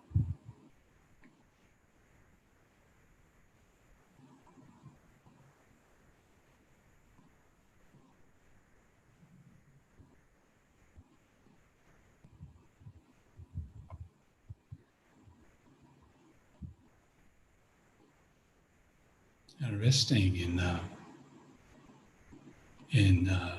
you being you right now. The body, the mind, and the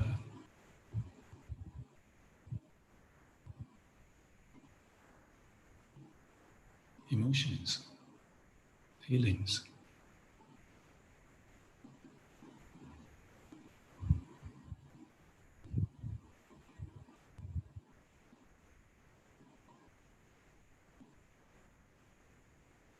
And when you're ready, we're going to move deeper.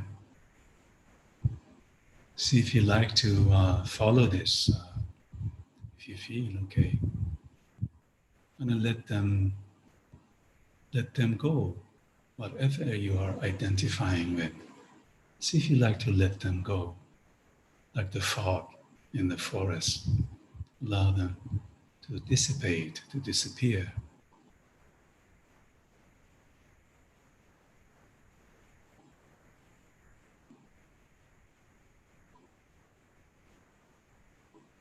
And watching them disappearing.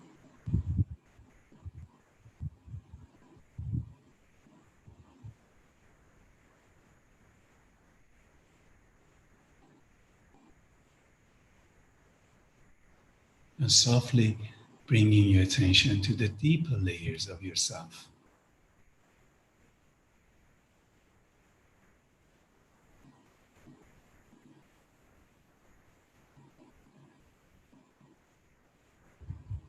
Where there is no name,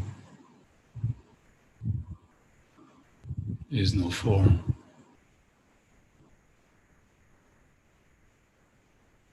Only a space, a bright space, depth of you.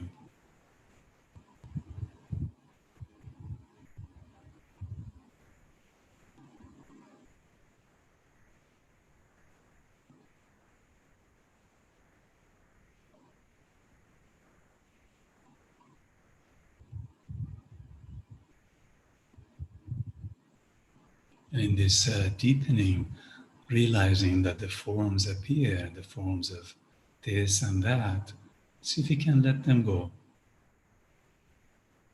Softly let them go and dive deeper.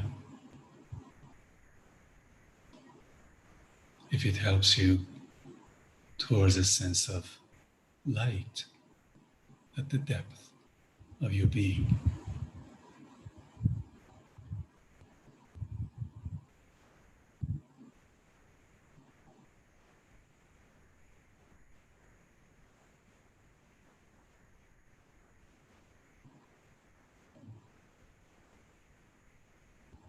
Ever deepening process, ever letting go of forms.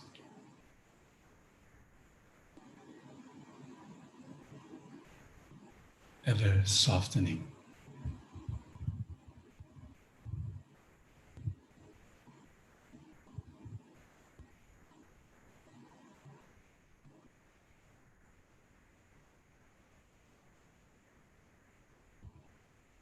And ever resting in this deepening.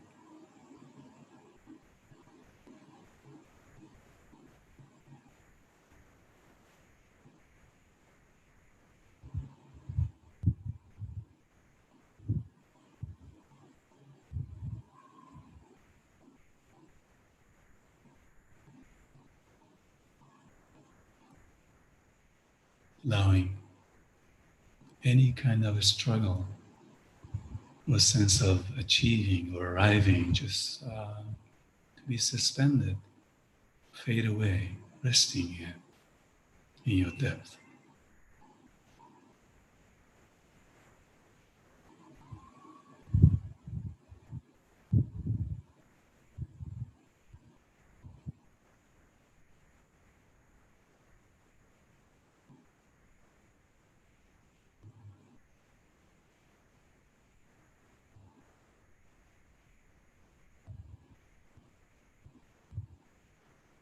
And see if you like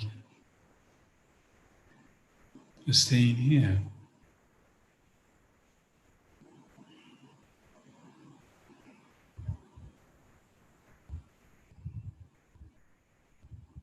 bringing two questions relevant to your journey of evolving to mind.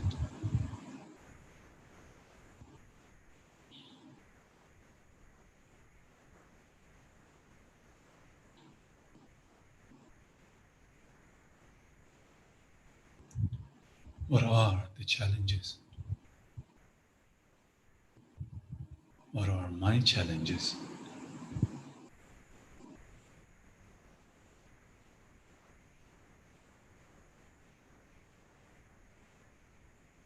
On this path?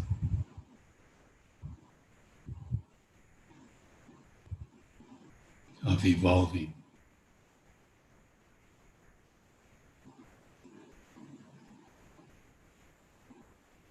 of envisioning the highest. What are my challenges?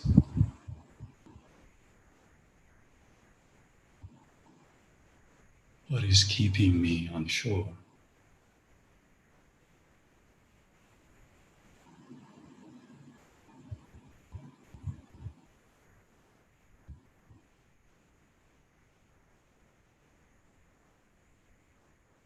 Staying with that question for a minute.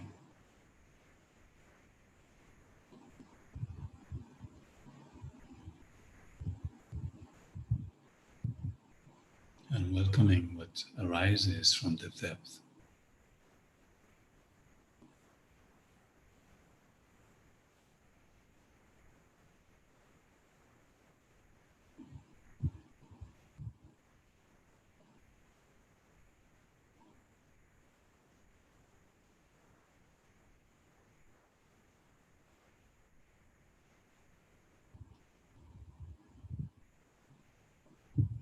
What is stopping me? What is slowing me down?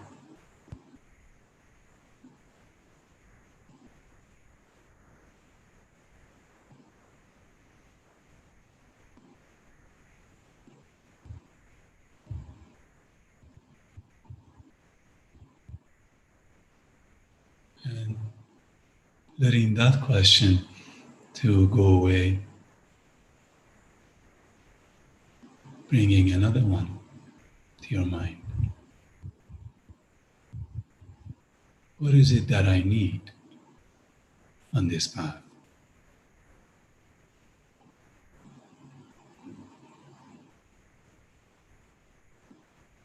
What do I really need to move forward?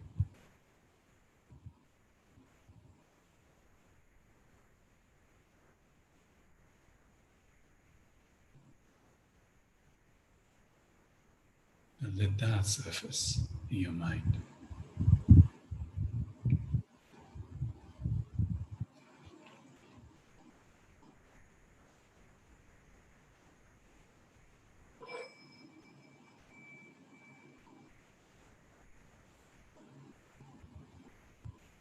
What do I really need?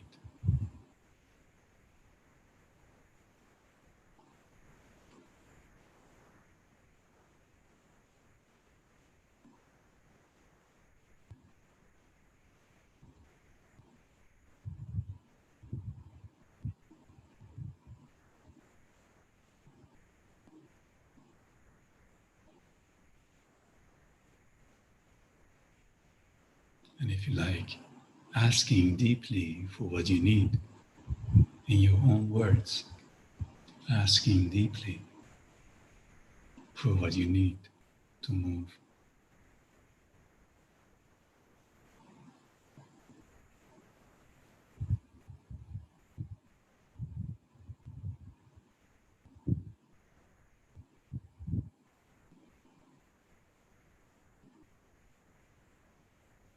And then slowly letting that go to keeping the voices inside you with your challenges and needs. With the sound of the bell, returning to our group.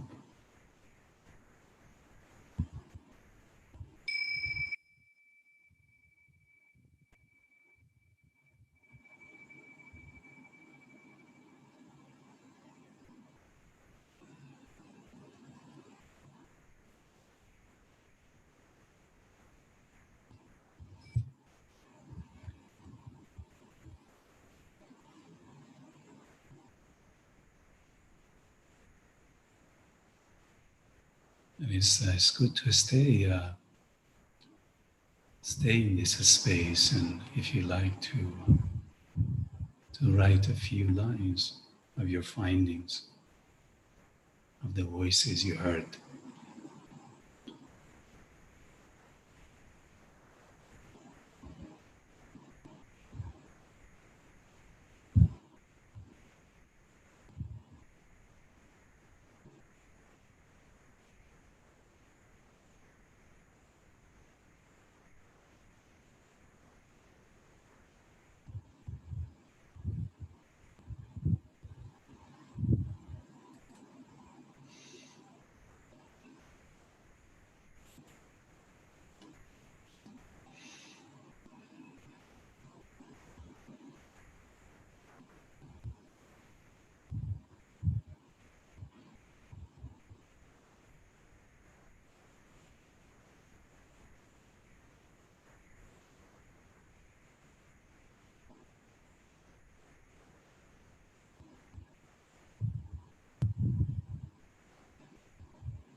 Thank you for that, Amir. You're welcome. Thank you. Yeah, this exercise really, what I felt was that it really helped us connect with ourselves, really help us introspect. Yes. And get answers from within. Yes. So a question from me then would be, when would you suggest we practice this exercise? What are the moments? Would it be when we are confused, to help us make decisions? What sort of scenarios would you suggest we practice this? I think anytime. We don't need to be in a specific situation to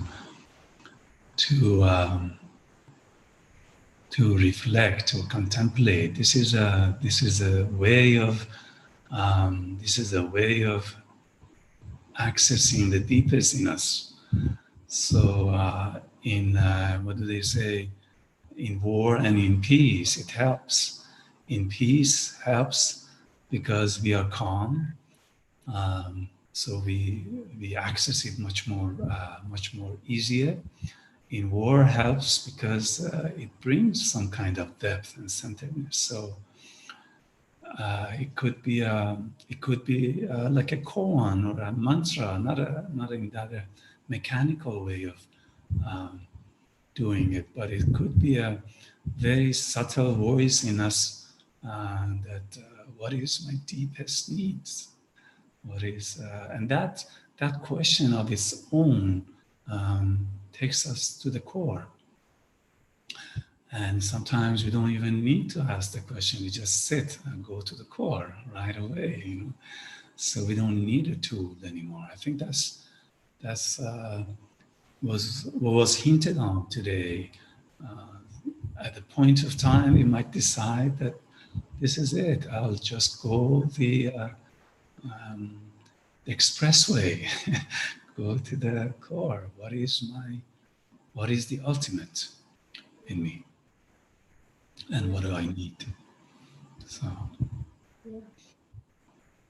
And yes, so this exercise also proves that it's all within. Sometimes all we need to do is just go within us to get answers rather than seek for our answers outside. Yes. So let's check. Would you be open to answering questions from the audience? Yes, please, if I can. If I can't, I say I don't know. Okay, so we've got one here. The question reads, how to look differently at the unpleasant thoughts that come up to the mind during any practice?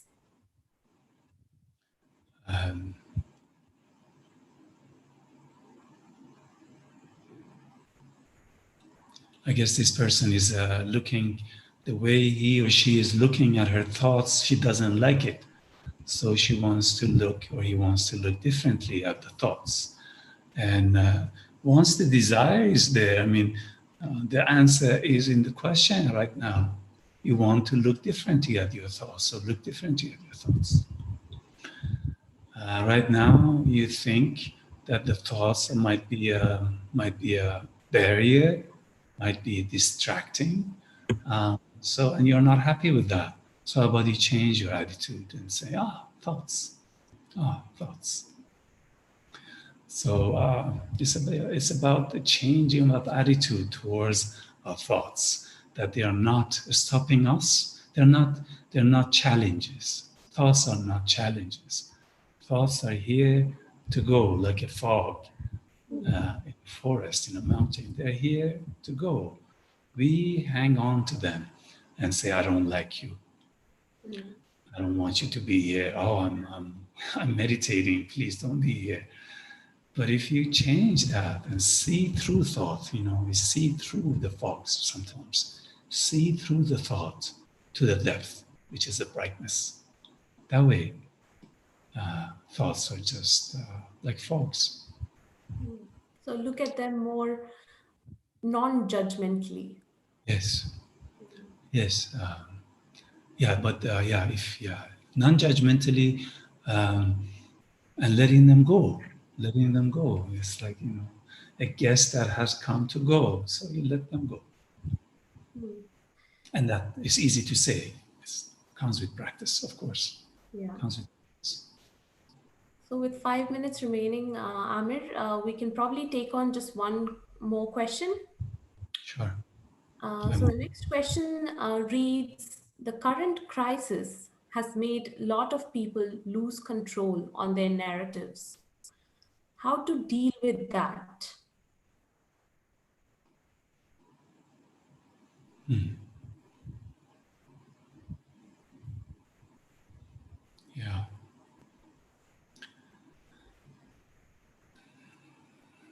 Yeah, we just did what we just did. Sitting. Stillness. Stillness always brings us back. That's my experience. The stillness and silence and intending to take a pause in this madness of pandemic, to take a small pauses, brings us back to sanity. Once we don't stop, we become part of the insanity. Once we stop, as we did right now, and see what's going on here. Who is this I right now? And you see the insanity, the madness that is you are complaining about. Then by keep looking at it with kindness and softness, that like the fog disappears and you arrive at your own real narrative, depth. So even short time, 3, 4, 5 minutes at a time, seeing what's going on. Let me sit, let me feel, let me be. That helps. So this exercise can also help us gain control over ourselves, isn't it? Yes. The question was about losing control. I guess reconnecting with ourselves, really going deep within ourselves will sort of help us gain clarity on the situation and, demystify what we need to do next. Yes. Yeah.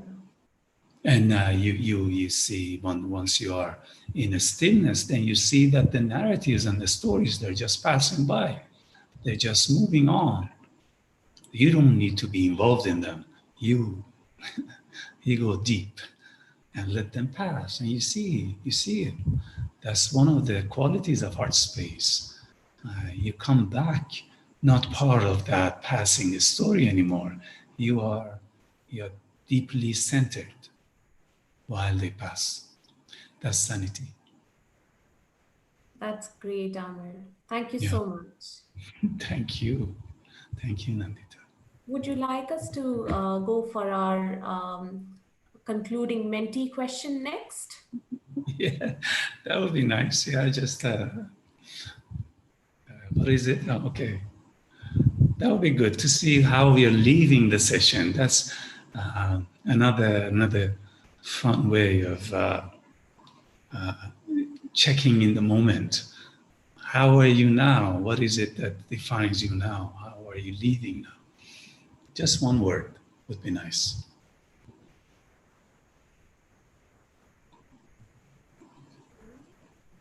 Our time is up. It's up. Yeah. Believe in yourself. Wonderful. That's a good one. Yeah. Peace, love, joy. Yeah. So looking at the answers, Amir, looks like it has been a positive experience for our audience as well. And they've enjoyed Yeah. it. Yeah. And I could see we have let the forms go, the mango and the coffee, you know, we are going deeper into yes, clarity, joyful, joy, happy. Wonderful. And imagine accessing this in 20 minutes, faith, happiness, a peak within. Awesome. So I would like to thank you, Amir. Thank you, guys. Thank you. And helping us to reconnect with ourselves. Thank you. It's such an important tool to have, because in this scenario where we're always relying on external situations, it's the within that counts more.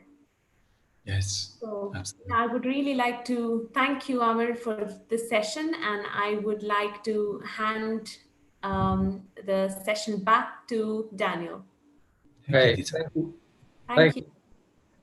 Yeah, thank you so much, both of you. Such an interesting session. I loved it. It's kind of, a sense of all this kind of transience in our consciousness, and then finding a way to really go beneath all these layers and find a stillness. It was amazing. Thank you so much. I really enjoyed it. Thank you, guys. Take care. Wonderful. Thank you. Thank you. See you. Bye-bye. So yeah, I think after that we're all in quite a quiet space now. So I think it's time to just take a few moments in this break just to write down anything else that you observed and just spend this time being quiet. But we are going to have a slight change of pace for the next session. We've got Benjamin Le Viscount coming on to talk about our relationship with our feet, and he's a kind of movement and exercise specialist. So if you have them, then you will just need a yoga mat and a pen and a pencil and a sheet of paper. But I can talk about more when we come back in a moment. Thanks.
Hi, welcome back everyone. So as I said, we've got a really nice session coming up. It's going to be a change of pace.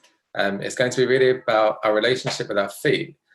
So Benjamin Le Viscount, he's done a lot of work on our relationship with our feet, how we can how we can move better, how we can correct our posture, how we can run better.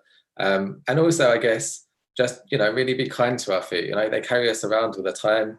And, just really giving attention to that part of our body. So I'll hand over to Benjamin, if he's ready to take you through it. Thank you. Okay. Unmute. Can you hear me? We're on the video. Excellent. Give me a nod to say everything's working okay. It still looks like I'm in the little screen there.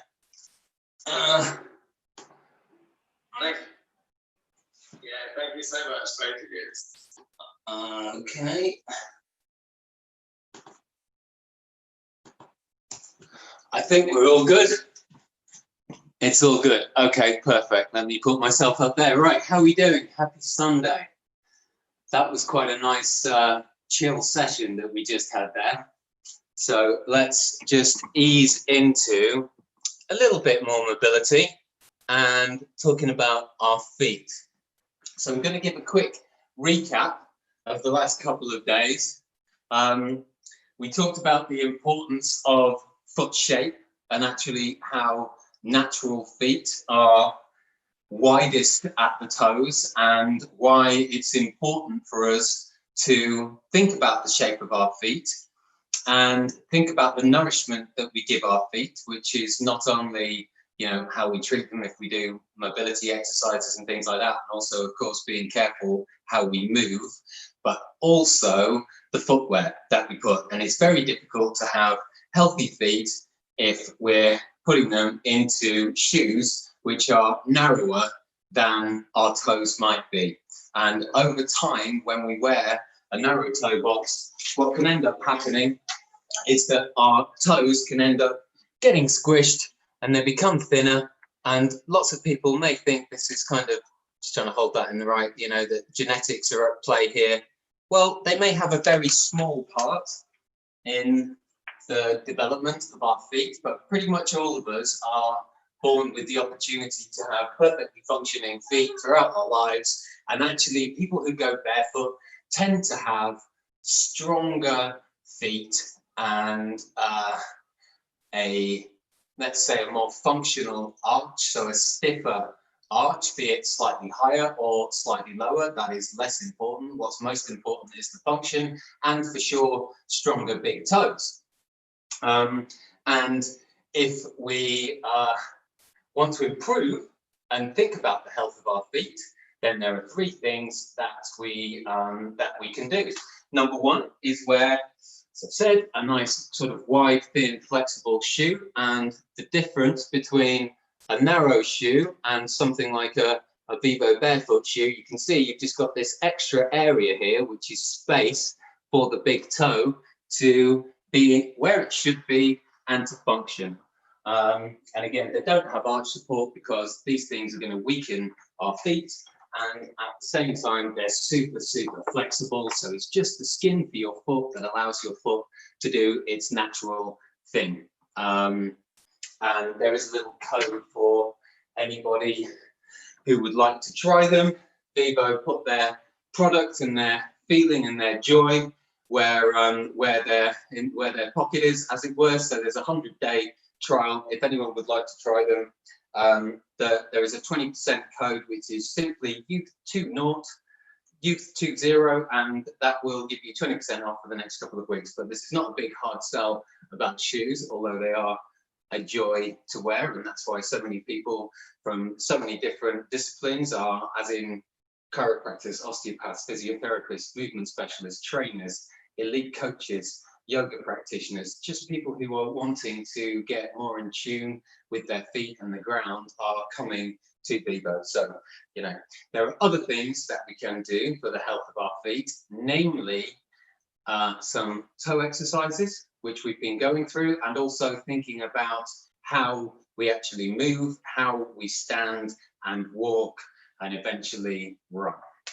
Okay, so we did some reconnection with our feet, and we practiced doing little exercises like, can we lift our toes up and keep the big toe pinned down. Yeah. Just reviewing some of these exercises that we did yesterday. Excuse me being in terrible posture, bent over here. So little toes up, big toes down, big toe up, little toes down. Good to just practice having the ability to dissociate, as it were, or between the big toe and the other toes. Yeah, it helps with our big toe function, and stronger big toe is important not only for balance and the health of our foot, but also eventually for performance as well. Ultimately, it can help us spring off the floor. Yes, so we've done those. We've also got big toe going back and little toes forward. On the first day, we did these manually as well. In fact, no, yesterday, just using our fingers to bend the toes. And if these kinds of things are painful for you, or you struggle to get into them, then the step back is to just manually start moving your toes and your big toe with your fingers while sat down. And that will help you to reconnect with your feet, to explore your feet. And then once you have mobilized them with your fingers, you can even resist against it with your toes to just start them moving themselves. And then you can get into doing these kind of toe exercises too. Okay, so yesterday we practiced squishing our toes all the way together and then spreading them apart again. So let's have a go with that. Squish and spread. There are muscles between our toes, and it's important to practice these things because it will mean that when you do put your foot under loading and under shock absorption, it's got more of an ability to handle and recoil that load, as it were. Yeah, so squishing and splaying. Let's have a go at another fun one that I like to do. It's a bit of a toe opening experience. Hopefully you can all see this. I'm going to put one finger between each of my toes. So I'm going to put my index finger between my big toe and the second toe. If you've never done this before, it might well be an idea. It's a good idea to just practice doing each finger or one finger between each toe individually, and then maybe try 2 fingers and then 3 fingers. There we go. Hopefully you can see that. I have got my fingers all the way between all of my toes. So my toes are now really nicely spread. And I'm going to mobilize my whole foot and ankle.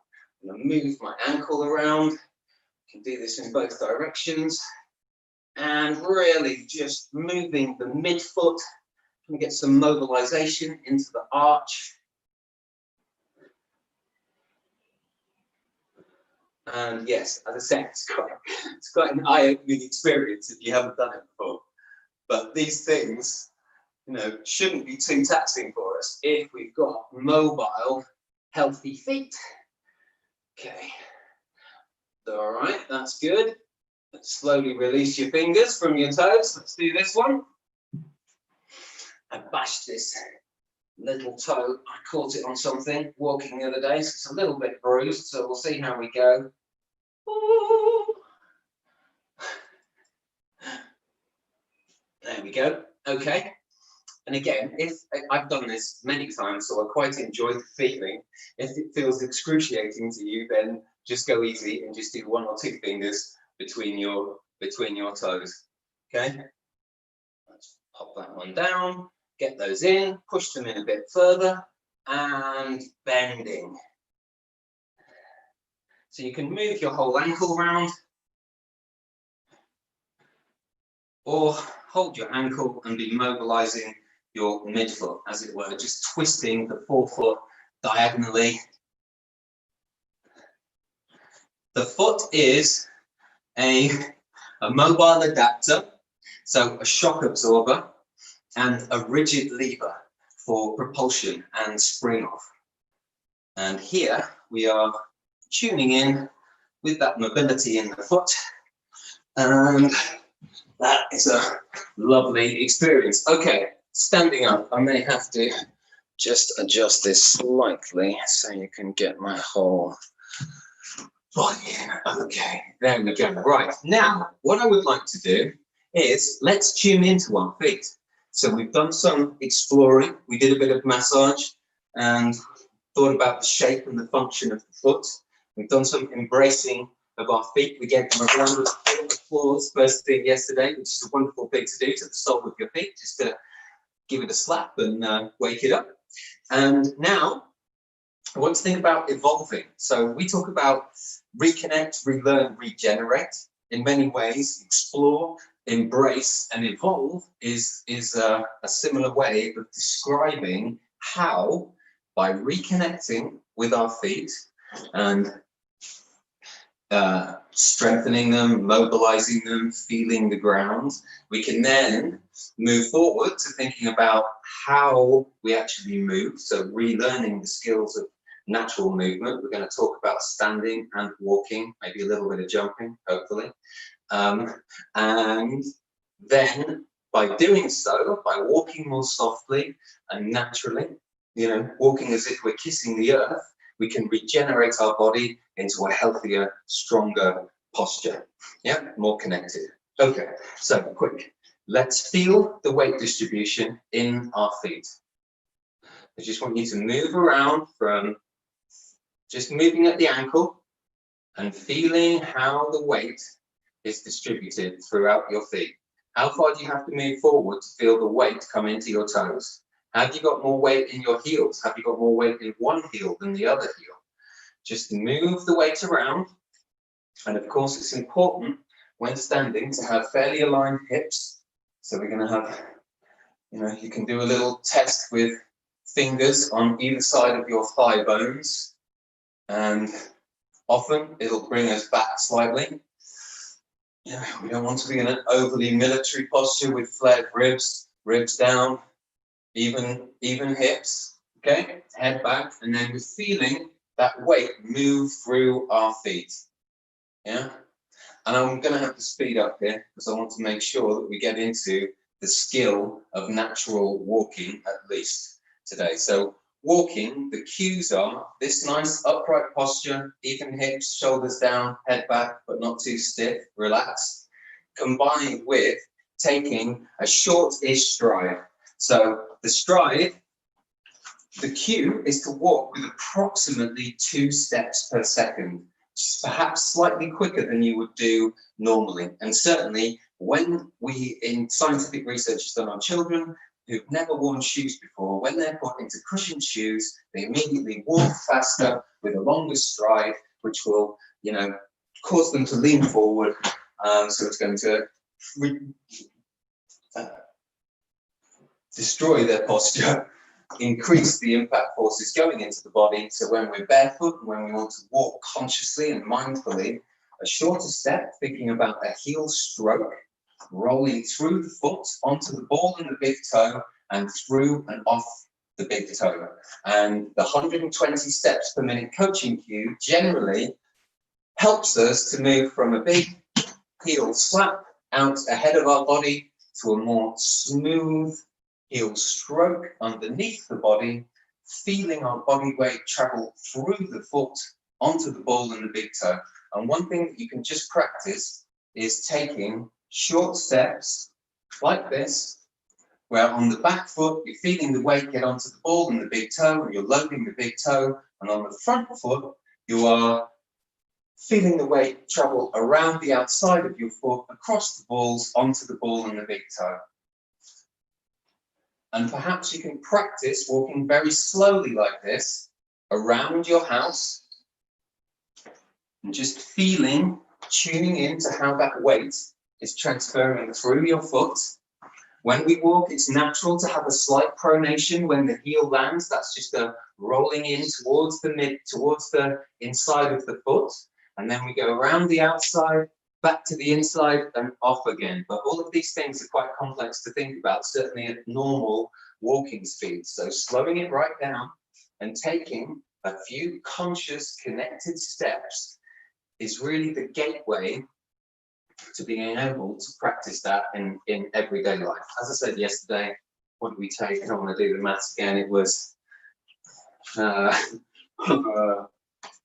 365 million steps, something like that we take in a 100-year lifetime on average of 10,000 steps a day. I'm pretty sure that's right. Anyway, we're taking millions of steps. And I do genuinely believe that by consciously connecting and spending time to take a few of those short steps, that we can really change our lives.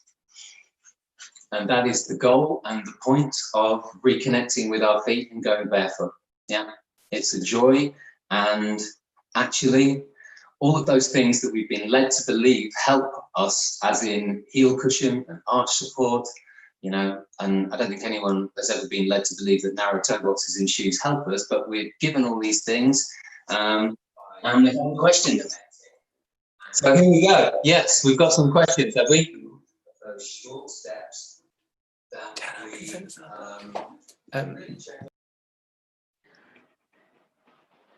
oh, I just caught you coming in there. I don't know whether you want me to carry on talking for a minute or. Hi there. Sorry, Ben. Just we've got a few questions from the audience. If you're happy to take a few, I don't want to interrupt you, but yeah, no problem. I'd love to answer some questions, of course.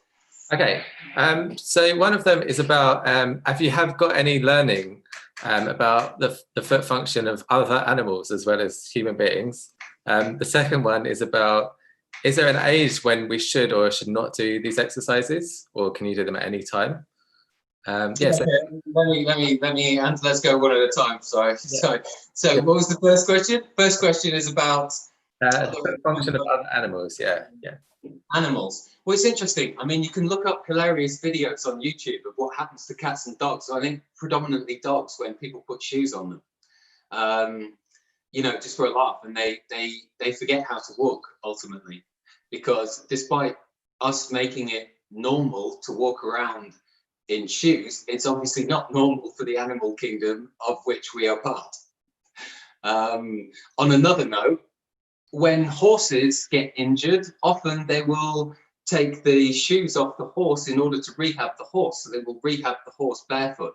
And there was some research that I saw recently, funnily enough, that showed that horses that went barefoot had a greater surface area of their hoof rather than horses that were put into shoes, which obviously will restrict the function of their foot. So yes, definitely.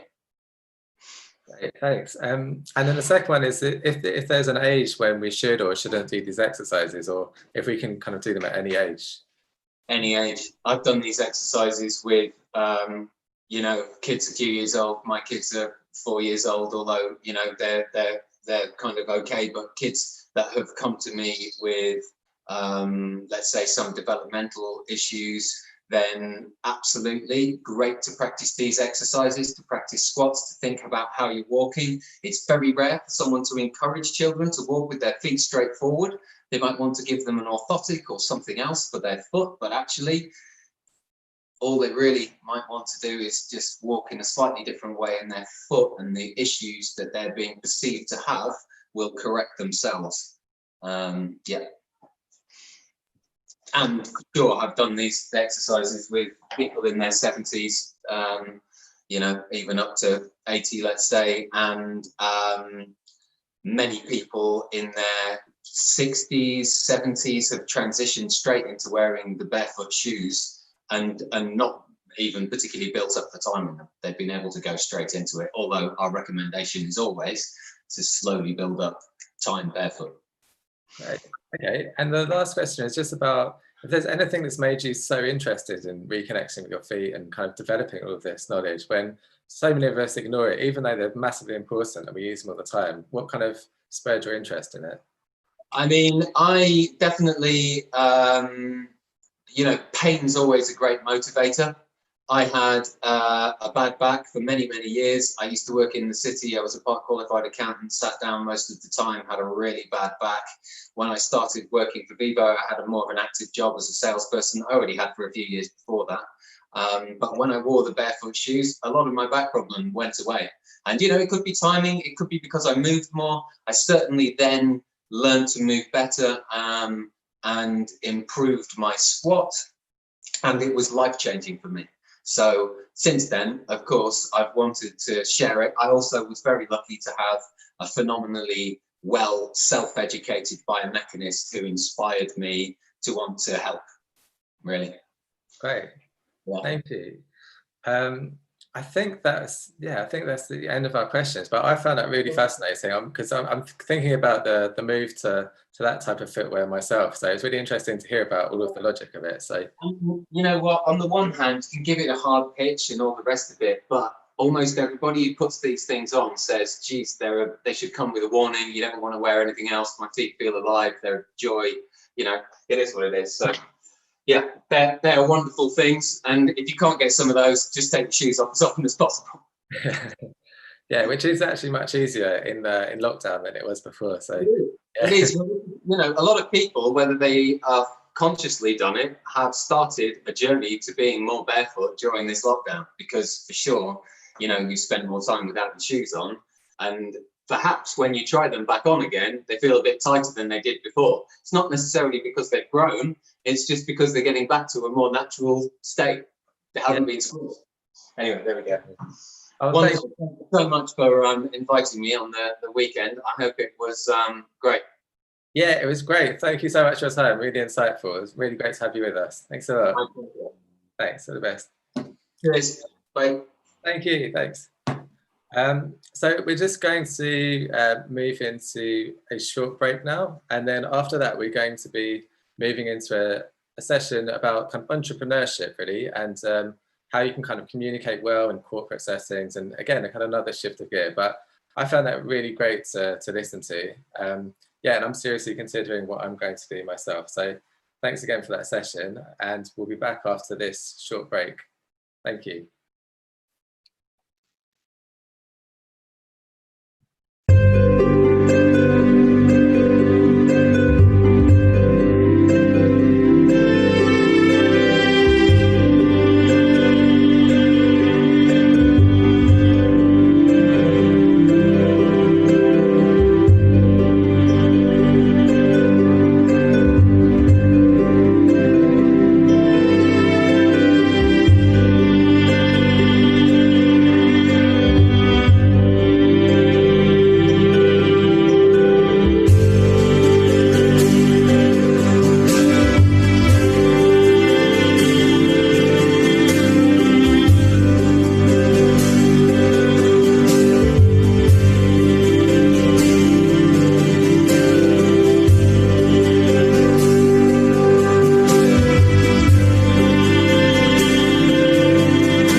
Welcome back, everyone. So this next session is going to be about how to use different principles, really, in terms of management systems and the impact of meditation on the corporate world. So how we can do things differently, a kind of shift of consciousness in that environment.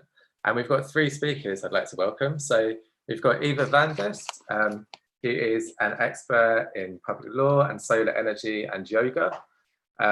We've also got Davy Alexandre Gay.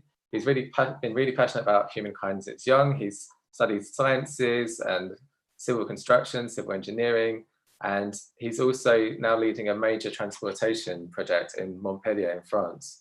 And then we've also got Laurence Besançon, who has spent most of her career in large organizations. So I think working for people like Renault and Nielsen, and she's actually also now set up her own NGO 4 years ago, and And that's all about social innovation and trying to kind of help social businesses, startups. So sounds like it's going to be a really interesting session, and I won't take up any of your time. So welcome all. Thanks. Oh, I think you're muted. If you just want to unmute, yeah. Hello, hi, it's Daniel. Yes, hi Daniel, hi everyone. Hi Laurence.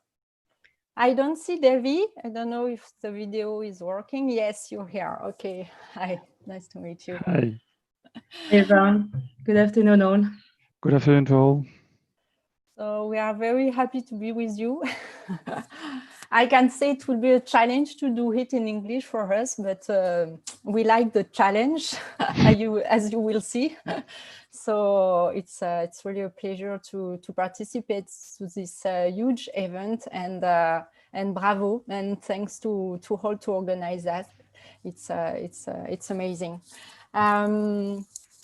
So yes, I will do a little introduction. I was just thinking about our relationship, three of us, with Laurence and Davy. And the first thing that came to my mind was that we can be grateful to our hearts and to our friendship that make us to be here together today. And I'm really happy you accept this invitation. And I was looking for what we have in common. I was thinking about that, three of us that make us together today and unify. I think the main thing that came to my mind is our joyful nature and a lot of enthusiasm. So I think it's a part of that we will share to you, to everyone today. I was also thinking that we are maybe, we can say, as well as contemplative and dynamic person. So the topic we chose and we would like to share with you is how meditation practices and teachings fit with entrepreneurship, and how they are linked together, and even more, I think, integrated. The last thought I had is that I think to meditate and to undertake to be entrepreneur is a natural thing to human being. As we have a child, in fact, we are meditating already. We are doing things. We are entrepreneur, and. But maybe what we can do today together is bring some glimpse of consciousness about that, because it's a natural way. But we can progress, we can evolve, learning about our path and looking at it, be contemplative, and bring more awareness and more consciousness in what we are doing. And so yes, we will share a little bit about all of that today with you all. So naturally, we will start with your little introduction, Laurence and Davy.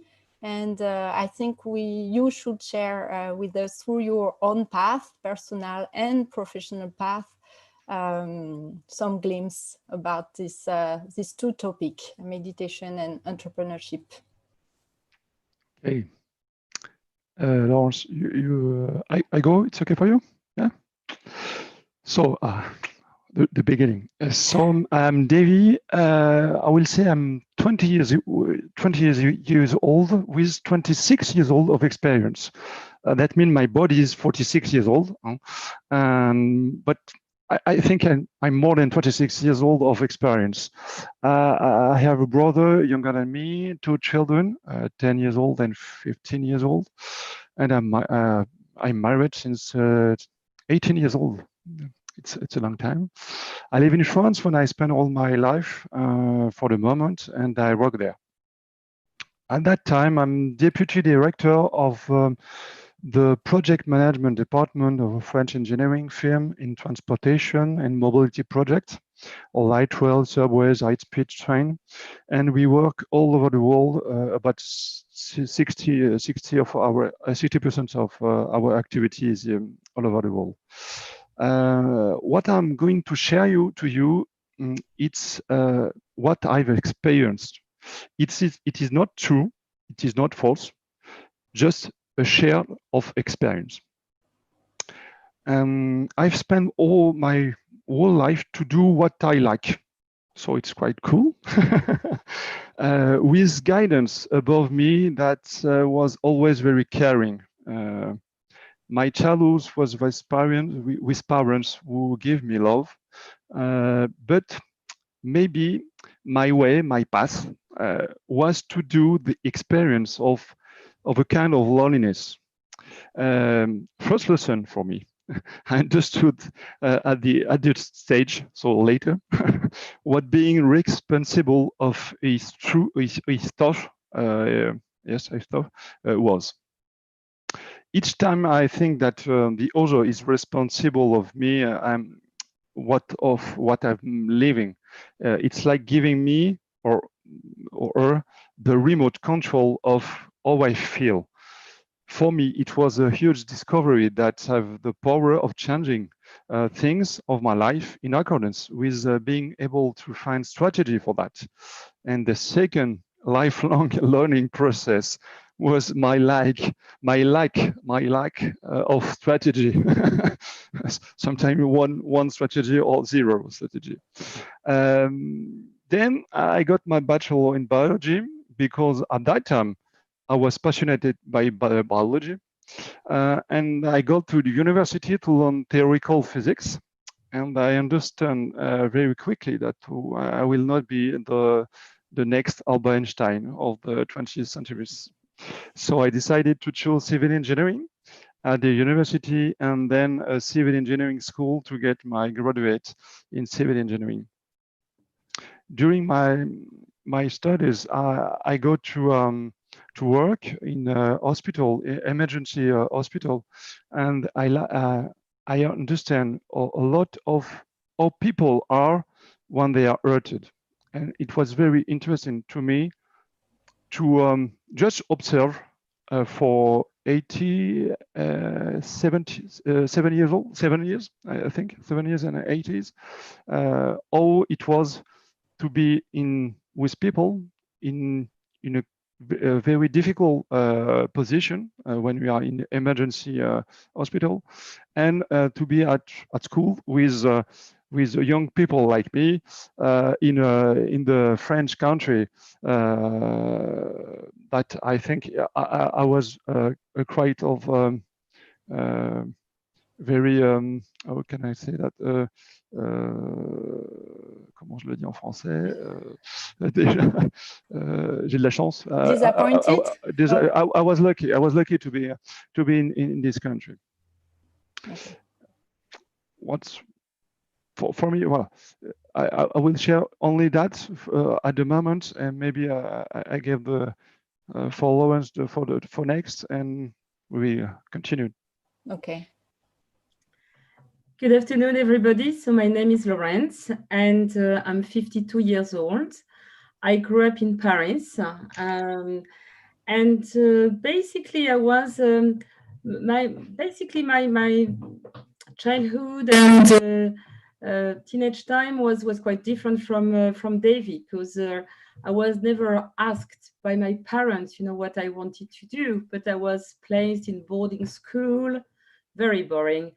And then in business school, and basically I started my career at Renault, a large company in marketing, international marketing, early 90s basically. So I've been working for 26 years in large international companies in marketing. I really enjoyed international marketing. So at Randel first, then in a very large corporation called Nielsen. I was sent to the US to manage a team for 4 years in the US at the time of the Twin Towers, 9/11. So that was quite an experience. And basically, I was what you can call, a good soldier. So I was just following the path I was given, enjoying part of it. It was really the time of globalization, so I was traveling a lot, meeting a lot of people in different countries, working, you know, in an entrepreneurship spirit to help clients to develop their business. So it was a lot of excitement. But at the end of the day, it was a real lack of meaning. I felt so unfilled within myself. I could feel that all that energy was spent to grow things that frankly I couldn't care for, first of all. And then I started to have that consciousness that it was harming our environment, our societies, and that energy wasn't placed where, you know, it should be placed. So about 15 years ago, so we are mid 2000s, I started to interact and to get to know some people in social business. So they're basically entrepreneurs that are developing businesses in order to make an impact on our environment, on our society, whether it's about health, education, any kind, you know, of a climate change solution. And that was a real, you know, eye-opening time for myself. I thought, well, it's brilliant because you can actually build a business and it can actually, you know, bring betterment to our world. I mean, there's no opposition between business and actually contributing to a better world. And that was really an eye-opening time for me. So I started to, you know, to follow some people like Mohamed Yunus, Nobel Prizes, who worked with the Danone communities, people like that, really, really inspiring, and who have created new kind of business models. I stayed with the company I was with for a few more years, time to develop the CSR activities and social return investment measurements. And then 4 years ago, I decided to leave large companies and to set up my own NGO where I do incubate social businesses, startups, and now really enjoying what I do and really feeling fulfilled with that professional life, basically. Thank you, Laurence. Yes, when we had this talk, what I remember, it's the importance of the interiority and the development of your consciousness all along your path. And as you say, I think maybe more for you, Laurence, than Davy. Maybe for Davy it was more, I can say, a path that he was given in his childhood. You have a really shift in your path.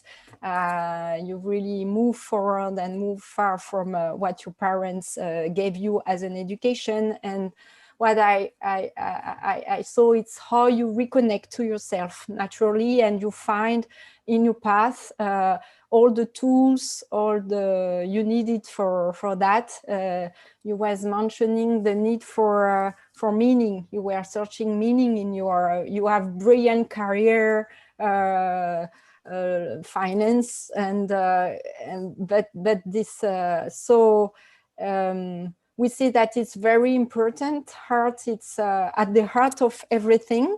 So you develop that. And what is interesting now for both, I think, it's through this path you learn how it is important to interiorize, to be connected to ourselves even before doing anything. even if everything is integrated, as you said. And now, Laurence, in your place, in the place you created for new entrepreneur, maybe you can give a little bit more information about that. The personal development, meditation, cleaning and heartfulness techniques, and also other techniques are right in the middle of that place to inspire those youth people to give meaning to their business and then can contribute for this better world, having both.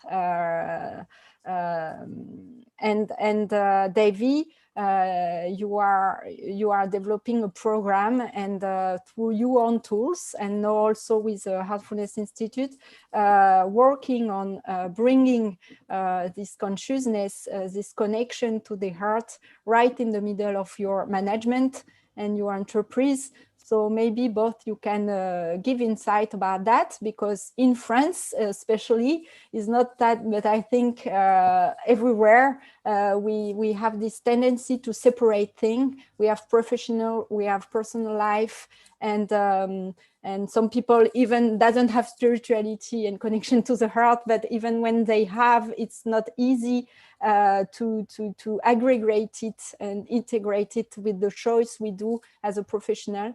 And I think for youth, I really feel me and around me with my friends, this need of meaning and to do something that really care to my heart. I can't separate things. So maybe you can give some insight about that. Yeah, sure. Shall I start? Yeah. Yep. Okay.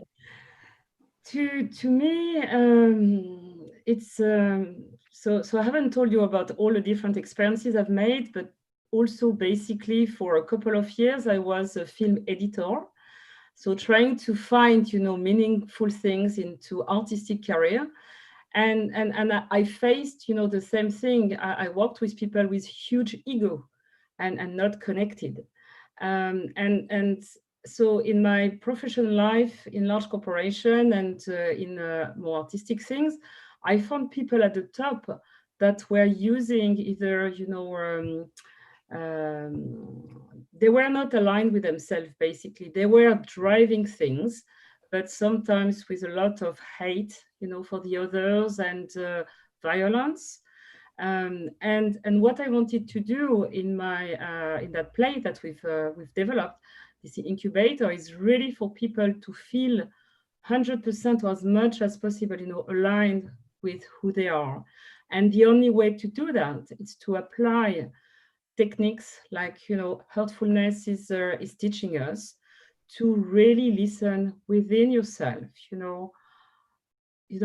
where your heart is leading you, basically, and to use those techniques to really listen to your heart, to where your heart is going to take you, and in a really gentle way.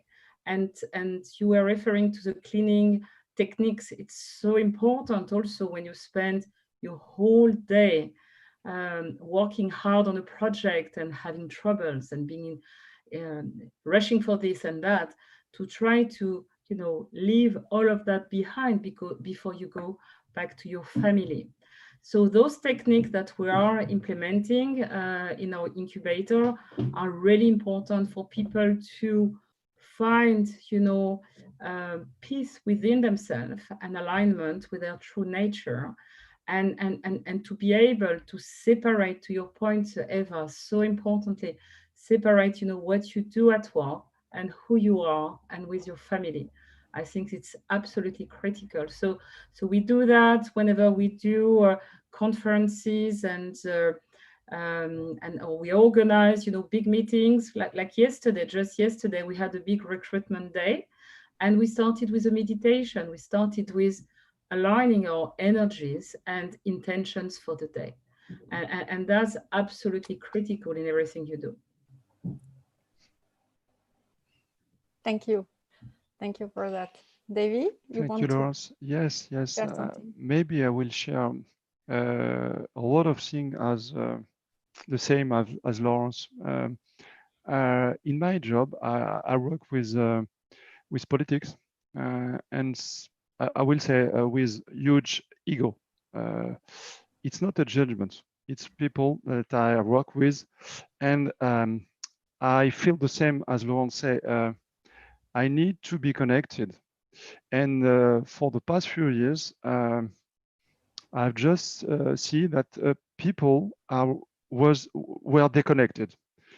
It means for me that I need to create a team for a new project, and if I want this project well done, I don't need the best technician at all the key points. I need the best person who are able to get the best technique, but I need human skills. And for that, Heartfulness helped me to be connected with human skills that we have all inside of our body. Maybe we have just forgot it, but we all have those tools. Maybe I would say tools. It's better for the for the explanation. As Eva said, I use nonviolent communication in my job. I've discovered it 4 years ago. Meditation Heartfulness 1 year ago, and for me it is very linked because we need to be connected to our body if we want to be able to observe, not to be on judgment or interpretation. And the best quality of an exchange with people is by art, not by all our brain. Even it works good, it's okay, but I need to be connected with my art. So beginning a meeting with 5 minutes of meditation, or just to have a feedback of how feel people at the moment, it's very important to create something that is not I have not learned at school. That I learned a lot of things, but not how to be connected with people. And I think it's very important to recover what we know, but what we don't use as often as we need to. I think. So what? Yes, thank you. Yes, it's. I'm very happy to hear that, and I hope it will be inspiring for the other youth also. I wanted to share all of that because I think it's important to know that you exist and your experience exists as well as in a big company and or in a more innovative place like this incubator, the Quai des Possibles, where a lot of people, different people can cross and share together. So yes, it gave me hope, in fact, to meet you and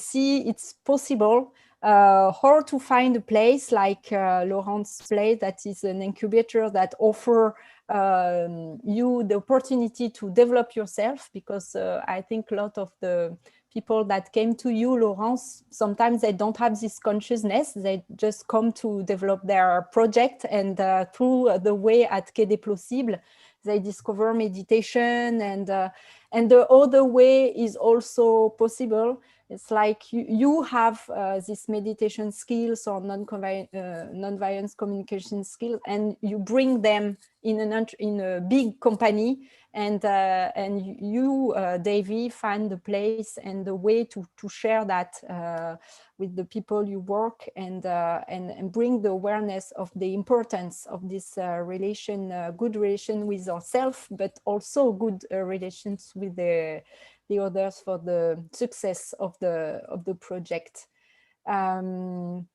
Maybe if you want to add something right now, or I know that we are supposed to have an interactive session and questions, so maybe we could, if there is question, we can take some, and if not, we continue.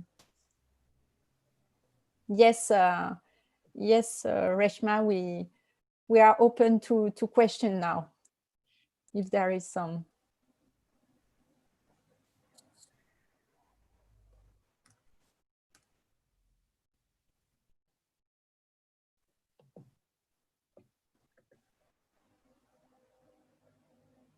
Yeah, that's yeah. So I tell the question, I think it's written. So the question is, sometimes people at top positions seems to be arrogant. Is there a reason for that? Yeah, and that's a good one. Or is it that their behavior is a learning for us to become less sensitive? Well, good question. Yeah. I can give an answer for the first, and Laurence, if you want, we can. Yes, it's okay. The word used was arrogant. Yes. Yes. Arrogant. Yeah.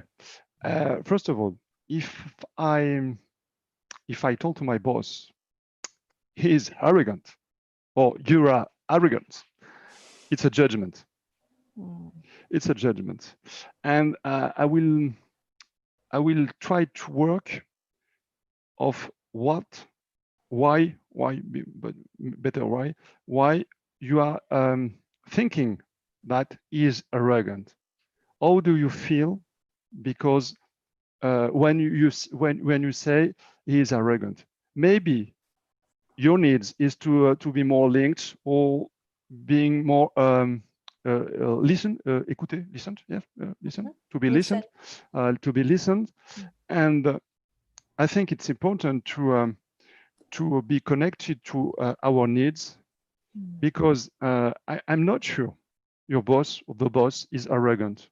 Maybe his strategy is very poor to say something, so you interpret that he's arrogant. So first of all, we need to détricoter, to analyze, yes. To analyze with precision, not how his mind is. No, it's not. It's uninteresting. Say how is connected to his needs, and how you are connected to his needs. So I will not say that all people at top management are arrogant. Maybe they have got a lot of pressure or something like that. Okay, but you have your pressure below the top managers too. So for my experience, I'm always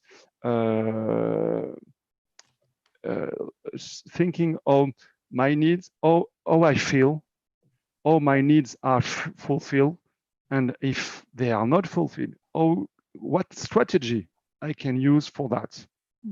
And then I'm connected by the heart, and it is easier to speak with my boss, because I can understand that he have needs too, but the strategy is very pourri. Comment tu dis pourri? Jerk. Jerk. Thank you. Not a good one. Not a good one. Yes, it's a better English. Yeah, better to you underline the importance to first know us very well, and it starts with the analysis of our consciousness or unconsciousness, and which the roots are in our heart, and how our heart is functioning. And when we have learned to listen ourselves, then we can listen other. And I can tell that I use this tip often when I'm and I can answer to the second part of the question. Don't cut with your sensitivity. Your sensitivity is the gift, it's your intelligence, and you, on the contrary, you have to deploy it and work with it. And your sensitivity is like antenna. It's like to hear, to tell you, hello, there is something there. You have to be more aware about it and just work on it. And each time you have a feeling towards someone else, it is linked to a feeling. It is your feeling. So you can find answer very interesting answer, and it's also a very surprising and interesting way to approach life and situation. sometimes we are stuck that is arrogant, I'm like that, blah, blah. And finally, when we explore in the heart, we find much more the whole situation, and the cloud just disappear, and there is the sun after that. Laurence, you want to share something about this question? No, I was thinking about the next one. Yes, go. Trying to become an entrepreneur may feel risky if you don't have strong finances. A study is that we've got in France. I don't know how relevant this is for the rest of the world, but I guess it is quite relevant. When we ask people, why didn't you you want to set up a business, why didn't you do it? They say because of finances and time. When we question people who have set up a business, and we ask the same question, what made you, set up your business? What are the recipe? They say we found time, so common link, and confidence. So I think, money is not in the equation. They found, the way within themselves to go and set up their business. What's really important when you want to set up your own business is, first of all, that you meet a need, okay? That clearly you spend a lot of time asking future clients, whether they would buy your product or your service. It's really important. So go and try, different things, as soon as you can, with as little,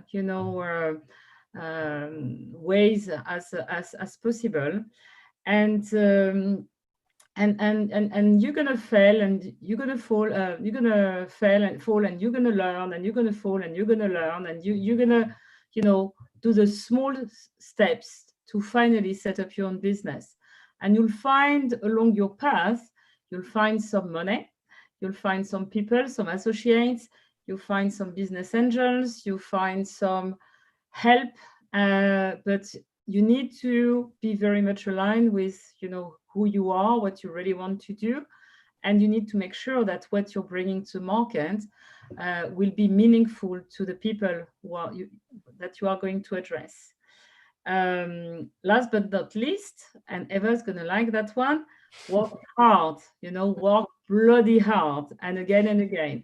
So I've worked all my life very hard. It's great to search for yourself, but even more importantly, work hard in everything you do, and you'll succeed. That's the recipe.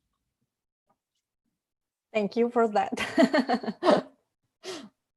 But money is never really an issue when you're aligned and you got a very strong intention. I think what you say very important also is don't be afraid to fall and to make mistake, and and be thankful to that mistake. And I think it's something we don't share enough in our society, because we talk about objective performance, but the mistakes are really important in the spiritual world and in the entrepreneur world. It's the same phases.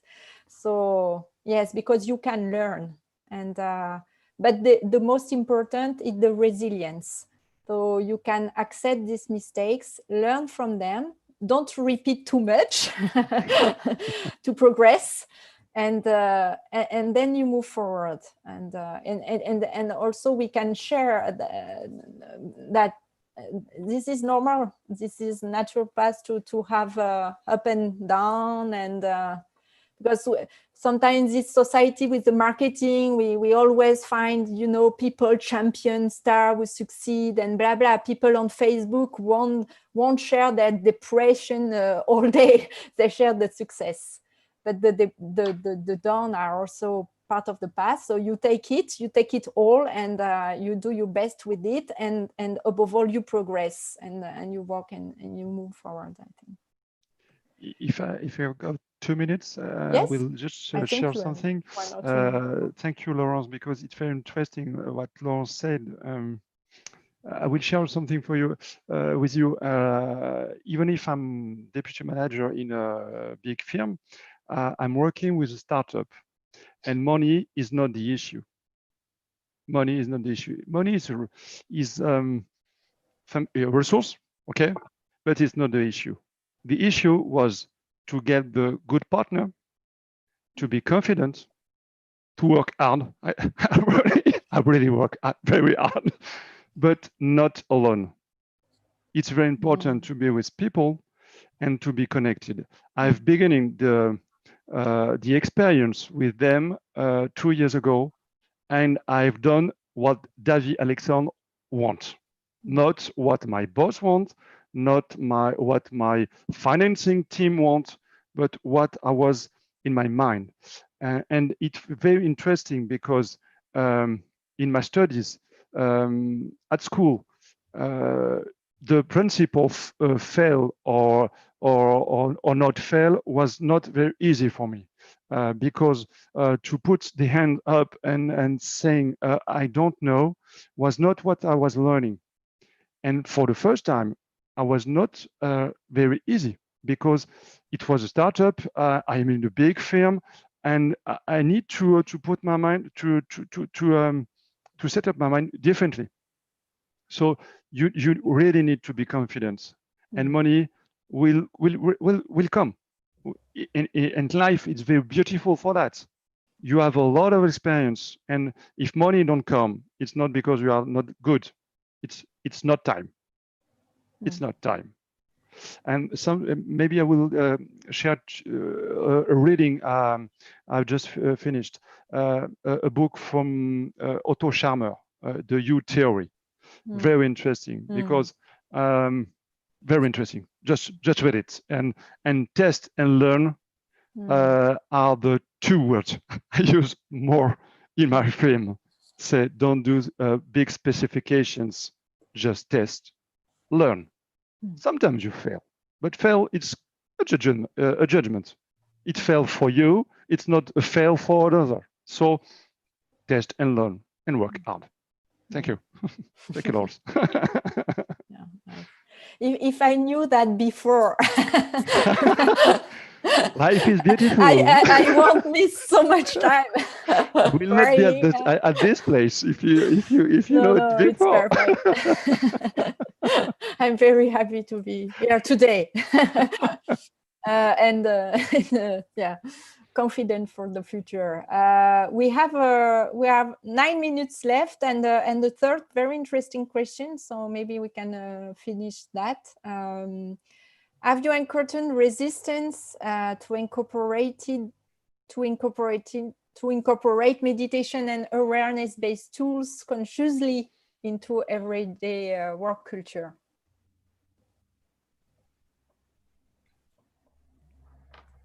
Okay, Laurence, je commence? Yes, it's okay. Yeah. 1 minute. Yes, it was quite difficult, and it was quite difficult not because people don't want, but because I wanted to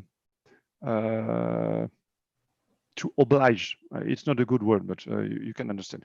To oblige people to do NVC or Heartfulness or something or other things. The best way I found is to be what I want to give to people. And when the shift come, wow, it was very interesting because people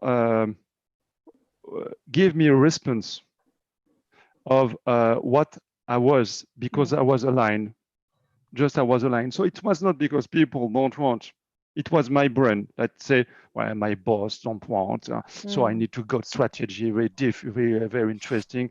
Yes, that's it. So do another thing. It was because I was aligned. And when you are aligned, you can understand that it's the moment or it's not the moment. The Greek use three words to explain the time. Chronos, the social time. Kairos, the time that it's the good time to get in something, and Ion, the God time. When you are in the Kairos time, you are just aligned. So sometimes, donc, my job all over the day, the years, is to be aligned and to put all those tools in my management with my with people I work with, my clients, with my family, my friends, and that I'm sure people will understand, because it's how we are made. We are out people. Our needs are to be connected to our earth. So I think it's quite easy, in fact. It's quite easy, in fact. Yeah. But my brain is quite difficult sometimes. Really, when we start with the Heartfulness Institute in France, I remember myself, and I was doing a lot of noise about it, you know, like shouting, we have Heartfulness, we have Heartfulness. And with the years, I became more wise. And finally, it's really true what you say. It's be what you want to share with the other, and be an inspiring people. And yes, and I have, we can't say in my company I act as, but I'm just, people know I meditate because I have friends in my company, and I'm just who I am. But in the silence, people come and ask questions. And in fact, as you say, it's natural, as we start with that, but it's natural. So people are interested naturally, and they will come and ask questions, and then you share. And when there is their time, they will jump into it. Yeah, it's really, I completely agree and share this experience on my side also. Laurence, you want to? Yeah, I mean, I fully agree with you too. Absolutely. You need to walk the talk every time. So it's so important. But I think we're really at a time where people are. We've got really an opportunity to open up all those techniques to many more people.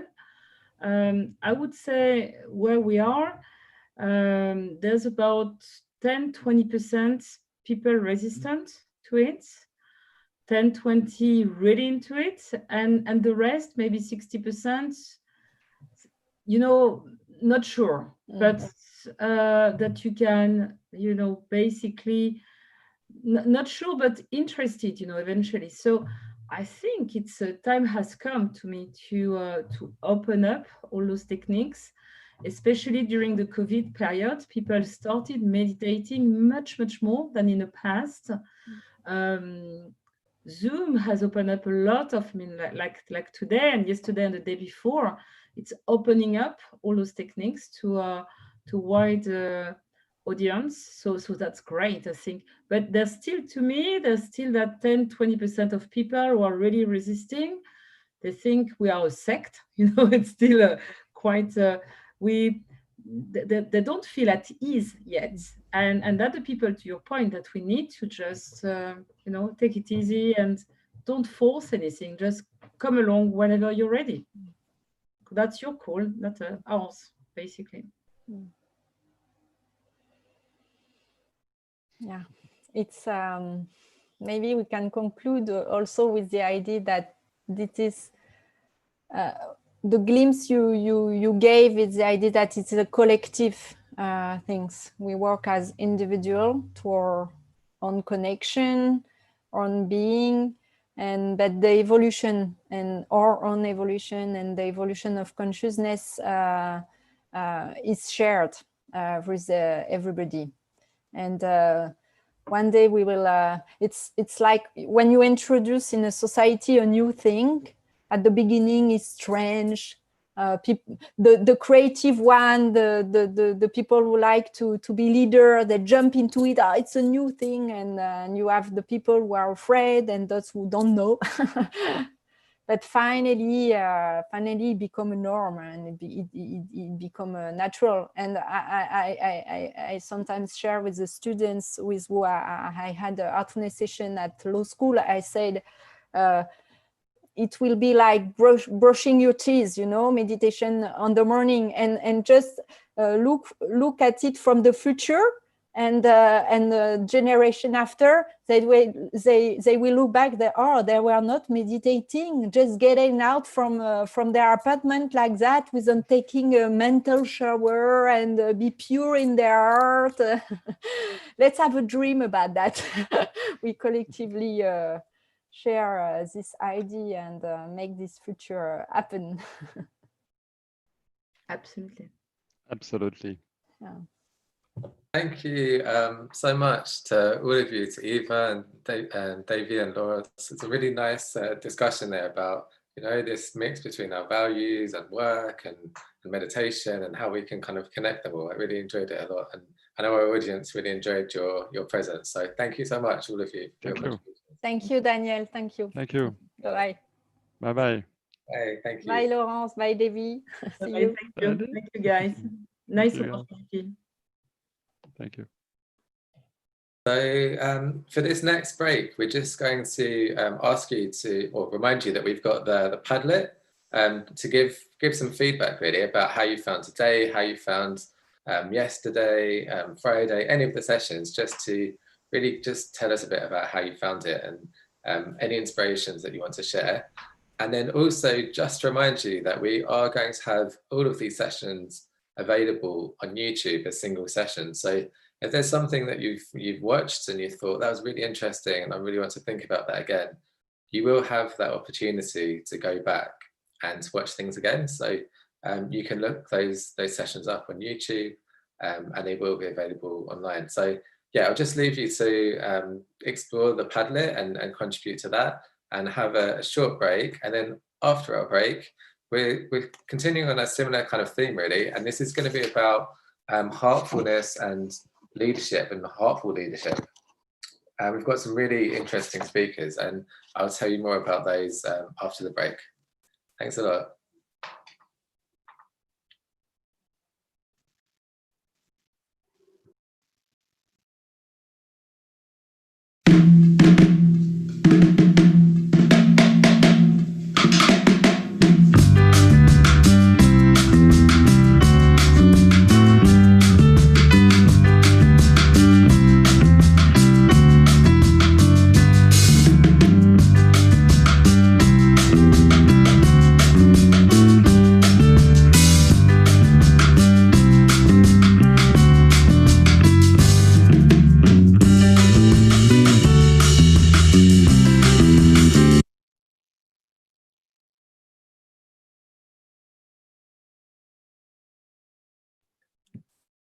Hi everyone, welcome back from our very short break this time, and I'm really happy to welcome on our next two speakers.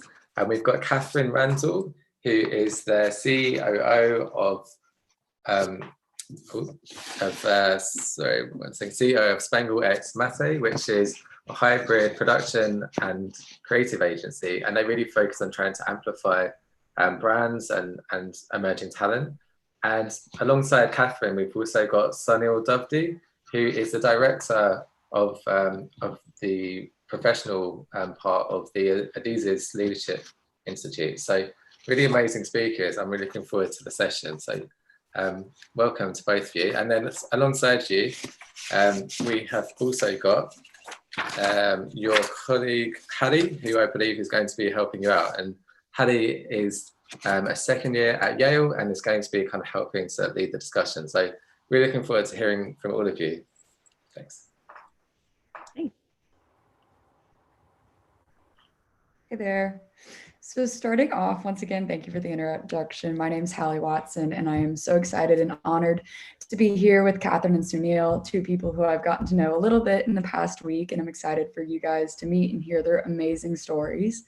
But once again, starting off, we're going to talk about compassionate and heartful leadership, and going through some couple definitions of what compassion is. And it's really the ability to feel for other people, and that leaders have that, responsibility to take their emotions and then put them into their leadership. And I think Katherine and Sunil's stories are going to be amazing to learn how to do this. But starting off, I'd like to ask our two speakers, in this poignant moment in history, how does leadership play a role, and what can each of us do to become more compassionate and better leaders, in y'all's opinion? Katherine, if you'd like to start. Sure. Well, hi, Halli and Sunil, and hello, everybody out there.